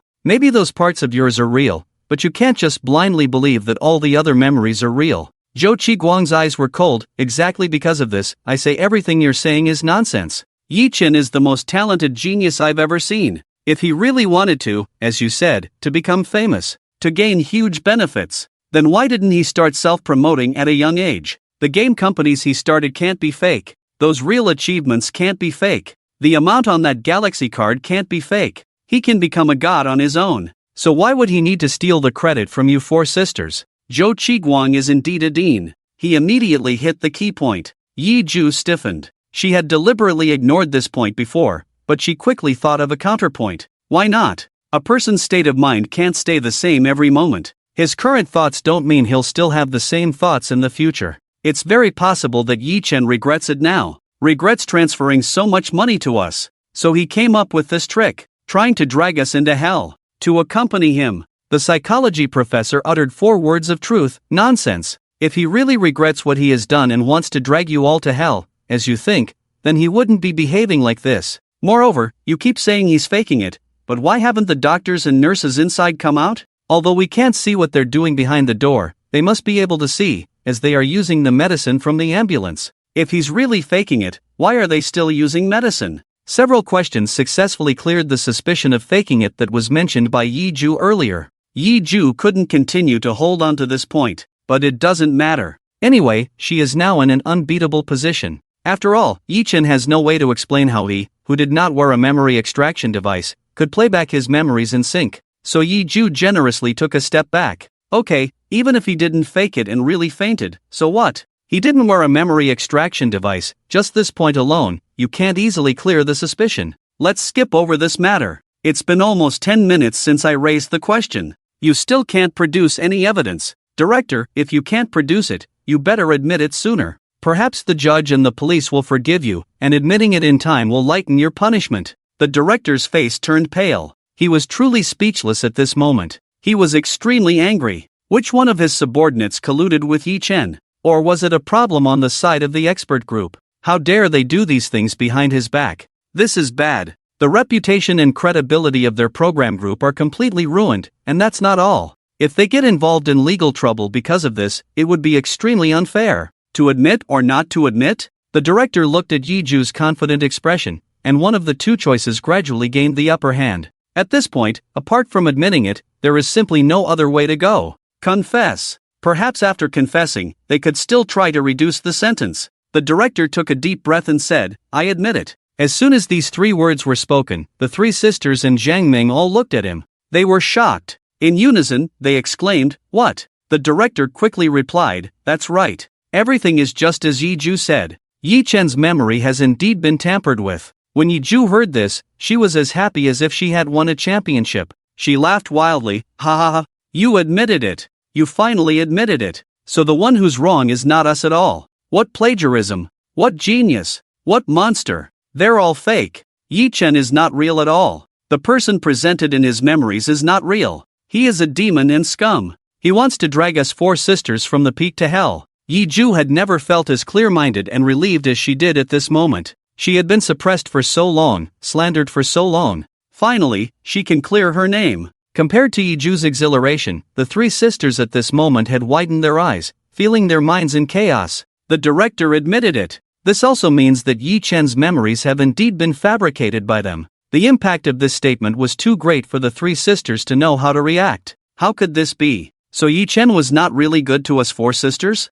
It was all just a whitewash? So everything was just a setup? Seeing the three sisters, whose faith seemed to be collapsing, Yi Ju was now full of confidence. At this moment, she finally dared to call her sister back. "Sisters, I've said it before, Yi Chen is really not the kind of good person you imagine him to be. We have lived with Yi Chen for so many years. I've known him for over 20 years. What kind of person is Yi Chen really? Do we have no sense at all in our hearts? Do you believe that a person can change so easily for the better?" She emphasized, "The landscape may change, but one's nature is hard to change." The last sentence hit them like a hammer, heavily pounding on their hearts. Yi Ju tightly held onto her phone. Inside the phone were the photos she took with Yi Chen. She remembered the bright, determined, and pure look in Yi Chen's eyes. Biting her lip, she shook her head and said, "It's impossible. The eyes are the window to the soul, they don't lie. Yi Chen's eyes tell me that he is definitely not that kind of person. How could someone with such bright and pure eyes be a liar?" Yi Ju sneered when she heard this. "Third sister, when you say this, don't forget that even when the memories were played back, you didn't recognize that the clown was Yi Chen.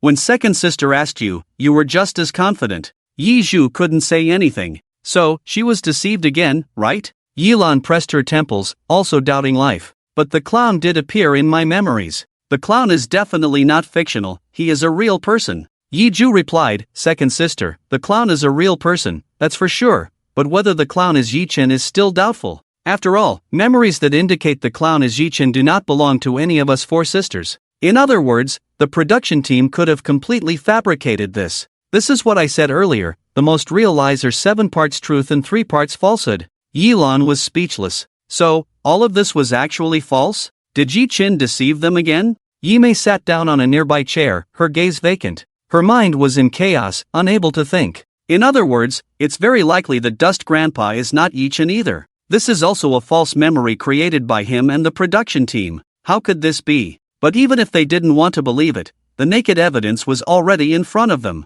The director had already admitted it and acknowledged it. Yi Chen is such a despicable and dirty person. Yi Ju smiled and nodded. "Yes, that's right. Yi Chen colluded with the production team, deceived us, and deceived the public. Yi Chen is a true, unforgivable sinner. There's no need to doubt this." This extreme reversal scene exploded for all the audience. Damn! The director admitted it. So all of this is fake. Damn it! Yi Chen is really disgusting. I can't believe I used to speak up for him. I'm literally exploding with anger. Trying to save a piece of shit? Yi Chen should just die. Living is a waste of air, dying is a waste of land. I never expected this. Everything suddenly turned around. I'm literally speechless. Yi Chen, go die. I'm sorry, I raised my voice at Yi Ju earlier, I apologize. I never expected that Yi Ju was the one with real intelligence in the end. Goddess Ju, I misjudged you. It's really full of twists and turns. I never expected the ending to be like this.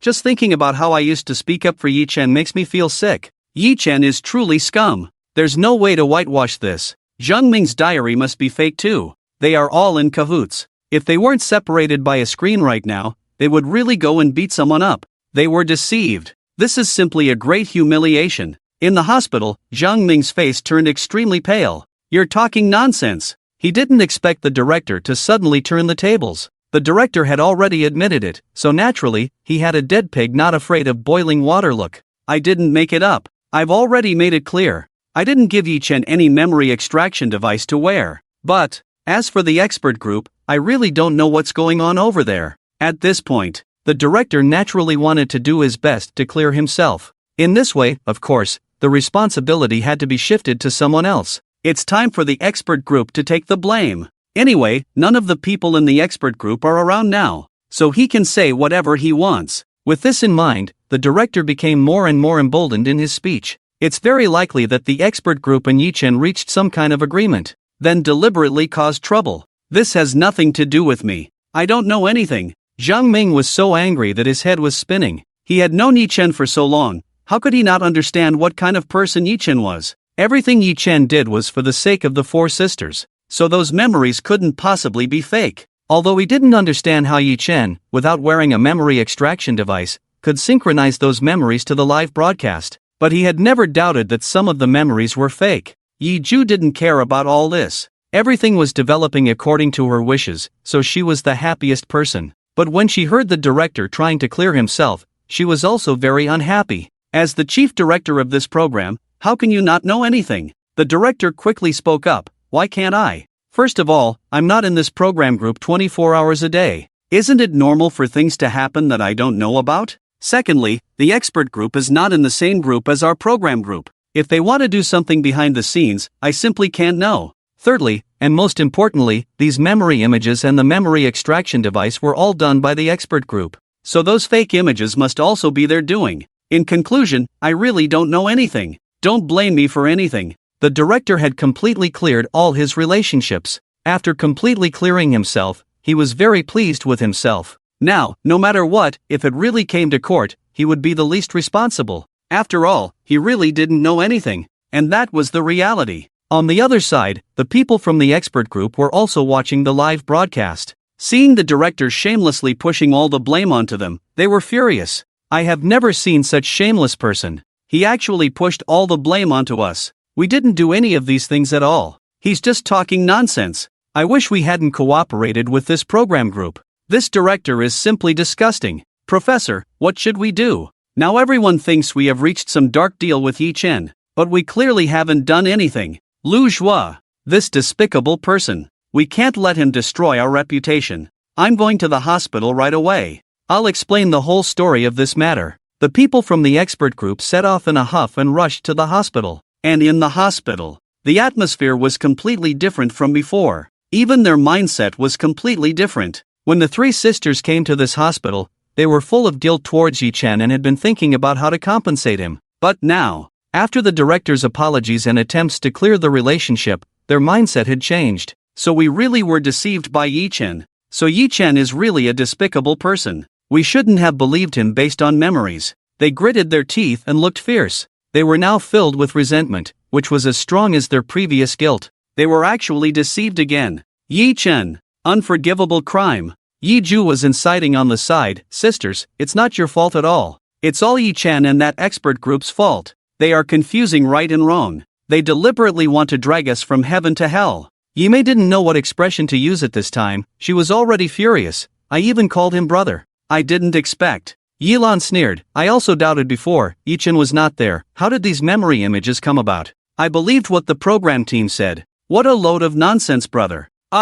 Just the thought of calling him that way makes me sick. Only Yi Zhu remained silent. Although she was also very angry, she had always remained silent. When Yi Zhu saw that she was not speaking, she asked, Third sister, why have you been silent all this time? Do you still want to believe him now? Yi Zhu finally spoke. I want to wait until Yi Chen wakes up and personally hear what really happened. I just want to hear it from him, not from someone else. Yi Zhu was actually very confused inside. She felt that the things that had happened in the past few days had turned her whole life upside down. She didn't know who to believe. She didn't know what to do this time. But there was a voice in her heart, faintly telling her, "Believe in Yi Chen. You must believe in him." When Yi Zhu heard Yi Zhu's words, she felt that she was being stubborn. Third sister has come to this point, and you still want to believe him? The director has already admitted. What's there to explain? Yi Zhu bit her lip tightly. So what? I know the director has already admitted, and I know what you said is very realistic, but I just want to hear Yi Chen say it himself. Yi Zhu had been holding onto her phone tightly. Now only the photo inside the phone could give her all the courage. I have heard others say it too many times. Yi Zhu lowered her eyes, tears glistening in them, but I have never heard Yi Chen say it. I just want to hear him say it. If the truth turns out to be as you said, then I can blame him later. What's wrong with that? Yilan did not expect Yi Zhu to be in this state, with such thoughts. Third sister. Yi Zhu looked into the ward, as if she could see the pale face of Yi Chen through that door. Yi Chen is now undergoing rescue. He didn't faint on purpose, because when I came out, his physical condition was already not good. So if he can wake up, he will definitely say what happened himself. Yi Zhu paused for a moment, her eyes gradually becoming extremely firm, and no matter what, just as Director Zhou said, the bank card he gave us cannot be fake. Taking so much money, it's just to drag us down from the peak. Forgive me for being blunt, I just can't accept this logic. Yi Mei looked at her third sister in a daze. What she had just said was very rational. She set aside everyone's prejudices and stood completely neutral. And what she said made Yi Mei's collapsing emotions come back a little. Yes, the numbers in that sky-high bank card were so huge. What kind of mentality would Yi Chen have if he really wanted to set up this situation? She restrained her collapsing emotions and forced herself to be rational. I take back what I said before. I want to wait for Yi Chen to wake up and personally hear what really happened. Yi Zhu looked at this another turnaround, and was speechless and choked up. You guys are simply unreasonable. All the physical evidence is there. These people are still blindly following like they've been bewitched, standing on Yi Chen's side. It's as if they've been poisoned by him. You will definitely regret this. She just couldn't believe that Yi Chen could still stir up more trouble. Fine, then I want to see it too. Can Yi Chen really wake up and personally explain what's going on? Inside the ward, doctors are desperately trying to save him. All of Yi Chen's vital signs are very weak, like a candle that could be extinguished by a gust of wind. The medical team feels the same kind of difficult problem as before in trying to save him. They are worried that Yi Chen could pass away at any moment. However, Yi Chen is very tenacious. The flame of his life looks very weak, but it still burns on. Yi Chen wakes up again. His mind is still very confused, but he remembers the feeling of being on the brink of death this time, which is different from the last time. This time, he clearly feels as if someone is inputting energy into his body. This is obvious. Without me, you would have died long ago. The sudden mechanical voice makes Yi Chen's mind suddenly clear. System? Although this system in his mind doesn't have much presence, it only appeared once at the beginning of the show and never appeared again. But Yi Chen has never forgotten its existence. It's me. Did you save me? Yes. Until I restore my reputation, you cannot die. Yi Chen's mind is in chaos, but he quickly grasps the point. Reputation? Is it Yi Zhu's doubt? Exactly. Enough chit-chat, let's talk business. I have implanted a memory extraction chip in your inner arm. Next, you know what to say. A memory extraction chip? Yi Chen really wants to raise his hand and turn to look. But before he can do so, a group of doctors has already surrounded him, asking if he feels uncomfortable anywhere. Yi Chen shakes his head one by one. After various admonitions from the medical staff, they finally leave. When the door opens, Zhang Ming and the others all gather around. Has Yi Chen woken up? Is he okay now? After the doctor closes the door, he speaks frankly. He has been saved, but his physical condition is very poor now. If it happens again, I'm afraid. The doctor's unfinished words have already indicated everything. Zhang Ming repeatedly thanks them and watches the doctor leave with the rest of the medical staff. Yi Zhu stands up directly and is about to open the ward door. She doesn't care about what the doctor said. The truth is just a step away now. Her beautiful life is about to start again. No one can stop her from reclaiming her chance for reputation. Zhang Ming stops her. Yi Zhu, haven't you heard what the doctor said? Yi Chen's emotions cannot fluctuate anymore. Yi Zhu sneers. Is it his emotions that cannot fluctuate,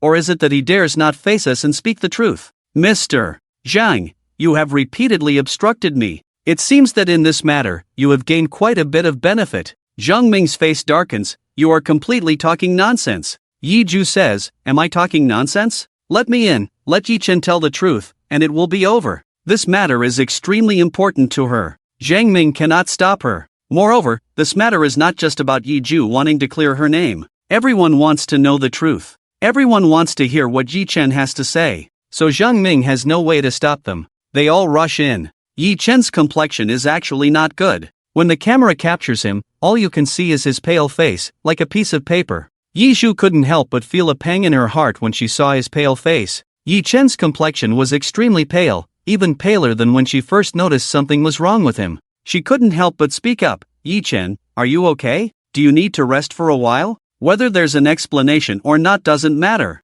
You need to take care of your health first. Yi Ju's words made Yi Ju the first to get angry. Rest? Not until this matter is completely explained. Yi Chen, don't even think about resting. She turned directly to Yi Chen. It's already at this point. You're already awake. Before you faint and can't wake up again, hurry up and tell the truth. Her words were very impolite, almost cursing Yi Chen. Zhang Ming was furious. Yi Ju, if you can't speak, then don't. Cough, cough, don't say anything. Although Yi Chen had been rescued, his mental state was not very good. That's why he hadn't spoken earlier, because he wasn't fully awake. Now that he could speak, he naturally stopped Zhang Ming. Yi Ju, seeing that he finally spoke, began to press him, then hurry up and speak. But she suddenly changed her tone and became smug. Even if you deny it, it's useless, because the director has already admitted it. He has told everyone that you are faking it. Yi Chen coughed painfully. He didn't quite understand what Yi Ju was saying. The director admitted it?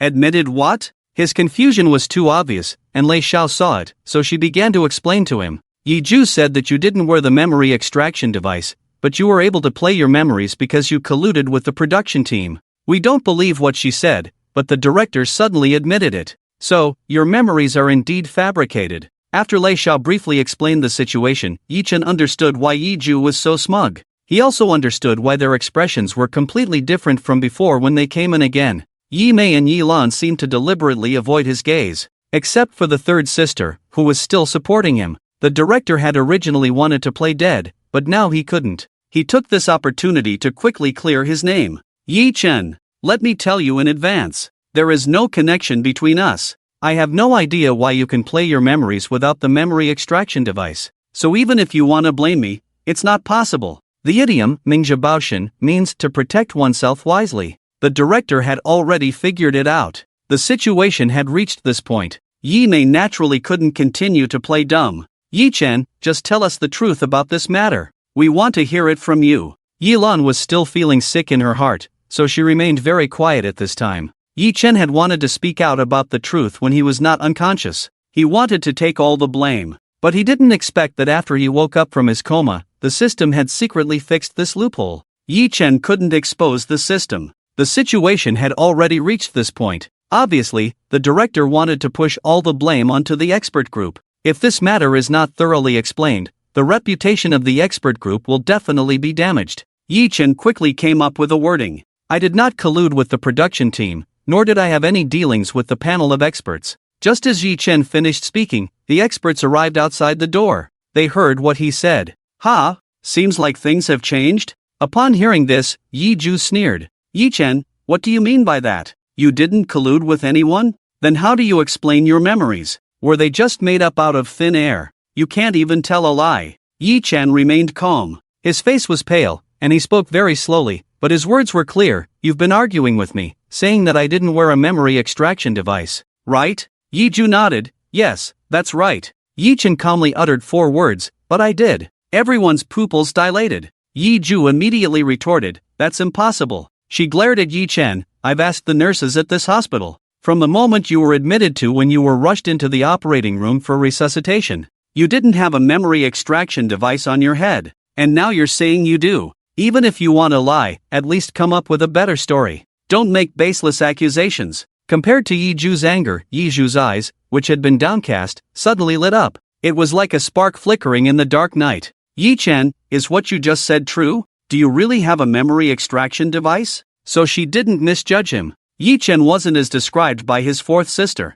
This is great. Yi Ju tightly held her phone. She was so overwhelmed that she didn't know how to express herself. Yi Mei and Yi Lan were equally shocked. They felt that in just a few hours, so much had happened. It was as thrilling as riding a roller coaster. You wore it? Where is it? Why didn't we see it? This was not only their question, but also the question of the audience watching the live broadcast. What lies is Yi Chen telling? So many people saw that he wasn't wearing that device, and now he's saying he was. Ridiculous. Did Yi Chen lose his mind after being resuscitated? How could he say something so illogical? I want to see what this waste can come up with next. Yi Ju simply didn't believe that, at this point, Yi Chen could provide any evidence. It was just the last struggle of a dying man. Anyway, the victory was in her hands now, and she didn't mind seeing if Yi Chen had any tricks left. After thinking it through, she generously said, "If you have that so-called evidence, then show it. Let me see what your so-called evidence is." With all eyes on him, Yi Chen spoke, "The evidence is on the inside of my left arm."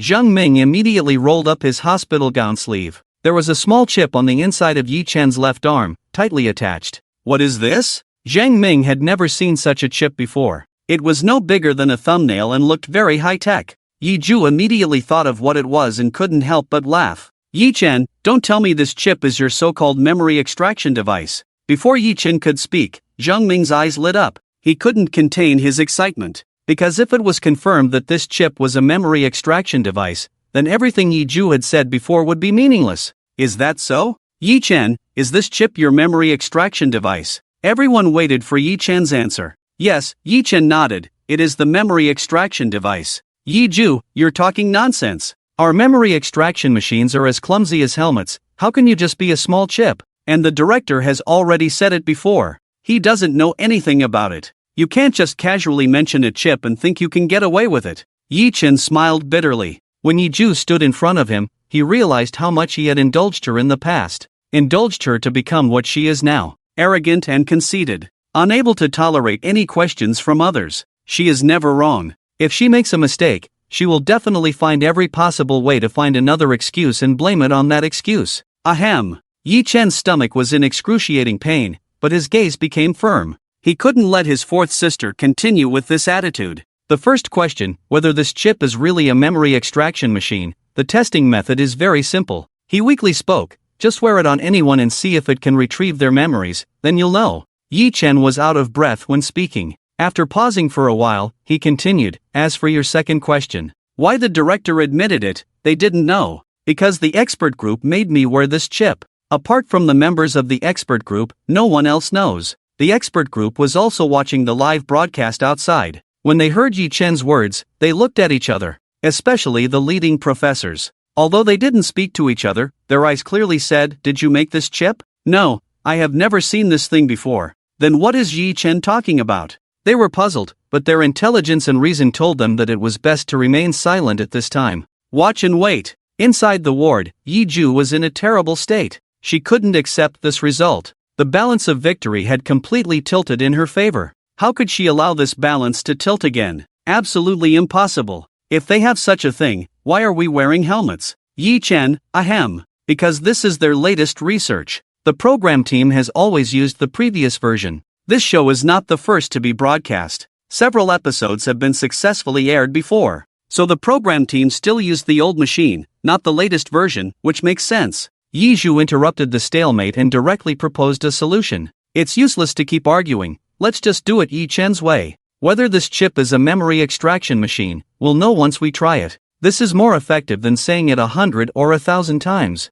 Yi Mei couldn't help but speak, but how do we use it? Does anyone know? Yilan, only the members of the expert group would know. Call them over. As soon as they finished speaking, the door of the ward suddenly opened. The expert group, who had been waiting outside the door, walked in. No need to call us. We are already here. The director was extremely surprised. How did you come here? The expert sneered, if we didn't come, who knows how much dirt you would have thrown at us. They had appeared on the program team before. They were genuine experts and couldn't be disguised. The director's face looked very ugly. So this chip is really your latest memory extraction machine? If it was true, then the things he had said earlier were simply self-sabotage. The professors had already communicated through eye contact outside the door. Since Yi Chen claimed to have a memory extraction machine, they would acknowledge it. After all, the situation had already reached this point. Even if they try to distance themselves like the director, it probably won't work. The memory extraction machine is what they have researched. No matter how they try to distance themselves, they will be criticized.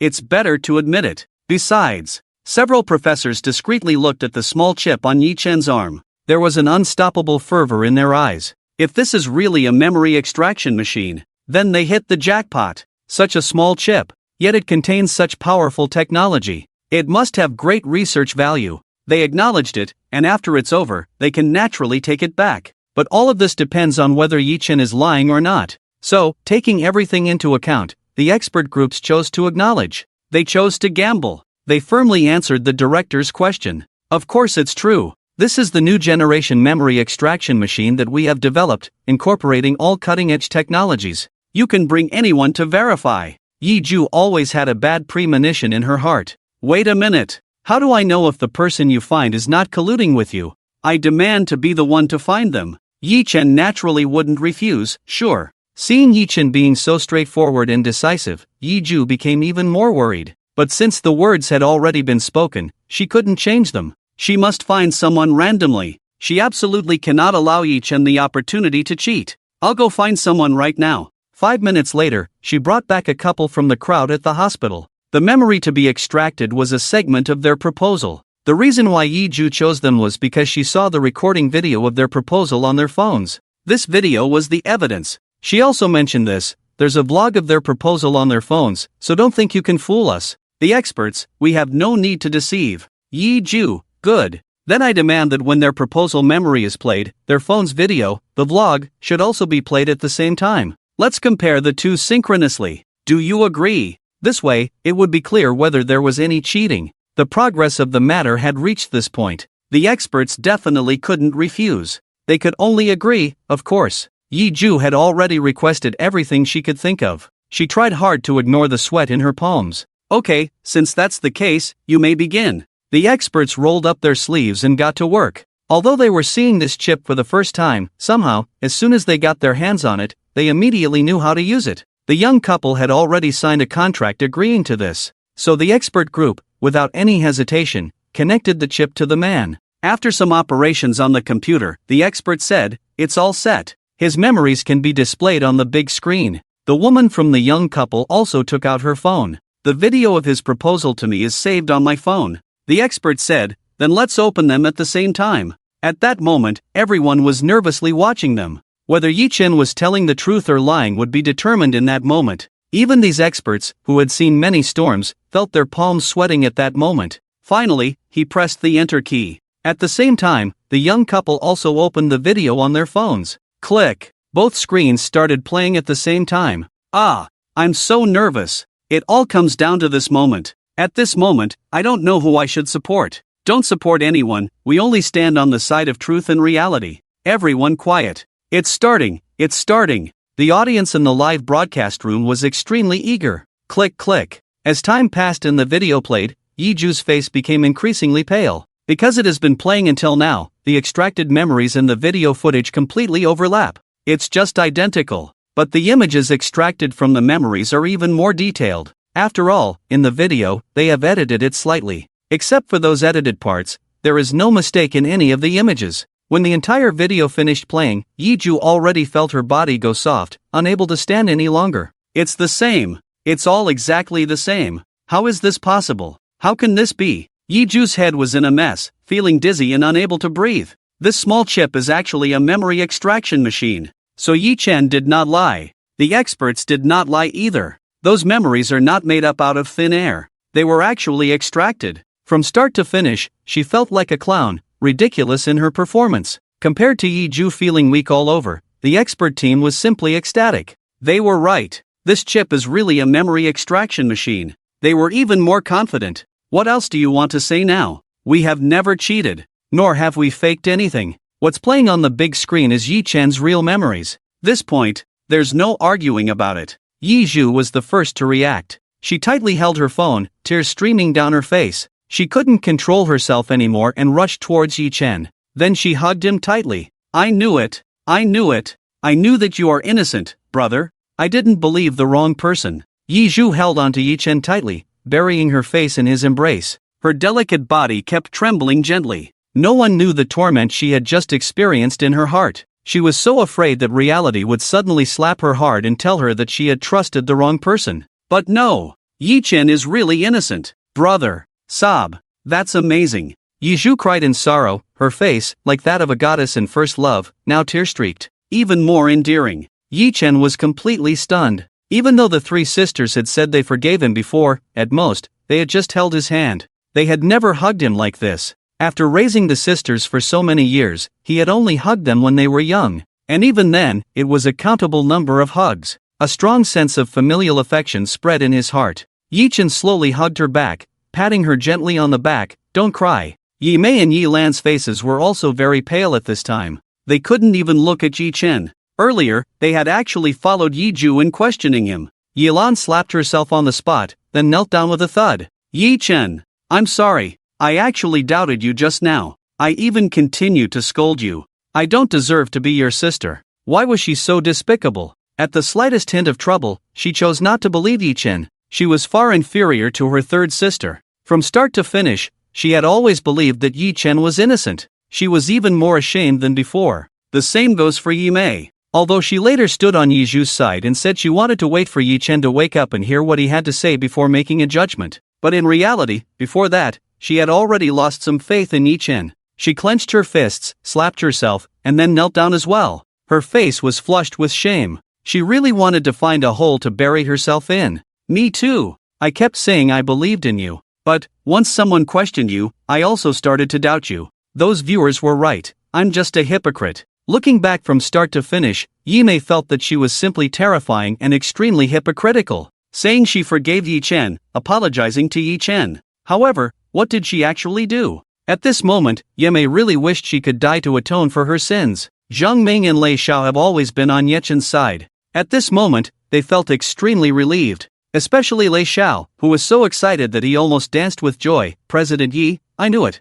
You will definitely be able to clear yourself of the injustice. It's despicable and shameless of them. They want to drag you into the endless abyss in this way. There was a hint of relief in Zhang Ming's eyes. In fact, before Ye Chen spoke, he was a little afraid in his heart. Not for anything else. Just because he was worried that Ye Chen's protective feelings for his sister would resurface. He didn't want to expose everything and silently swallow all the pain and grievances. Let the whole world continue to misunderstand him. Anyway, he was already a dying man. No amount of mudslinging could hurt him. This was what Zhang Ming was afraid of. But the result was unexpected. Perhaps it was Yi Ju's actions that made Ye Chen feel too cold. He finally didn't continue to bear everything as he used to. No matter what mistakes they made, he tried to shoulder everything himself. He didn't want to see any flaws in them. Zhang Ming had never doubted Ye Chen and thought he was fabricating lies. Ye Chen, fortunately you didn't keep this matter to yourself and swallow this pain. At this time, the director next to him looked extremely unpleasant,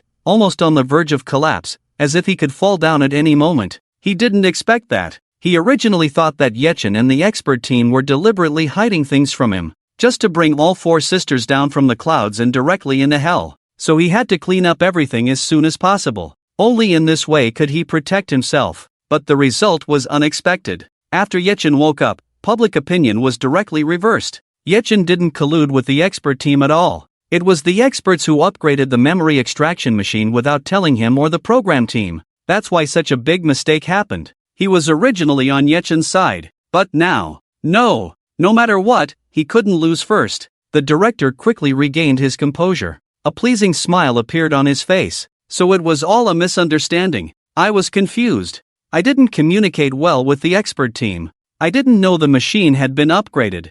I was just talking nonsense here, saying that you were colluding in secret. I was foolish. Zhang Ming couldn't help but sarcastically say, weren't you just swearing that Ye Chen and the expert team were colluding? Why the change in tone now? The director felt a burning sensation on his face. He couldn't continue to lower his head and said, it's just my dull mind. There was a little problem in my communication with the expert professors. The expert professors snorted, when you were smearing us, why didn't you realize that you should communicate with us first? Exchange ideas? The director had nothing to say and could only continue to smile. And this scene was also broadcast live. In the live broadcast room, all the viewers who didn't believe in Ye Chen and insulted him collectively fell silent. The originally lively live broadcast room was now extremely quiet. The densely packed barrage now only had a few sporadic ones. If it weren't for the fact that the number of viewers still exceeded 1 billion, someone who didn't know would think that this was a live broadcast room with only a few dozen viewers. This strange situation lasted for who knows how long until finally, a tentative barrage was sent out.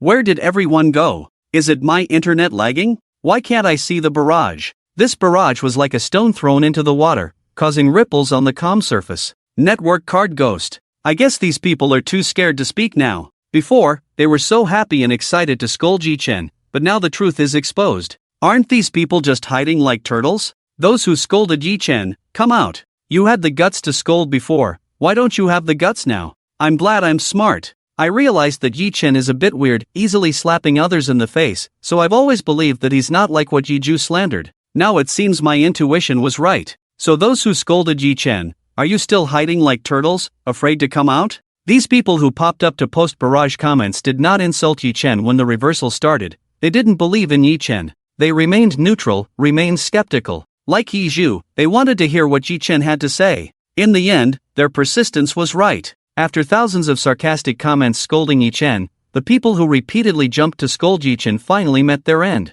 Stop pretending. Now people are very regretful. How did I suddenly lose my mind before and think that Yi-Ju was right? What have I done? Don't ask. I went to the hospital to see a doctor. What illness? Mental illness. Otherwise, why am I jumping back and forth like this? I'm lying in bed thinking about life. In the previous memories that were exposed, Yi-Chen was clearly someone who loved his sister very much. How could he be the despicable person that Yi-Ju described? I actually believed in that evil. My face is swollen. I admit that I was a little too loud towards Yi-Chen before. Okay, I was very loud. I'm like Hime, I slapped myself hard. I'm sorry Yi-Chen. Yi-Chen, I'm sorry, I shouldn't have repeatedly doubted and questioned you. Yi-Chen, I'm sorry too, I deserve to die. When the truth was revealed, all those who had doubted and suspected Yi-Chen before began to apologize on the barrage. In an instant, all the barrage in the live broadcast room turned into Yi-Chen, I'm sorry. They were apologizing for their ignorance and hypocrisy. They were apologizing for their repeated jumping. Clearly, Yi-Chen was already in the hospital.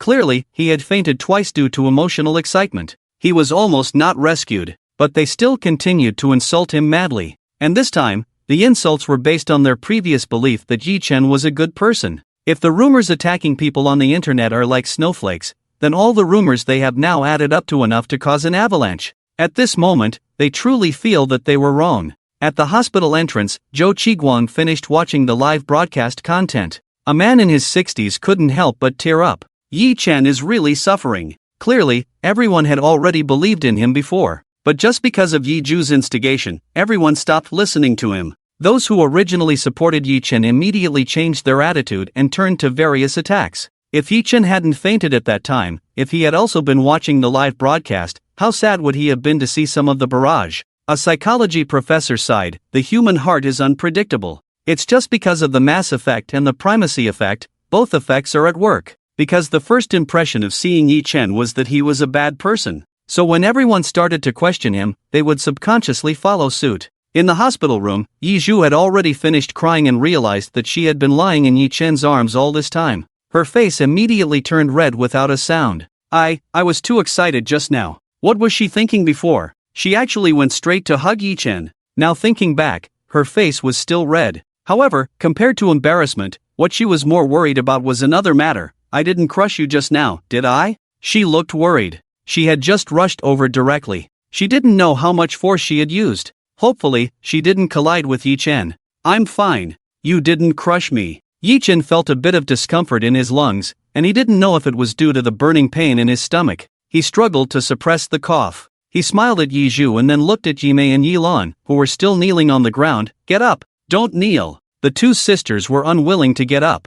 We are guilty. Yi-Chen shook his head. You just don't know the truth. Yi-Mei couldn't stop her tears when she heard this. At this point, Yi-Chen was still trying to find a way out and an excuse for them. They had countless things they wanted to say in their hearts. But compared to their previous actions, all these words seemed like a joke. Because when they first came over, they said the same thing. They also apologized to Yi-Chen in the same way. But what was the result? The result was that they still believed Yi-Ju's words. So at this moment, they felt that only by continuing to kneel could they feel a little better in their hearts. Yi-Chen realized that they were unwilling to get up. Just as he was about to speak, he couldn't suppress the cough anymore. Cough, cough, cough. The burning pain in his stomach couldn't be relieved even with medication. And now he felt it was increasingly difficult to breathe. Even though he was still inhaling oxygen, it didn't alleviate the slightest bit. The first person to notice that something was wrong was Yi Zhu. She saw the drop in blood oxygen levels and immediately increased the oxygen, then put the oxygen mask next to Yi Chen on him.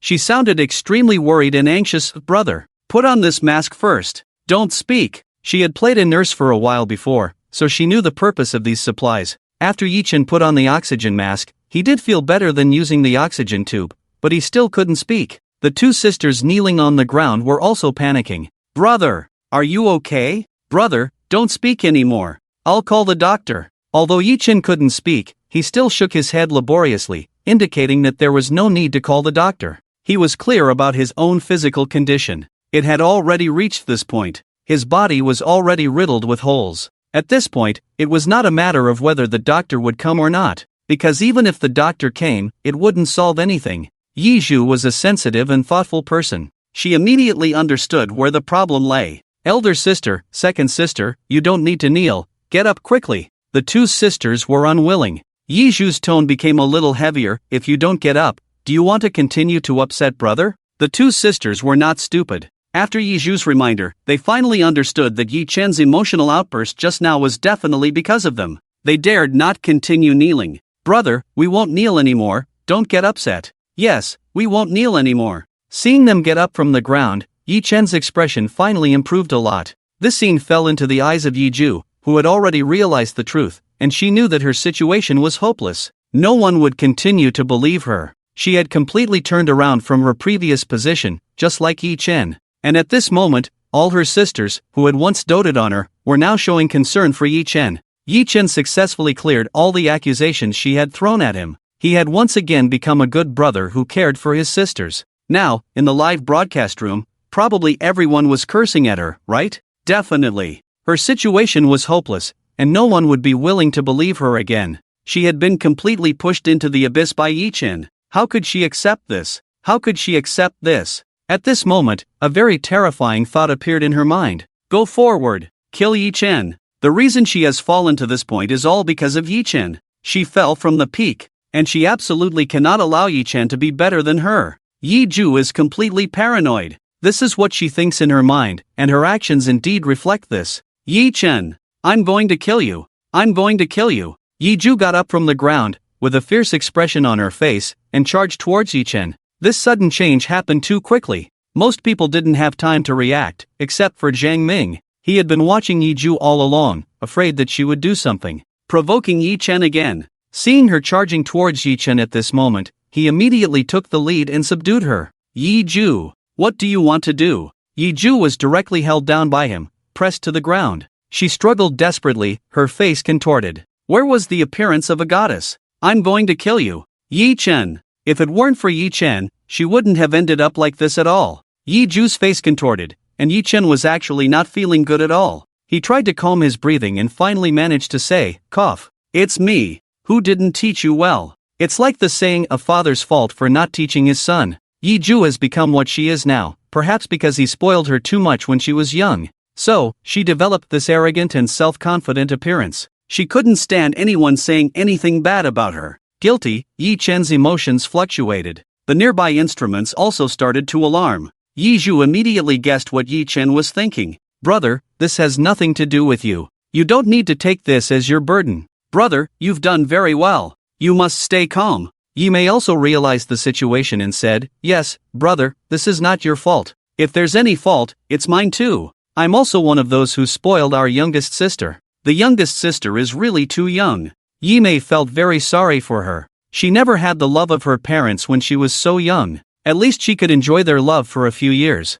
But the youngest sister never had that. So when facing the youngest sister's problems, she always couldn't help but lower her expectations and indulge her. Yi Chen wanted to say something, but he felt his chest getting tighter. He had his eyes open, but now he felt extremely tired and involuntarily closed his eyes. Yi Zhu, seeing this, was extremely afraid. Brother, don't fall asleep." She was afraid that if Yi Chen closed his eyes, he would never open them again. Yi Mei and Yi Lan were also very nervous. "Brother, don't you want to continue to see us? Brother, please don't fall asleep." Only Yi Zhu saw this scene and laughed with a contorted face. "Ha ha ha, Yi Chen, even if I don't kill you, you will die." Yi Zhu, Zheng Ming couldn't stand her anymore and directly pressed her out of the ward. Yi Ju couldn't break free and could only stare at Yi Chen with her eyes. Yi Chen, if there's another life, I will definitely kill you when I see you again. I will definitely kill you. Yi Ju was pressed out of the ward by Zheng Ming. Her hysterical appearance was directly broadcasted to the entire internet. The audience in the live broadcast room thought she had gone crazy. Is Yi Ju really crazy? How can she say such things? She used to be high and mighty, with over 1 billion fans, but now she has been thrown into the abyss, with nothing left. Can she not go crazy? Doesn't Yi Ju think about it? What she has now was originally given to her by Yi Chen. She's gone mad. When are they going to send her to a mental hospital? That place is more suitable for her. No one in the live broadcast room spoke up for her anymore. Even those die-hard fans, seeing Yi Ju like this, began to unfollow her. How could they be fans of a lunatic? Yi Chen was almost at his limit. As long as you look at his current appearance, it is enough to judge. Yi Ju didn't want to see him close his eyes. Suddenly thinking of Zhou Qiguang outside the door, she brought him out. Brother, do you want to see President Zhou? He is outside the door now. Yi Chen originally felt extremely tired and wanted to close his eyes completely. But after hearing this sentence, he couldn't help but struggle to open his eyes. President Zhou? Is it the President Zhou he was thinking of? Yi Mei's next words confirmed his thoughts. Yes, brother, President Zhou Qiguang is also outside. He really wants to see you. Don't sleep. I'll call him in now. Although she knew that Yi Chen was struggling, it might be particularly painful, but she really wanted to see him a little longer. She, indeed, is a selfish person. After hearing this sentence, Yi Chen indeed struggled to keep his eyes open. President Zhou. He really hasn't seen him in a long time. Seeing him mentally strong again, Yi Mei knew that Yi Chen was looking forward to and agreeing with the proposal she had just made. Without saying a word, she went straight out of the ward door. President Zhou. Zhou Qiguang had been watching the live broadcast outside. There was no delay in the live broadcast, so he saw it too. When Yi Mei came out, he was already straightening his clothes. President Zhou. She had just opened her mouth to call his name, and Zhou Qiguang interrupted. Can I bring my student in with me? That psychology professor was his student. Yi Mei, of course. The three of them went in together. Zhou Qiguang had already seen Yi Chen's current appearance in the live broadcast, but seeing it through a screen and seeing it with his own eyes was still different. Yi Chen looked even paler than the image on the screen. His expression was even more haggard. Zhou Qiguang couldn't help but feel that the outstanding young man he remembered from his memory couldn't be overlapped with the one in front of him. Yi Chen. How did that outstanding young man become like this? Yi Chen struggled to raise his eyes and indeed saw Zhou Qiguang. He still remembered him. After all, at that time, he had also spent a lot of effort for the sake of his younger sister. He struggled to speak. President Zhou. Long time no see. Zhou Qiguang was the president of the top university. He was well-read and knowledgeable. When he came, he had prepared countless things he wanted to say to Yi Chen. But when he really saw Yi Chen in that moment, all the prepared words couldn't be spoken. He could only follow Yi Chen's lead. Indeed, long time no see. All the words were stuck in his throat. The psychology professor timely spoke. Yi Chen, hello, I am the psychology teacher of the top university. Yi Chen looked at him and nodded lightly. What is this person coming over for? He didn't know him. The psychology professor saw Yi Chen's confusion. I'm sorry for the intrusion. It's just that I admire you too much. So I wanted to come and see you. He looked at the president's speechless appearance and acted as his mouthpiece, directly asking the question he originally wanted to ask. Although my question is very presumptuous, I still can't help but want to ask. Yi Chen, until now, do you still have no regrets? This question is too direct, too untimely. Yi Chen is already like this. How can he still ask that? The sisters all stared at him with displeasure. Yi Lan was even more straightforward. If you're not here to visit the patient, please leave immediately. What kind of question is that? Yi Chen, however, had no expression. This question of his caused him to think deeply. At this point, do I regret it? Perhaps. After all, the fact that the fourth sister has become like this is a testament to his failure in education. But if it's about whether he would regret doing these things, that should be a no. Yi Chen struggled to gather his spirits and intermittently expressed his thoughts, ending with, I'm the one who caused her harm. Upon hearing Yi Chen's words, the three sisters immediately responded, it's not your fault. Brother, please don't think that way. Despite the current situation, Yi Chen continued to do everything for them. Zhou Qiguang had already organized his thoughts at this point. I thought I would never see you again. Yi Chen, you are truly the most talented person I have ever met. It was precisely because of this that he felt even more regret for Yi Chen. The expressions on the faces of the three sisters all turned desolate. It was all their fault. If it weren't for them, how could Yi Chen have? Yi Mei couldn't help but self-criticize. It's all my fault. I was not good enough. Brother did everything for me. Yi Zhu bit her lip. No, brother did it for us. It's because of us that we burdened brother. Yilan covered her face, too sorrowful to speak. Yi Chen struggled to speak. It's not your fault. The three sisters cried in sorrow at the same time. However, Yi Chen did not continue speaking. He was truly too exhausted. He had already exerted all his efforts in the conversation with Zhou Qiguang. Now, he mustered the last bit of strength. I have never regretted. After saying this last sentence, Yi Chen could no longer hold on. He was so tired. Let him sleep well. Yi Chen slowly closed his eyes. The three sisters panicked. Brother, don't sleep, hold on a little longer, please? Brother.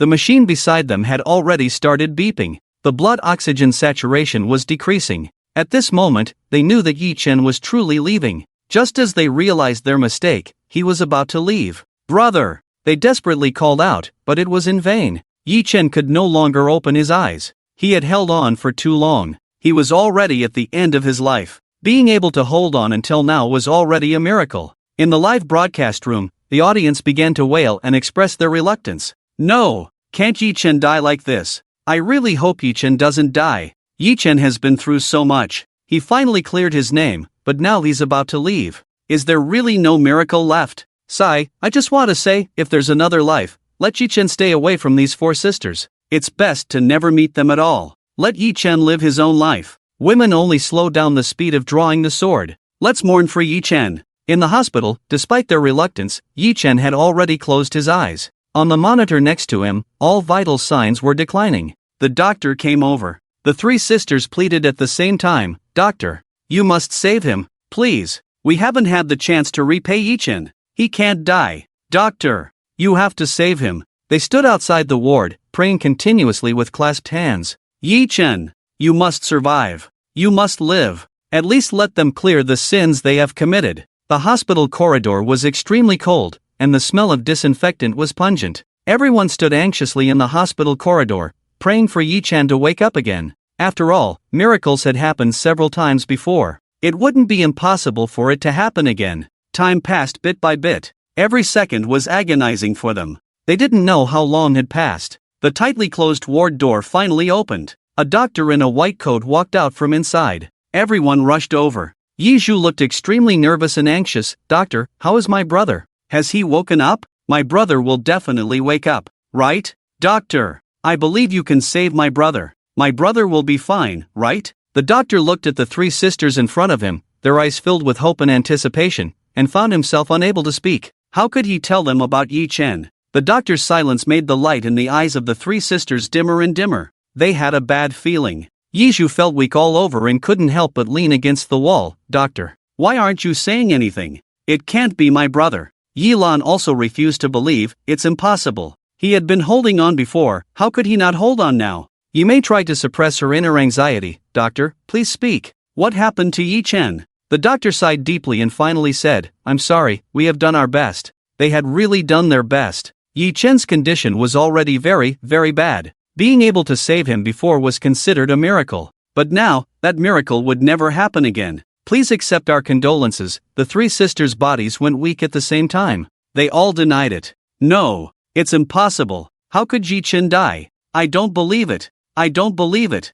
Yi Mei pushed the doctor aside and rushed into the ward. In the ward, the doctors and nurses who had been trying to save him had stopped their work. They made way for the three sisters to approach. Yi Zhu saw that on the nearby electrocardiogram monitor, Yi Chen's vital signs had disappeared. Yi Chen, brother, no, no. Yi Lan also refused to believe. It's not possible. How could Yi Chen die so easily? He had been able to hold on for so long before. Yi Mei knelt on the ground. How could this happen? Yi Chen, we just found out the truth. We just wanted to make amends, but it was too late. They could no longer make amends, and they could no longer see Yi Chen. The three sisters sobbed. Woo woo woo. If life could start over. Yi Chen, I will definitely not let you worry about us again. If I could start over, I would definitely protect you, brother. Unfortunately, it was too late. There is no second chance in life. Ding, the system in Yi Chen's mind suddenly made a sound. Life playback mission completed.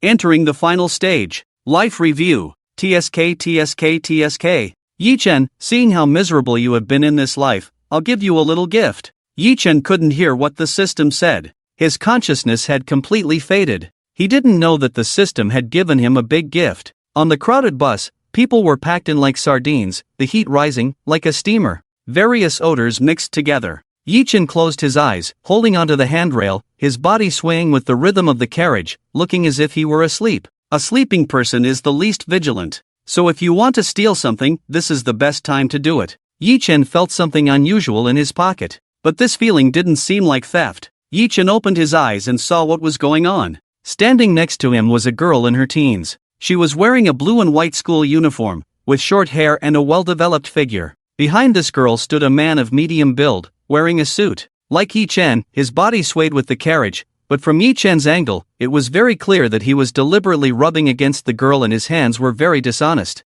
Taking advantage of the swaying carriage, he kept reaching out to touch the girl's buttocks. It was because Yi-chen was next to him that he was able to touch her. From Yi-chen's perspective, he could only see the girl bowing her head. Her hair covered her expression and all her emotions. This scene fell into Yi-chen's eyes. Naturally, it translated into the fact that this girl had already felt a man constantly touching her from behind. But she didn't dare to resist at all. She just silently lowered her head and accepted it. The man in the suit also noticed that the girl didn't dare to resist, so he became bolder in his actions. It started with just brushing against her, but now he was getting more aggressive. Just as the man made his move, Yi-chen grabbed his hand and twisted it back. The school uniform the girl was wearing was from the same school as his. Since they were from the same school, he felt the need to help her. Ah! A sharp pain shot through the man's wrist, and he cried out in agony. What are you doing? Let go! The girl, who had been keeping her head down, seemed to be startled and finally lifted her head. In that moment, Yi-chen finally saw what this girl looked like.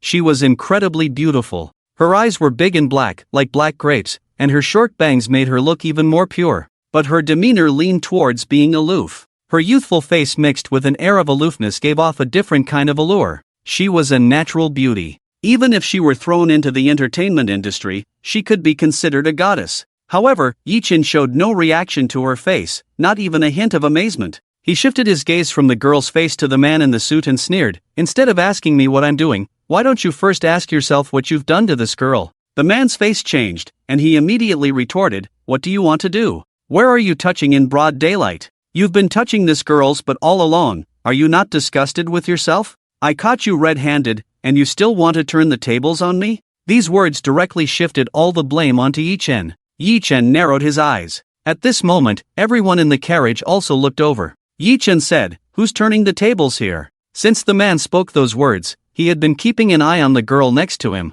The girl seemed to be still very panicked, and she didn't dare to look at the two men. She just kept her head down, tightly gripping her clothes. She looked like she was at a loss and didn't know what to do. The man in the suit immediately caught on. This girl clearly didn't dare to speak out, so he could say whatever he wanted. He straightened his back and said, "As a social elite, do I need to touch a girl's butt? It's you! You, with your cheap outfit. Have you ever seen or touched a few women? Now you're getting anxious, it's not impossible." Yi-chen was wearing a white sports suit that cost a dozen or 20 yuan at a street stall. The man, on the other hand, was wearing a suit. When the two were compared, the people in the carriage quickly started looking at Yi-chen with strange eyes and whispering to each other. How can this young man go and touch a girl? So young and yet so shameless. It's really disgraceful. I felt something was off about this young man as soon as he got on the bus. He kept staring at the girl. It's despicable. People always tend to judge the clothes before the person. Because of this clothing issue, everyone sided with the man in the suit and blamed Yi-chen.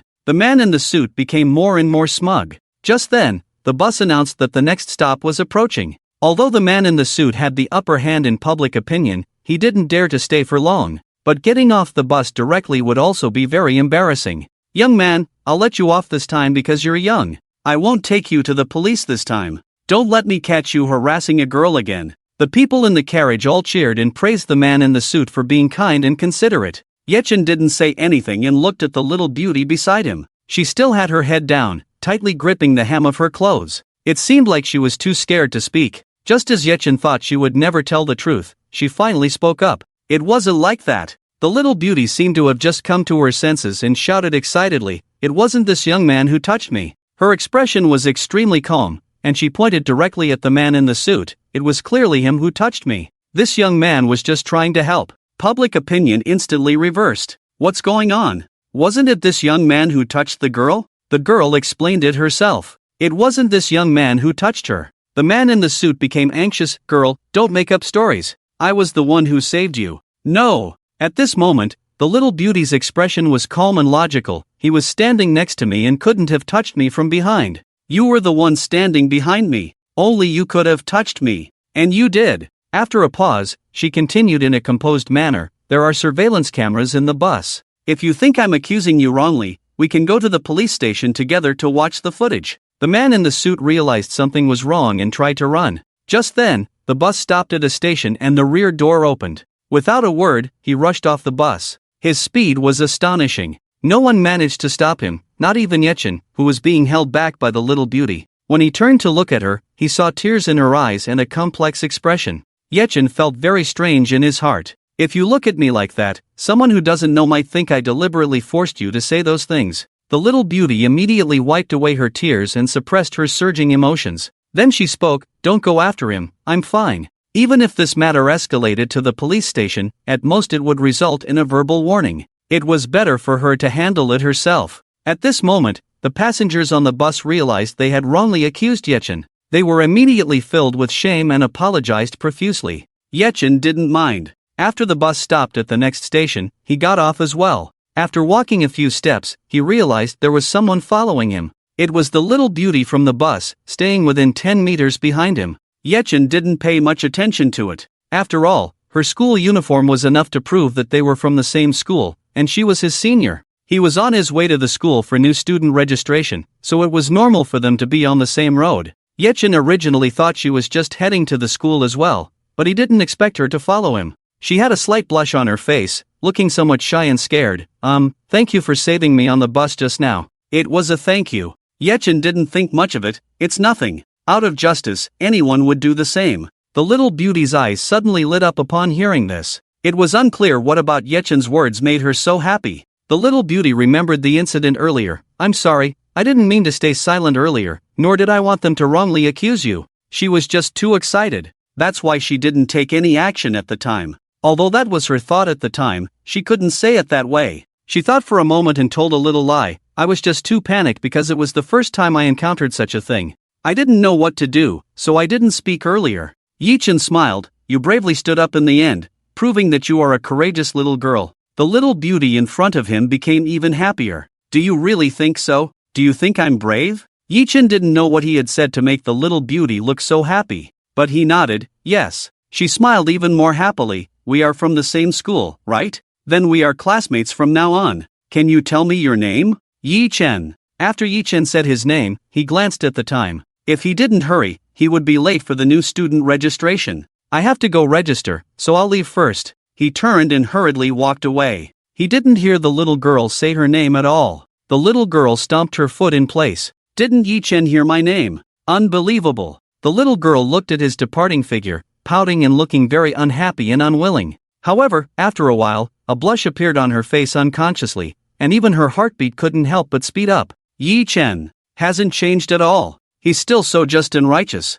She clenched her fists tightly, as if making a vow. Yechin, in this life, I will protect you. But when she thought of what she had just experienced, her face became extremely ugly. She took out her phone directly and made a call. Hello, help me deal with someone. Yechin didn't know who he had just saved. He didn't care either. The time for new student registration was almost up, and he had to hurry. Just as he arrived at the new student registration area, he saw two senior students in charge of filling out the forms, looking at him with a particularly strange look. Brother, you're amazing. Aren't you a new student? You actually know Yida's campus flower. Yida's goddess. Oh my god, this is the first time I've seen Yida's campus flower look so radiant. Isn't Yida's campus flower always so cold? I've never seen her smile before. Yeah, Yida's campus flower has always been called the iceberg goddess, but she actually smiled just now. Junior. No. Brother. How are you so familiar with Yida's campus flower? Yechin didn't understand what the two seniors were saying at all.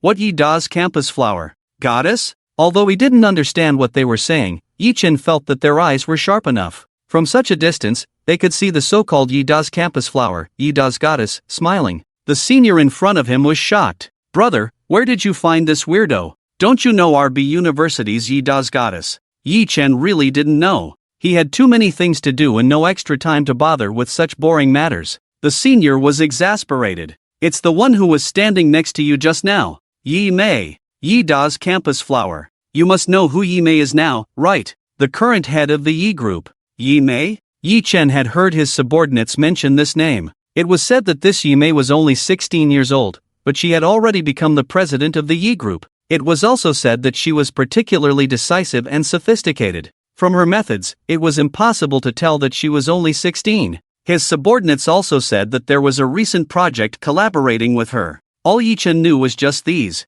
As for the so-called campus flower goddess and the like, he had no idea. "Oh, I see." He had no expression on his face, and his voice was very cold. "So, seniors, can you help me with the new student registration now? What kind of person is this Yi Mei and what does she have to do with him?" The senior looked at him with a very strange look, as if thinking that not knowing Yi Mei was a huge sin. He quickly helped Yi Chen with the formalities. "Although you said you have nothing to do with the school flower of Yi-Da, I still advise you to stay away from her. Xin Xiao really likes her." After hearing this, Yi Chen just took the things and left expressionlessly. It had nothing to do with him, whatever Xiao or school flower. He didn't know that after he left, Yi Mei hurried over. She had already finished her business and hurried over, hoping to help Yi Chen with something else. She didn't expect him to disappear so suddenly. She knew she was late. She decided to ask two senior students, "Hello, I want to ask, where is Yi Chen? The person who just came to register as a new student, where is his dormitory?" The two senior students couldn't believe Yi Mei suddenly asking them a question.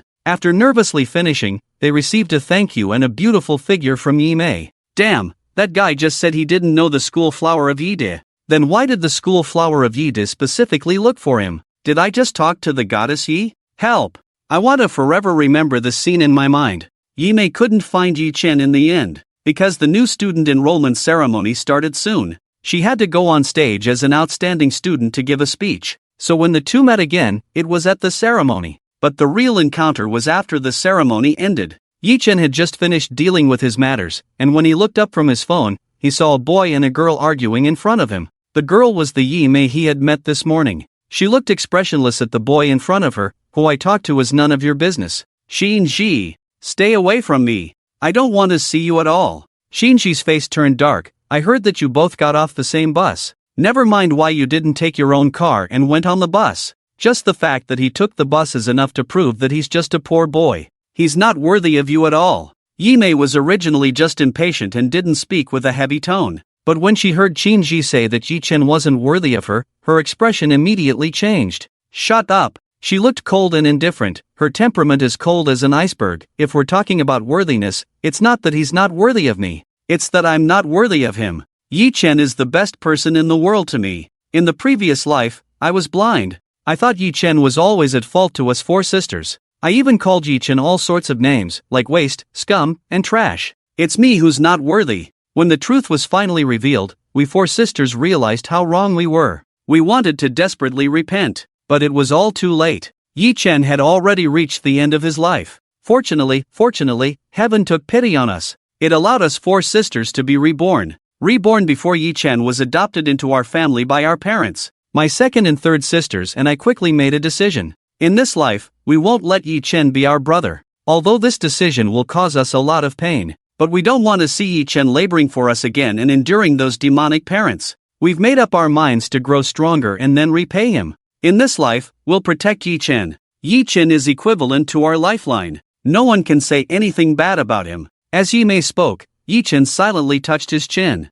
Hiss. Could it be that he's so handsome that this little beauty fell in love with him at first sight after he saved her? Xinji's eyes widened. "Yi Mei, have you been bewitched by him? Otherwise, how could you say such things? What's there to like about such a poor boy? I heard he's short, fat, and ugly. Full of acne. What do you see in him?" Yi Chen couldn't help it. His net worth was only a few $100 billion, indeed very poor. But to say he's short, fat, and ugly, that's disrespectful to his face. "Sorry, are you blind?" Xinji frowned at him. "Who are you?" "You're the blind one." Yi Chen, "Oh, I'm not blind. I must be sick in the head. Otherwise, how could you say such things? I'm short, ugly, and fat, with pimples all over my face. Yimei's eyes lit up uncontrollably the moment she saw Yi-Chen come out. Upon hearing his words, she couldn't help but burst into laughter. Her smile was like melting ice and the snow lotus blooming on the glacier, making the whole world suddenly bright. Yi-Chen couldn't help but sigh in his heart. No wonder she's called the school's goddess. Yimei indeed has the looks for it. Shinji's face turned pale and green, glaring angrily at Yi-Chen. You are Yi-Chen. Yimei sensed his tone was off and stood in front of Yi-Chen. The smile on her face disappeared, turning back into an icy demeanor. Shinji, I've said it, I have no interest in you. Not in the past, not now, and definitely not in the future. You better get lost now. Otherwise, I won't consider the friendship between our families anymore. If it weren't for her good relationship with the Qin family, she wouldn't have tolerated Qinji, the playboy, for so long. He's been pestering her every day. She's not a naive teenage girl. Where does all this lovey-dovey nonsense come from? Qinji had never been so humiliated. His face turned ashen. Seeing more and more onlookers around, Qinji realized it wasn't the time to continue pestering. He gritted his teeth and spat out 3 words, very well. He was determined to regain his face. Yi-Chen ignored the resentful glances directed at him, because compared to that, Yimei's eyes were even more passionate.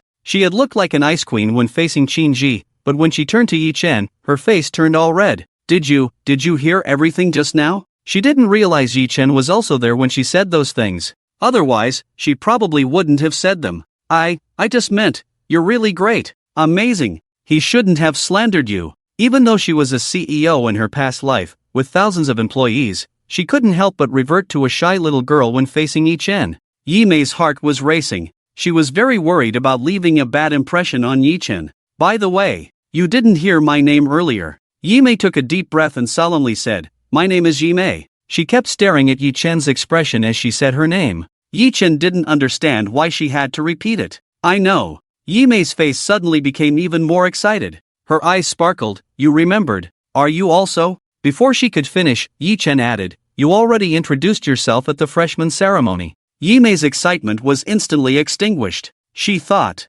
Yi-Chen would have memories of their past lives like them. Indeed, Yi-Chen didn't have memories of his past life. Yimei had wanted to get closer to Yi-Chen and communicate more, but when the long-awaited scenario finally began to unfold, she became shy and didn't know what to say. In her anxiety, she blurted out without thinking, if you're busy, you can go ahead. She regretted it as soon as she said it, because Yi-Chen took it seriously and replied, then I'll leave first. Watching Yi-Chen's back, Yimei felt bitter once again. Although she didn't know what to say to Yi-Chen, just being able to stand by his side made her feel happy. When Yimei returned to the dormitory feeling down, she was immediately surrounded by her roommates. One of them even reached out and touched her forehead. Oh my god, my goddess Mei. Are you possessed or have a fever today? Yimei did not show any shyness in front of Yi-Chen. Her face was cold. What are you doing? Her roommate exaggeratedly shouted, yes, it's still this icy face. It's still our ice queen. Are you crazy on the forum? You actually confessed to a guy in broad daylight. Yimei was originally sitting down, and when she heard this, she almost fell off her chair. What confession? Don't talk nonsense. Yi-Chen is her brother. Her feelings for Yi-Chen are purely sibling love. Confession and all that. It's completely made up. Her roommate handed her the phone. I didn't say that. Look at the school forum yourself. The school forum has exploded. Yimei took the phone and immediately saw the content on the screen. Hashtag shocking. Ice Queen melted. Hashtag Yimei publicly confessed. Hashtag Yimei rejected Qinji for love. I was there. I heard May Goddess say she's not worthy of that freshman. This is not a confession. What is it? Help. I've been at this school for so long, and I've never seen May Goddess smile. But today, for that Yi-Chen guy, she smiled several times. Who is this Yi-Chen anyway? Just because he's a little handsome, has a good figure, why can he steal May Goddess's heart? Did the Ice Queen really melt all at once? But isn't this Yi-Chen just a poor boy? I heard he got off the bus this morning. The clothes he's wearing are just street stall goods. He's not worthy of the goddess. Onlookers, I just want to know, how will young Master Qin, who has been publicly embarrassed, plan to retaliate? The subsequent topics gradually became distorted. They were all talking about how Qinji was publicly embarrassed and what he would do next. Yimei casually flipped through a few pages and already had a rough idea of the current situation. Indeed, her words had been misunderstood as a confession on the forum. Her roommate curiously stared at her. More than those, I'm more curious about how you took the bus to school today? Yimei taking the bus to school, this is such a miraculous thing. It's as terrifying as her smiling. Yemei's face stiffened for a moment. Why? Isn't it just because of Yechen? She had finally received news about Yechen, and after learning that he took the bus to school, she urged the driver to hurry and finally caught up with the bus. Then she successfully boarded and saw Yechen. At that time, he was resting with his eyes closed. She didn't dare to disturb him. She just stood excited and nervous beside him. If it weren't for what happened, she probably would have silently followed him. She definitely couldn't tell the truth. She casually found a reason. The car at home broke down, so I wanted to change transportation. The expression on her roommate's face was clearly disbelieving. Then she asked, Mei, you don't really like that Yechen, do you? Of course not. Yemei immediately retorted, telling the truth, he's my brother. Her roommate was shocked. What? Your brother? But doesn't your dad only have 4 daughters? When did you get another brother? Yemei didn't know how to explain. She could only helplessly say, in short, it's not the kind of relationship you're thinking of. In this life, Yechen was indeed not adopted by her parents. He couldn't be considered her brother. Just consider it as him saving me, and I'm repaying the favor. The rumors in school were unknown to Yechen. After school, he took a taxi to the 4S store. Taking the bus to school this morning was purely a whim, but after experiencing the crowded bus, he instantly lost interest. He directly instructed his subordinates to buy a car for him. His subordinates were efficient. Less than an hour later, they said the car had been bought. He could go to the 4S store to pick it up now. As soon as Yechen got off the car, he saw a familiar person. Shinji. He was standing in front of a Rolls-Royce Phantom, arguing with the store clerk about something. Yechen approached and overheard Shinji, I'm not broke. I want this car. The clerk wiped the sweat off his forehead, but this car was reserved by another customer first. Shinji tilted his chin slightly, tell him to wait for the next one. Give me this one first. The clerk was extremely panicked, but this doesn't follow the rules. Shinji coldly smiled, what rules? I am the rule. Yechen had no intention of dealing with him. He directly looked at another available clerk. Hello, I'm here to pick up the car. The clerk looked at his clothes with some surprise, but still put on a professional smile. Please show me the order. Yechen was about to take out his phone to show the picture his subordinate had sent him, when Shinji noticed him. It's you. Shinji gritted his teeth and smiled. Well, what a small world to meet you here.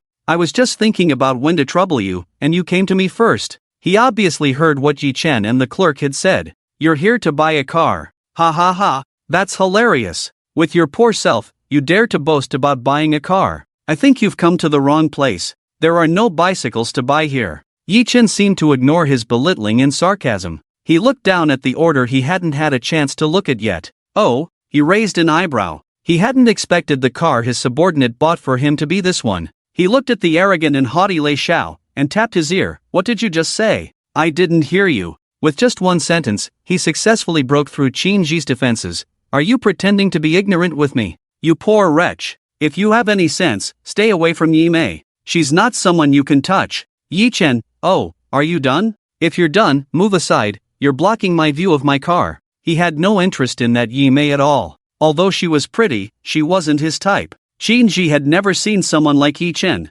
Whatever you say to him, he just acts like he doesn't care. He completely disregards what you say. Shinji turned his head and saw behind him. Wasn't that the Rolls-Royce Phantom? Shinji suddenly laughed in anger. You poor wretch, do you know what kind of car this is? This is a Rolls-Royce Phantom. With just you. You'll be poor for the rest of your life. You can't even afford a tire of this car. Yechen didn't want to bother with him. How could a giant put ants in his eyes? But not wanting to engage was one thing. He was always jumping around in front of him, seeking attention, that was another thing. Yechen finally looked at him seriously. Oh, so you can afford it? When he came in, he did hear him say he wanted to buy this car. But Yechen was so clever and insightful. He immediately sensed Shinji's lack of confidence. With this question, Shinji's face immediately stiffened. But soon, he forced himself to speak. What can't I afford? It's just a mere Rolls-Royce Phantom. Don't just say one. I can afford 10 of these, young master. Shinji was completely bragging.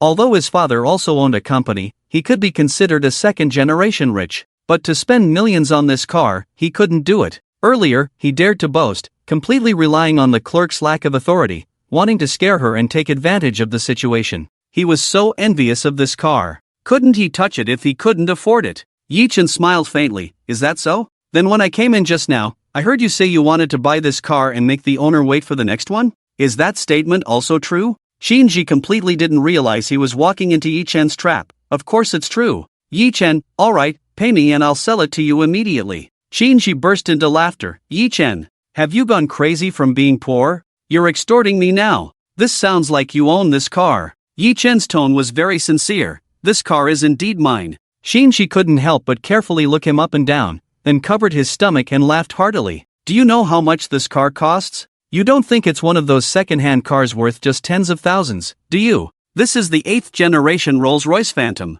worth at least tens of millions. Can a poor guy like you afford it? Yi Chen didn't continue to beat around the bush with him. This is the receipt from this store. If you can't afford it, then just go away. Shinji's face twisted. Yi Chen, don't act like you have any dignity. Ha! Do you think you can prove that this car is yours just by casually photoshopping a picture? It's ridiculous. Yi Chen ignored him and directly showed the photo on his phone to the store clerk for verification. Shinji laughed. Ha! Do you think you can just take away this car by casually photoshopping a picture? He sneered on the side. Just then, the store clerk finally finished verifying the authenticity of the receipt. Her face changed immediately. It became particularly respectful and complimentary. Respected Mr. Yi, I will immediately contact our manager. Your keys are with him. Please wait. Oh my, I didn't expect this. The person in front of me is actually not a scammer. Fortunately, she hadn't shown any disrespect before. Otherwise, it would have been a disaster. Shinji looked at the scene in front of him, stunned. Find the manager? Could it be that the photo is really genuine? It's impossible. How could a poor guy like Yi Chen, who takes the bus, afford a Rolls-Royce Phantom? He decided to stay and see what these people were up to. The manager quickly came out. After quickly glancing between the two, he smiled and walked towards Shinji. This must be Mr. Yi. Your assistant has already informed me, and I have prepared everything for your car. All the documents and items are ready. You can drive away now. Here are the keys to your car. The manager mistook Shinji for Yi Chen. Obviously, he was being polite to the clothes first and then to the person. The store clerk behind them was embarrassed, desperately pulling the manager's clothes and quietly reminding him, Manager, that person is Mr. Yi. The awkward atmosphere spread. The manager never expected that Yi Chen, who was wearing cheap clothes, was actually the true buyer of this Rolls-Royce Phantom, but he was worthy of being in the position of a manager. He quickly adjusted his expression, scolded the store clerk, Do you think I don't know?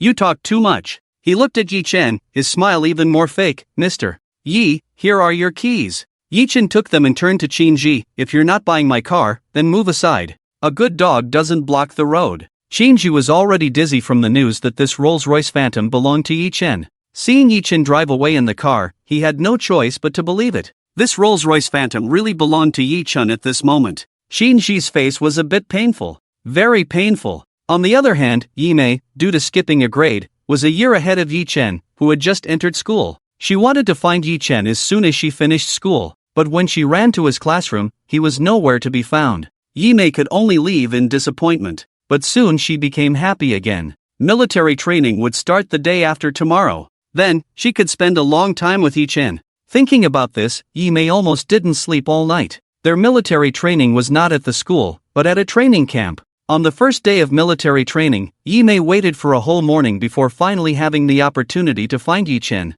When she ran to the place where Yi Chen's training was taking place, they had just finished training and started to rest. There were no pretty girls in Yi Chen's class, so a group of boys were sitting on the ground in a disheveled manner. Ah, so tired and hot again. Why do we have to do military training in this damn weather? Damn, I'm out of water. Lao Gao, do you have any water left? Give me a sip. No, I'm out too. Damn it. Look over there. Girlfriend is personally delivering water. Ah, why don't I have a girlfriend? Yi Chen sat next to them, listening to their conversation and subconsciously looking over. There should be a young couple over there. The girl blushing, handing water to her boyfriend. But soon, his attention was forcibly brought back. The boys who were originally lounging around suddenly straightened up. Originally complaining, now collectively amazed. Gao Zhe, sitting next to him, had his hand on Yi Chen's shoulder at some point, shaking with excitement. Yi Chen, look over there. It's May Goddess. Yi Chen saw it. Why are you so excited? Why aren't you excited at all?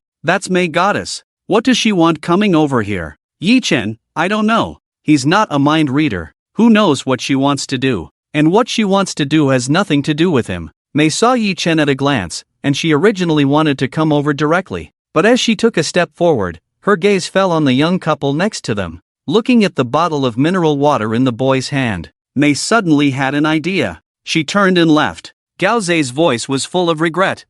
Mei goddess left. When Mei left, the boys who were sitting properly slouched again. Since the goddess was gone, they could do whatever they wanted. But just as they were slouching, Mei returned. She was holding a bottle of mineral water. Then she walked over to Yi Chen with bright eyes. The boys who were slouching sat up straight again as Mei approached. As Mei got closer, their heartbeats couldn't help but speed up. Damn! Mei goddess is coming towards us. She's still holding a bottle of mineral water. Could it be for me? Are you dreaming? How many drinks have you had? Haven't eaten a few peanuts. Mei goddess is for me. Brother, your dream is even more far-fetched than mine. Mei ignored their whispers and had already come within 5 meters of Yi Chen. Gao Zei's hand was still on Yi Chen's shoulder. As Mei got closer, his palms were sweating like crazy, and he spoke clumsily. Yi Chen. Am I dreaming? Mei goddess is coming towards me? Yi Chen punched him in the chest, not using much force, but it made him hiss in pain. Yi Chen withdrew his hand and asked without any expression, does it hurt? Of course. It definitely hurts. Then you're not dreaming. Too bad. If he dared to say it didn't hurt, he would definitely get another punch. Mei had completely walked up to Yi Chen by now. Her voice was filled with uncontrollable excitement. Yi Chen. Gao Zei was still holding his chest and shouting in pain. But when he saw Mei looking like she knew Yi Chen and had come specifically to find him, he instantly felt no pain in his chest. The gossip flame was burning. He desperately pricked up his ears. Yi Chen really didn't expect her to come for him. He looked up at her. What? Mei's face was a little red, not sure if it was because of the hot weather or because she was too shy. She handed the bottle of mineral water to him. I saw you just finished training. You must be thirsty. I bought you mineral water. Drink it. Yi Chen didn't immediately take it. Could it be that Mei really fell in love with him at first sight? But he really wasn't interested in her. Alas, too young. I have my own water. He opened the cup next to him and drank half of it directly. Mei held the mineral water high, looking a little desolate and sad.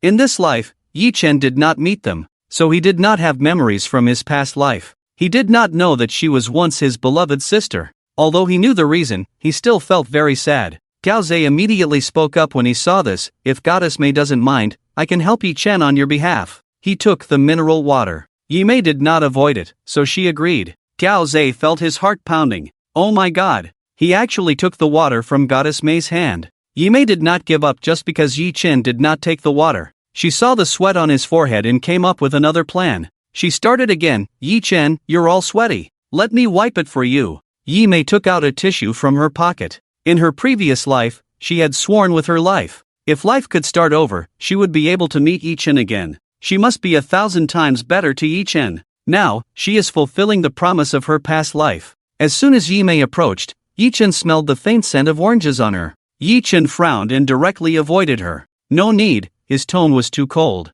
Yi Mei's expression suddenly looked hurt. Does Yi Chen not like her? Why else would he avoid her? Yi Chen did not know what she was thinking. But seeing her hurt expression, he softened his tone a bit. Saving you that day was just a small matter. I don't need your repayment. So you don't have to. Yi Mei suddenly became anxious. It's not because of that. Yi Chen frowned. Then why? Yi Mei couldn't say it. Rebirth is too fantastical. Even if she told the truth, Yi Chen would not believe it. She could only go along with Yi Chen's thoughts. I just want to repay you. No, to make it up to you. To make up for the sins she committed in her past life. Yi Chen, I said it's not necessary. He no longer looked at Yi Mei and walked away. After walking a long distance, Yi Chen touched his face. Sure enough, I'm still too handsome. Charm is just radiating like crazy. It's really a sin, a sin. Although he said this, from his brisk steps, his inner thoughts were definitely not like this. The next day, Yi Chen and Gao Zei went to the cafeteria together for breakfast.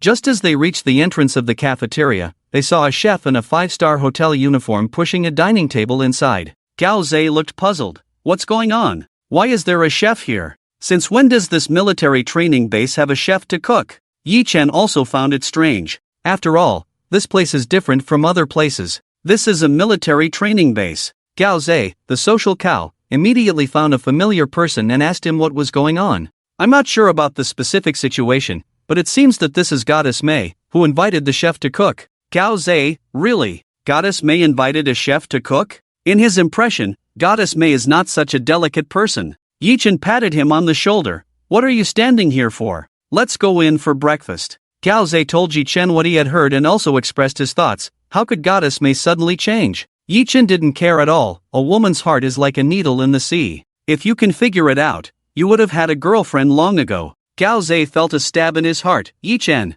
you're going too far. You don't have a girlfriend either. Yi Chen, that's because I don't want to. Gao Ze felt like he was in the Palace of Versailles. Looking at his 188-meter tall figure and handsome face, he instantly shut up. It's true. Someone like Yi Chen probably has a lot of admirers sending him love letters. As soon as the two entered the cafeteria hall, Yi Mei, who had been waiting for Yi Chen, saw him at a glance. Her eyes lit up immediately. Yi Chen. Yi Chen didn't hear her at first, so she called out several times. Yi Chen. Over here, over here. When Yi Chen heard someone calling his name, he turned to see Yi Mei. She smiled and said, you don't need to go get breakfast. I've already prepared it for you. Yi Mei still remembered it vividly. In her previous life, Yi Chen had left the world so early because he had always put the four sisters first, neglecting to eat properly, and eventually developed stomach cancer. He passed away because of stomach cancer. So after being reborn, Yi Mei vowed to take good care of Yi Chen's stomach in this life. She was determined not to let the tragedy of the previous life happen again. So even though they were in a military training camp, and even though it would attract attention to call a chef over, she was determined to do so. She couldn't bear to lose Yi Chen again. Yi Mei opened the breakfast prepared by the chef. This is all prepared for you by me. Gao Ze looked at the food on the table and his eyes widened immediately. Wow! What a top-notch meal is this? The table was filled with exquisite Michelin-starred breakfast items. Gao Ze could only recognize two of them. Is this bird's nest congee and caviar sandwich? What kind of family eats bird's nest congee and caviar for breakfast? He suddenly realized. Given May's background, it was indeed very simple and easy to have these. But what puzzled him was why May was inviting Yi Chen to eat. Not only was Gao Ze stunned and shocked, but all the students in the cafeteria were also almost dropping their jaws when they realized this. Wow! This is actually the breakfast prepared by May for Yi Chen. No way! No way! What kind of magical reality is this? It must be that I didn't open my eyes the right way this morning. Smack! Someone slapped themselves hard. Ah, that hurts. This is not a dream after all. Amidst these shocked looks and comments, Yi Chen remained calm. His gaze swept over the food and then looked at Yi Mei. For me? Yi Mei's face turned slightly red. Yes. She had never been so ostentatious before. But for Yi Chen, she could be. Your stomach is not good. So I specially invited a chef to make these nutritious breakfast items. Yi Chen looked at her suspiciously. How did you know my stomach isn't good? He had indeed been very busy lately, and his stomach had developed a slight problem. But it was nothing serious, so he didn't pay much attention to it. Yi Mei suddenly became nervous. Is your stomach really not good? Then you should eat more of these nutritious breakfast items. I asked the chef, and all of these are prepared with the highest nutritional value. After saying this in a fluster, she realized the flaw in her words from Yi Chen's expression. She felt a bit embarrassed and lowered her head. I just guessed that your stomach isn't good earlier. But that's not important. Come and eat breakfast.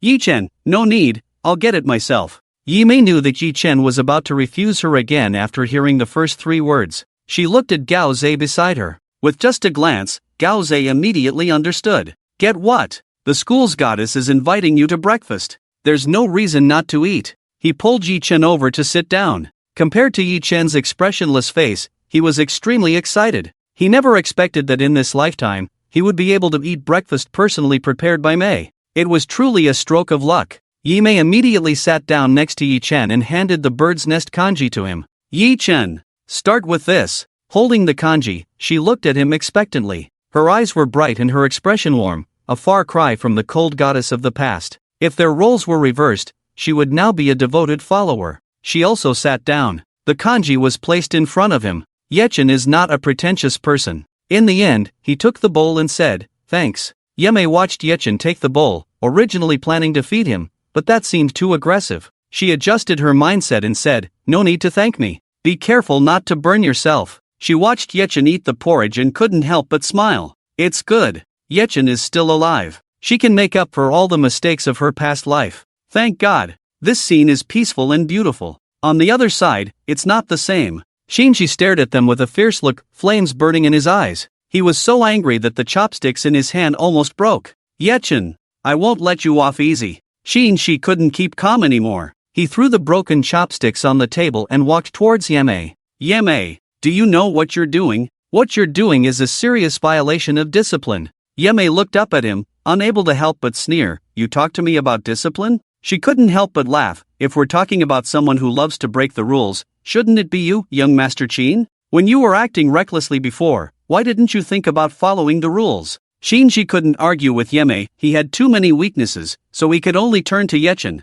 Yechin, I can't believe you're actually a freeloader. What kind of man are you? His mouth was like a machine gun, firing non-stop. His saliva even sprayed into the bowl. Yechin lost his appetite. He put down the bowl and chopsticks, his expression unchanged, but the dark look in his eyes indicated that he was angry. Yeme had been paying attention to him all the time. Seeing Yechin angry made her even happier than Yechin himself. Yechin is not a freeloader. He's not living off a woman. Everything she has now comes from Yechin's teachings. It can be said that without Yechin, there would be no Yeme. So everything she has is all because of Yechin. Anyone who goes against Yechin is going against Yeme. Shinji was about to explode. He looked at Yechin with a distorted face. Yechin, if you're still a man, don't always hide behind a woman. If you're capable, come out and face me one-on-one. Yechin had already died once. To be honest, he had no interest in Shinji, a kid like him. Even the so-called one-on-one was too childish. He really didn't want to bother.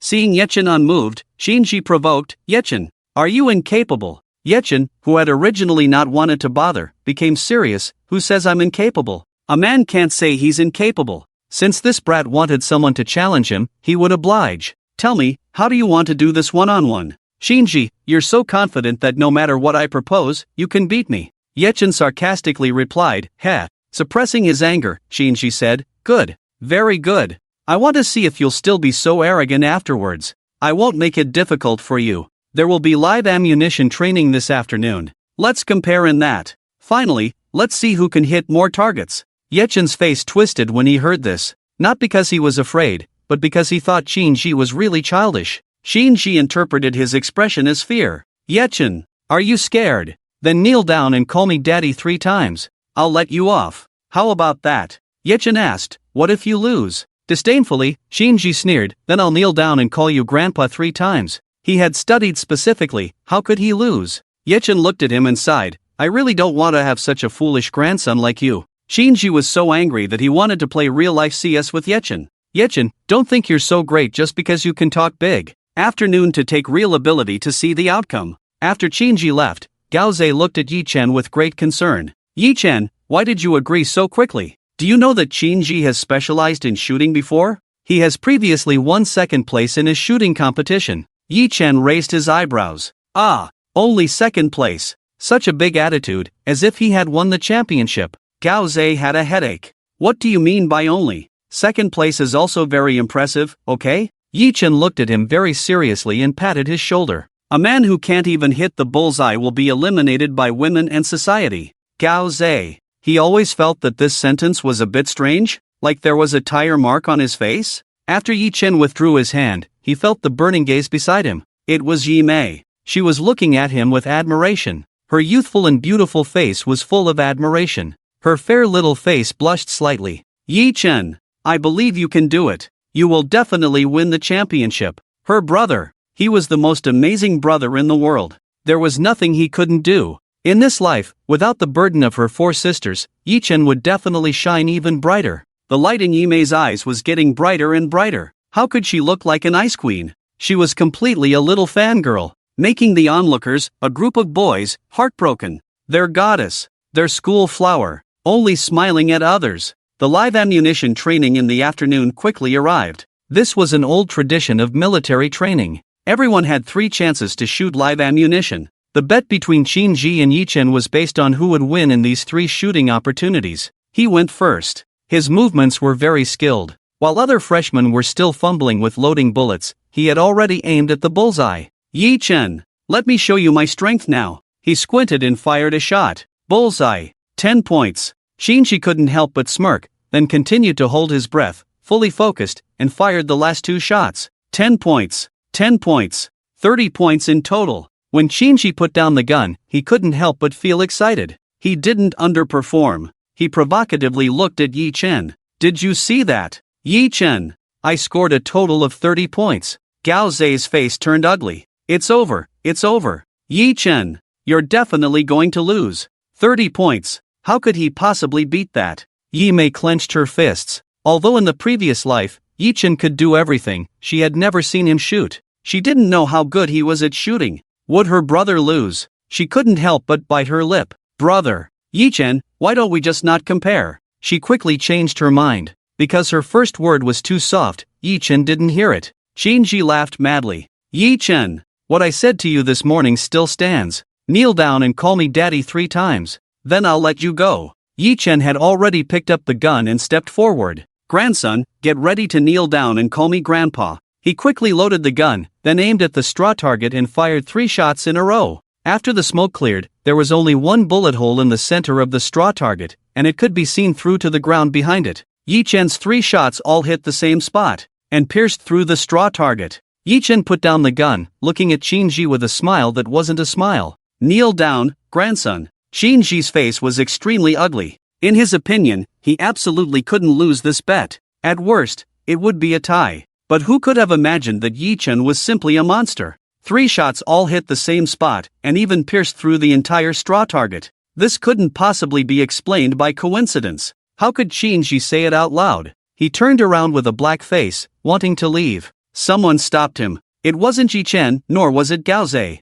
It was Yi Mei, unexpected by everyone. She stopped Qin Ji. A bet is a bet. Young Master Qin, you shouldn't have forgotten that you still owe your chips. If it were Yi Chen or Gao Zhe who came out to stop him, Qin Ji probably wouldn't have felt as embarrassed as he does now. Yi Mei also made it clear with this action that she is completely on Yi Chen's side. Everyone who knew the truth and those who didn't all turned their gaze towards them. They were all waiting to see what Qin Ji would do. Qin Ji clenched his fists, turned towards Yi Chen, and suddenly knelt down. Grandfather. His voice was full of shame. Calling out the first, second, and third time was much smoother. After shouting grandfather 3 times, Qin Ji immediately turned and left without hesitation. Staying here any longer would be shameful. Gao Zhe gave Yi Chen a thumbs up. Brother, you're awesome. Absolutely amazing. Yi Mei didn't think there was anything wrong with what Qin Ji did. After all, he was the one who started the trouble in the first place. She looked at Yi Chen, and the light in her eyes sparkled like starlight. A blush of excitement appeared on her fair face. Yi Chen, you won. After saying that, she felt a little embarrassed and lowered her head. I'm sorry, I didn't believe in you before. She was worried until the last moment that Yi Chen might not be able to hit the target. Yi Chen, you don't know if I can shoot or not. This was the final training. After training, they could go eat. So after saying this, Yi Chen turned and left. Watching Yi Chen's back, Yi Mei felt extremely anxious and a hint of sadness. After being reborn, Yi Chen didn't recognize her. That's why there was clearly a great distance between them. Yi Mei didn't like this. She wanted to be closer to Yi Chen. After all, Yi Chen was her brother. But what could she do to bring them closer? Looking at the piercing bullseye, an idea suddenly came to Yi Mei's mind. She caught up to Yi Chen. Yi Chen, you're so good at shooting, can you teach me? Yi Chen, why do you want to learn this? I won't teach you. It's not something that can be used for the country, and it's also strictly prohibited. There's no point in learning it. Yi Chen refused without hesitation. Yi Mei didn't expect Yi Chen to refuse so quickly and decisively. No matter what she said, it was useless. Yi Mei was about to cry. She even regretted it faintly. Why did she stop the scum parents from adopting Yi Chen when she was reborn? Although at the time, she didn't want Yi Chen to be hurt, their sibling connection was also broken because of it. Lunch was prepared by Yi Mei. When they returned to the dormitory, Gao Zhe looked at Yi Chen with disappointment. Why did you refuse the school flower, Yi? Yi Chen found it amusing. Why can't I refuse? Gao Zhe widened his eyes. This is such a good opportunity to get close to the school flower. Think about it. If you learn this, you have to stand behind her. You have to be close to her, and then hold her hand. Close contact, rising temperature, and then things might escalate. Gao Zhe had a lecherous smile on his face. He, then you can do whatever you want. Damn, why did you hit me? Yi Chen pulled back his hand. Just helping you get rid of some unhealthy thoughts. Gao Zhe, how am I unhealthy? Whatever, I don't want to talk to you. The military training ended very quickly. Qin Ji didn't come to cause trouble afterwards. It's not known whether it's because Yi Mei publicly embarrassed him before. During the military training, all of Yi Chen's meals were provided by Yi Mei. He was truly living off someone else. The group of boys were furious but had to endure it. They were all discussing in private. What did Yi Chen do to make the school flower so devoted to him? It was truly puzzling. Sitting in the car back to school, when Gao Zhe asked Yi Chen about it, he also expressed his confusion. The intersection between him and Yeme was at most the time he saved her. There was nothing more. After hearing this, Gao Zhe was so envious that he almost cried. When I read the forum, I thought it was a story of a hero saving a beauty. I didn't expect it to be true. Why wasn't I on that bus at the time? Otherwise, I would be the one everyone envies now. Gao Zhe became more and more distressed as he spoke, almost unable to hold back his tears. Just as he was pretending to choke up, there was a commotion at the door. What's going on? When he looked up and towards the door, he understood the reason for their agitation. Yeme had actually come over. She stood at the door, composed and confident. Is Yechen on this bus? After she spoke, everyone turned to look at Yechen. Yeme also looked over and, upon seeing Yechen, she showed a brilliant smile. Yechen, you're really here. She walked over briskly and looked at Gao Zhe, politely asking, can I sit here? Yeme's exquisite face made it hard for anyone to refuse. Gao Zhe immediately bounced up. You sit. Please, sit. I'll go find another seat. Yeme sat down next to Yechen as she wished. Yechen couldn't hold back any longer. You're not in the same class as us. Shouldn't you be sitting here, senior sister? Although Yeme was younger than herself, she was indeed a deserving senior sister because she had skipped a grade. Yeme, it's okay. I've already told the teacher. As a top student in the school and the president of the student council, Yeme did receive many privileges. Yechen had a lot more to say. Most importantly, he wanted her to stop bothering him. But considering they were on the bus and surrounded by classmates, Yechen held back his words. Forget it. After all, Yeme was still a girl. He didn't want to embarrass her in front of so many people. He would find another opportunity to explain things to her in private. Yeme was unaware of Yechen's thoughts. She was just happy that the rare time she and her brother could sit together. She hoped this journey could be longer, just a little longer. Yechen had been looking out the window all along. Suddenly, he felt a weight on his shoulder. When he turned his head, he found that Yeme had fallen asleep on his shoulder at some point. The sunlight outside shone through the window, casting light on her delicate nose and rosy lips. Even under such intense sunlight, there was still no flaw to be seen on her face. Although Yechen found Yeme to be quite annoying, he had to admit that she was indeed beautiful enough to be the campus belle. Just her aloof and elegant temperament alone was enough to outshine all the girls on campus. No wonder others called her the Ice Queen. Although this Ice Queen had never been cold in front of him. Gao Zhe, who was sitting in front, turned his head at some point and, upon seeing this scene, his first reaction was to take out his phone and take a picture. Yechen noticed and reached out to grab it, delete it quickly. Gao Zhe quickly put the phone away. No. Yechen's reaching hand didn't consider Yeme, so she woke up suddenly. Yeme, still drowsy, asked, have we arrived? Seeing her wake up, Yechen had to temporarily retract his hand. Not yet. Yeme also realized that she had actually fallen asleep just now. It would have been fine if she had just fallen asleep, but she had also leaned on Yechen's shoulder. Yeme was now extremely grateful that she hadn't drooled. Otherwise, her image would have been ruined. However, she still blushed. In any case, it was too embarrassing. Yeme was still unaware that Gao Zhe had taken a picture of the two of them, but even if she found out, she probably wouldn't ask Gao Zhe to delete it. Instead, she would slyly ask Gao Zhe to send her the picture. And now that Yeme had woken up, Yechen didn't feel right to continue asking Gao Zhe for it. Taking advantage of this opportunity, Gao Zhe had already shared this photo in a small group with only a few people. His original intention was just to gossip. Unexpectedly, one person in the small group betrayed the organization by sharing it with his brother. And then, it spread like wildfire. This photo appeared on the school forum. It exploded in an instant. Damn! Who on earth is this Yechen? Even the school flower has made exceptions for him several times. It is said that at the military training base, the school flower even specially asked the chef to cook for him. Damn! Upstairs, don't fool me. This is too outrageous. Outrageous to the extreme. That's the school flower, Yeme. The Ice Queen. How could she do such a dog-like thing? As a sophomore, she can even go to the military training base for Yechen. Thinking about this, it's not that outrageous, right? Help! Has my goddess fallen like this? Where's Qin Xiao? Why isn't he doing anything? How can he just watch Yechen pursue the school flower? To be precise, it's not Yechen pursuing the school flower, it's the school flower throwing herself at him. Damn! I want to possess Yechen right now.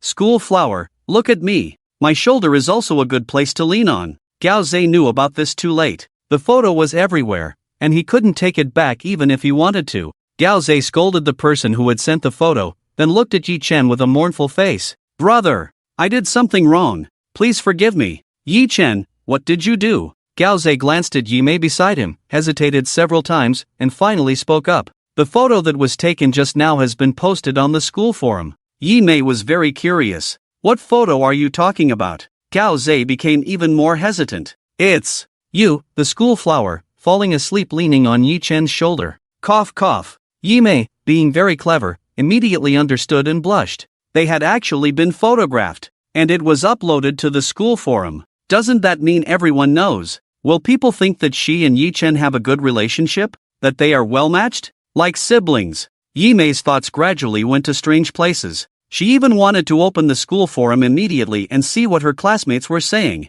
Gao Zhe misunderstood. School flower. I didn't mean to. Really, believe me. I don't know how that bastard leaked it out. He promised not to spread it before. Yi Mei finally spoke up. It's okay, I don't mind. Not only did she not mind, she actually wished that the whole world would know about the relationship between her and Yi Chen. In her previous life, she owed Yi Chen so much. She had always denied that Yi Chen was her brother, and even slandered him in front of everyone. So in this life, she wanted the whole world to know that Yi Chen was her brother, and the best brother at that. Gao Zhe didn't know what Yi Mei really thought. At this moment, he felt like he had eaten too much dog food. Slightly exhausted. When they arrived at school, Yi Chen wanted to find an opportunity to explain to Yi Mei. But as soon as they got off the car, Yi Mei blushed and ran away. Yi Chen couldn't catch her. But it would be better to clarify this matter sooner rather than later. To make it clear that he didn't like her, so as not to be seen as a freeloader. So Yi Chen followed her. But Yi Mei didn't run away because she had something to do. She ran to a place where no one was around, took out her phone, and, feeling excited and expectant, opened the school forum. I wonder what they will say. Just as Yi Mei logged in and hadn't seen the words on the screen clearly, someone suddenly patted her on the shoulder. Yi Mei was so scared that her phone almost fell to the ground. Who is it? Her roommate was startled by her scream and quickly withdrew her hand. Mei, what are you screaming for? You scared me. Yi Mei's heart almost skipped a beat. Shouldn't I be the one saying that? You suddenly patted me from behind. Did you want to scare me to death? Roommate is very innocent. I just wanted to ask if you want to go to lunch together. But, she suddenly changed the subject. What are you doing sneakily here? What secret are you looking at? Let me see. Yi Mei didn't have time to take back her phone, and it was snatched away by her roommate. She saw the post at the top of the screen. I thought you were sneakily looking at something. So you were looking at Yi Chen. Yi Mei's face turned red, wanting to take it back. Give me back my phone. The roommate had never seen her like this. After all, Yi Mei always had a very mature and glamorous style in front of her. She turned her eyes. Yi Mei, you don't really like Yi Chen, do you? Yi Chen, who was about to leave, stopped at the corner. Yi Mei almost jumped when she heard this. You don't talk nonsense. How could she possibly like Yi Chen? Is she crazy? Yi Chen is just a brother. Roommate, then why are you doing this and that for him? Now the whole school is spreading rumors that you like him. Yi Mei's head hurt. Yi Chen was her brother in her previous life. Would saying this be considered crazy? So she couldn't tell the truth at all. She could only use the previous lie.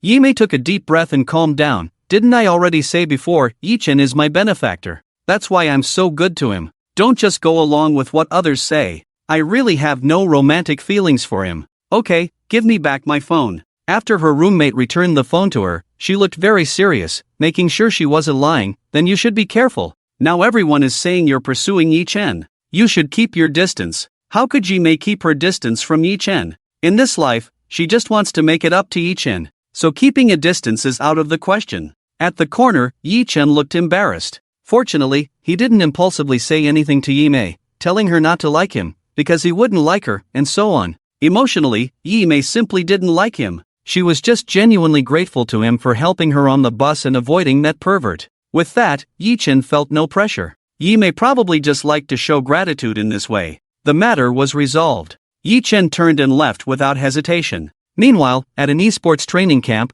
a short-haired girl was operating a computer screen, and a communication signal was constantly flashing. The presence was so strong that the short-haired girl found it difficult to ignore. She impatiently opened it. Who's looking for me at this time? Don't they know I'm busy at this time? Although she had short hair, anyone who saw her would recognize her as a very delicate and beautiful young girl. Her face was very young, but her figure was unusually mature. A true baby-faced beauty. The short-haired girl opened the communication message. There were many messages, but they were very short. Yi Lan, Is your older sister looking for a boyfriend? This guy is so handsome. Your older sister, with her icy demeanor, can actually find a boyfriend. It's a miracle. The last message was accompanied by a picture. The picture was of Yi Mei leaning on Yi Chen's shoulder. The short-haired girl was none other than Yi Lan. After she finished reading, her brain automatically blocked out all other information. Only the last picture in the chat dialog box remained. That familiar yet unfamiliar face kept appearing and disappearing in her dreams.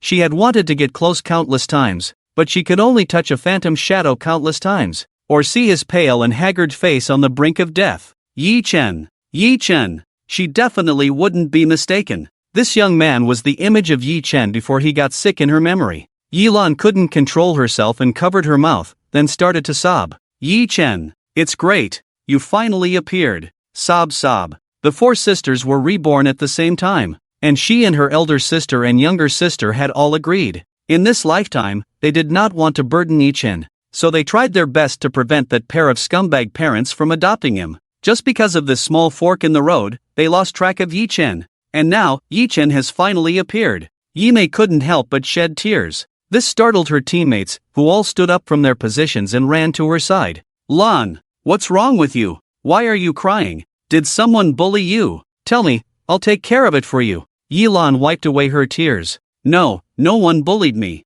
She was just too happy, that's why she cried. But this kind of emotion, her teammates wouldn't understand. One of her teammates saw the photo on the computer screen. Are you crying because of this kid? No. The matter about Yi Chen was just too complicated. She didn't know where to start, so Yi Lan instinctively denied it. Her only thought now was to immediately shut down the computer and go find Yi Chen. Yi Lan had just moved the mouse to shut down the computer when she suddenly paused. Wait. She seemed to have forgotten something. Yi Lan looked at the photo and the message again. Yi Mei was also in it. She had completely ignored Yi Mei earlier because she was too excited to see Yi Chen. Yi Lan's expression twisted and changed. Suddenly, she slammed the table in anger.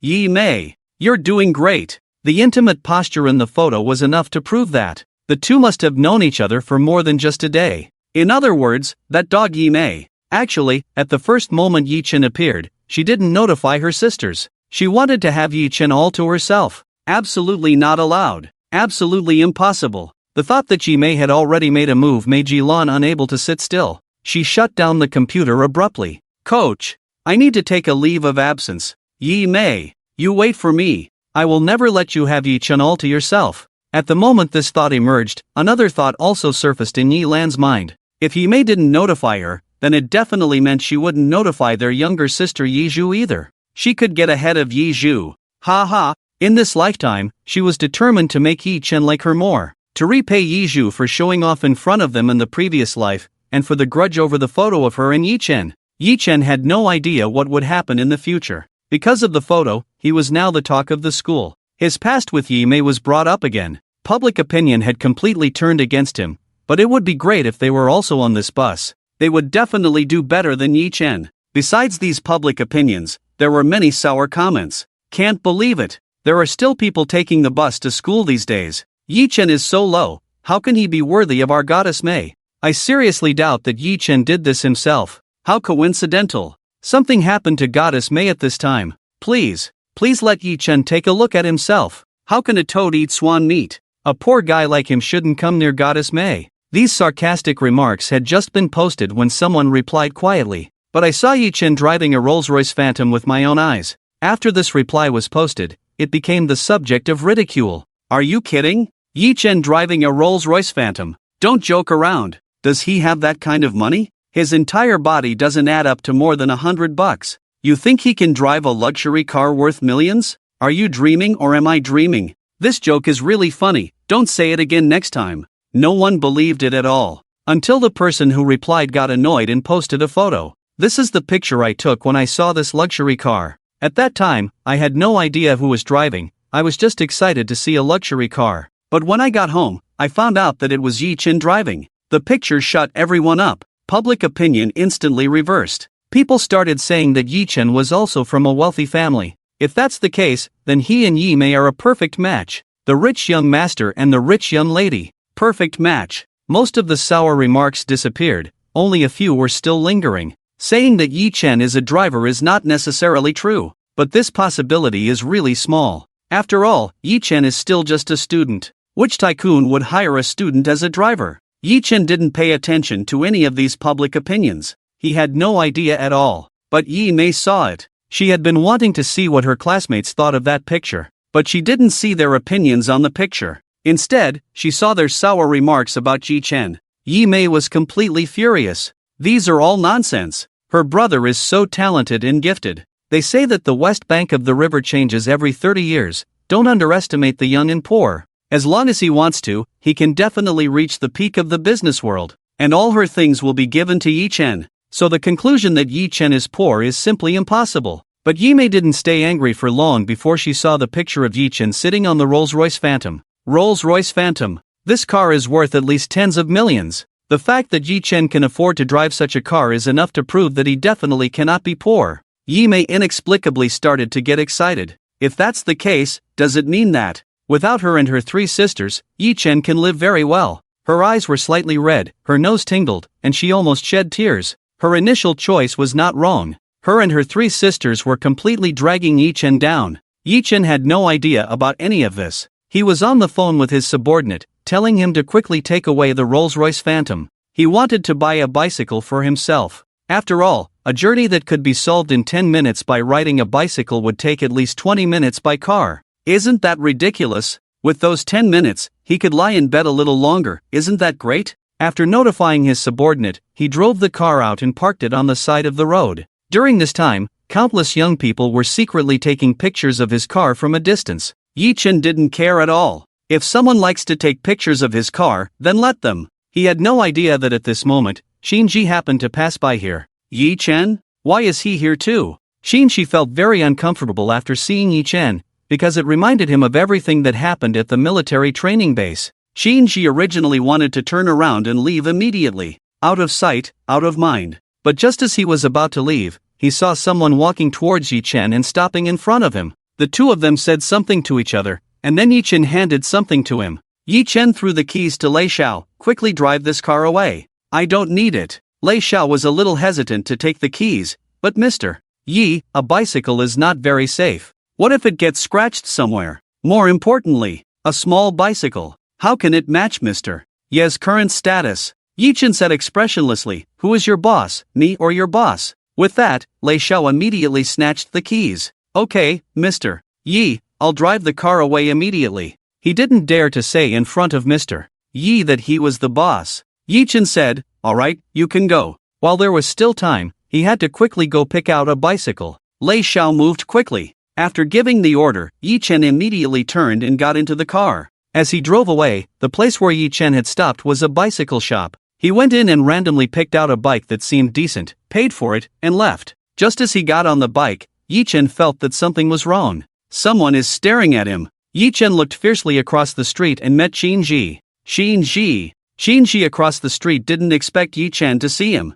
That extremely cold gaze was like a sharp sword, piercing straight into his throat. In that instant, Xinji felt the taste of death. His blood ran cold, his body stiffened, and he didn't even realize when his phone slipped from his hand. When Yi Chen saw that it was Xinji, the chilling aura around him dissipated silently. The look in his eyes became gentle and harmless once again. No wonder he didn't sense any killing intent before. It turns out it's not an enemy, just this brainless rich second generation. As Yi Chen restrained his aura, Xinji also felt like he was pulled out from a deathly atmosphere, gasping for air as if he had just been saved from drowning. What just happened? Was he discovered? No. Why was he panicking? Even if he was discovered, what could Yi Chen do to him? What was he afraid of just now? Xinji, who was a bit clueless, completely dismissed what had just happened and resumed his arrogant rich second-generation demeanor, raising his chin and provocatively staring at Yi Chen. At this point, Yi Chen no longer wanted to bother with him and rode away. He had no interest in even squashing an ant that could be killed with a flick of his finger. After Yi Chen left, Xinji noticed his phone on the ground and quickly picked it up. He was extremely excited when he saw the photo on the screen. Ha, I knew it. This isn't even the car Yi Chen bought. It's the car he helped someone else with. There are actually people on the school forum saying that Yi Chen is a rich young master. Ridiculous. Yi Chen, I'm going to expose your false identity right now. With a smug smile, Xinji opened the school forum and started editing a post, attaching the photo he took and adding a very provocative title, Yi Chen is just a poor guy who washes cars for others. Where is the rich young master? I'm sorry, but it seems like there is no text to translate. If you have a specific text or phrase you would like me to translate, please provide it and I will be happy to help.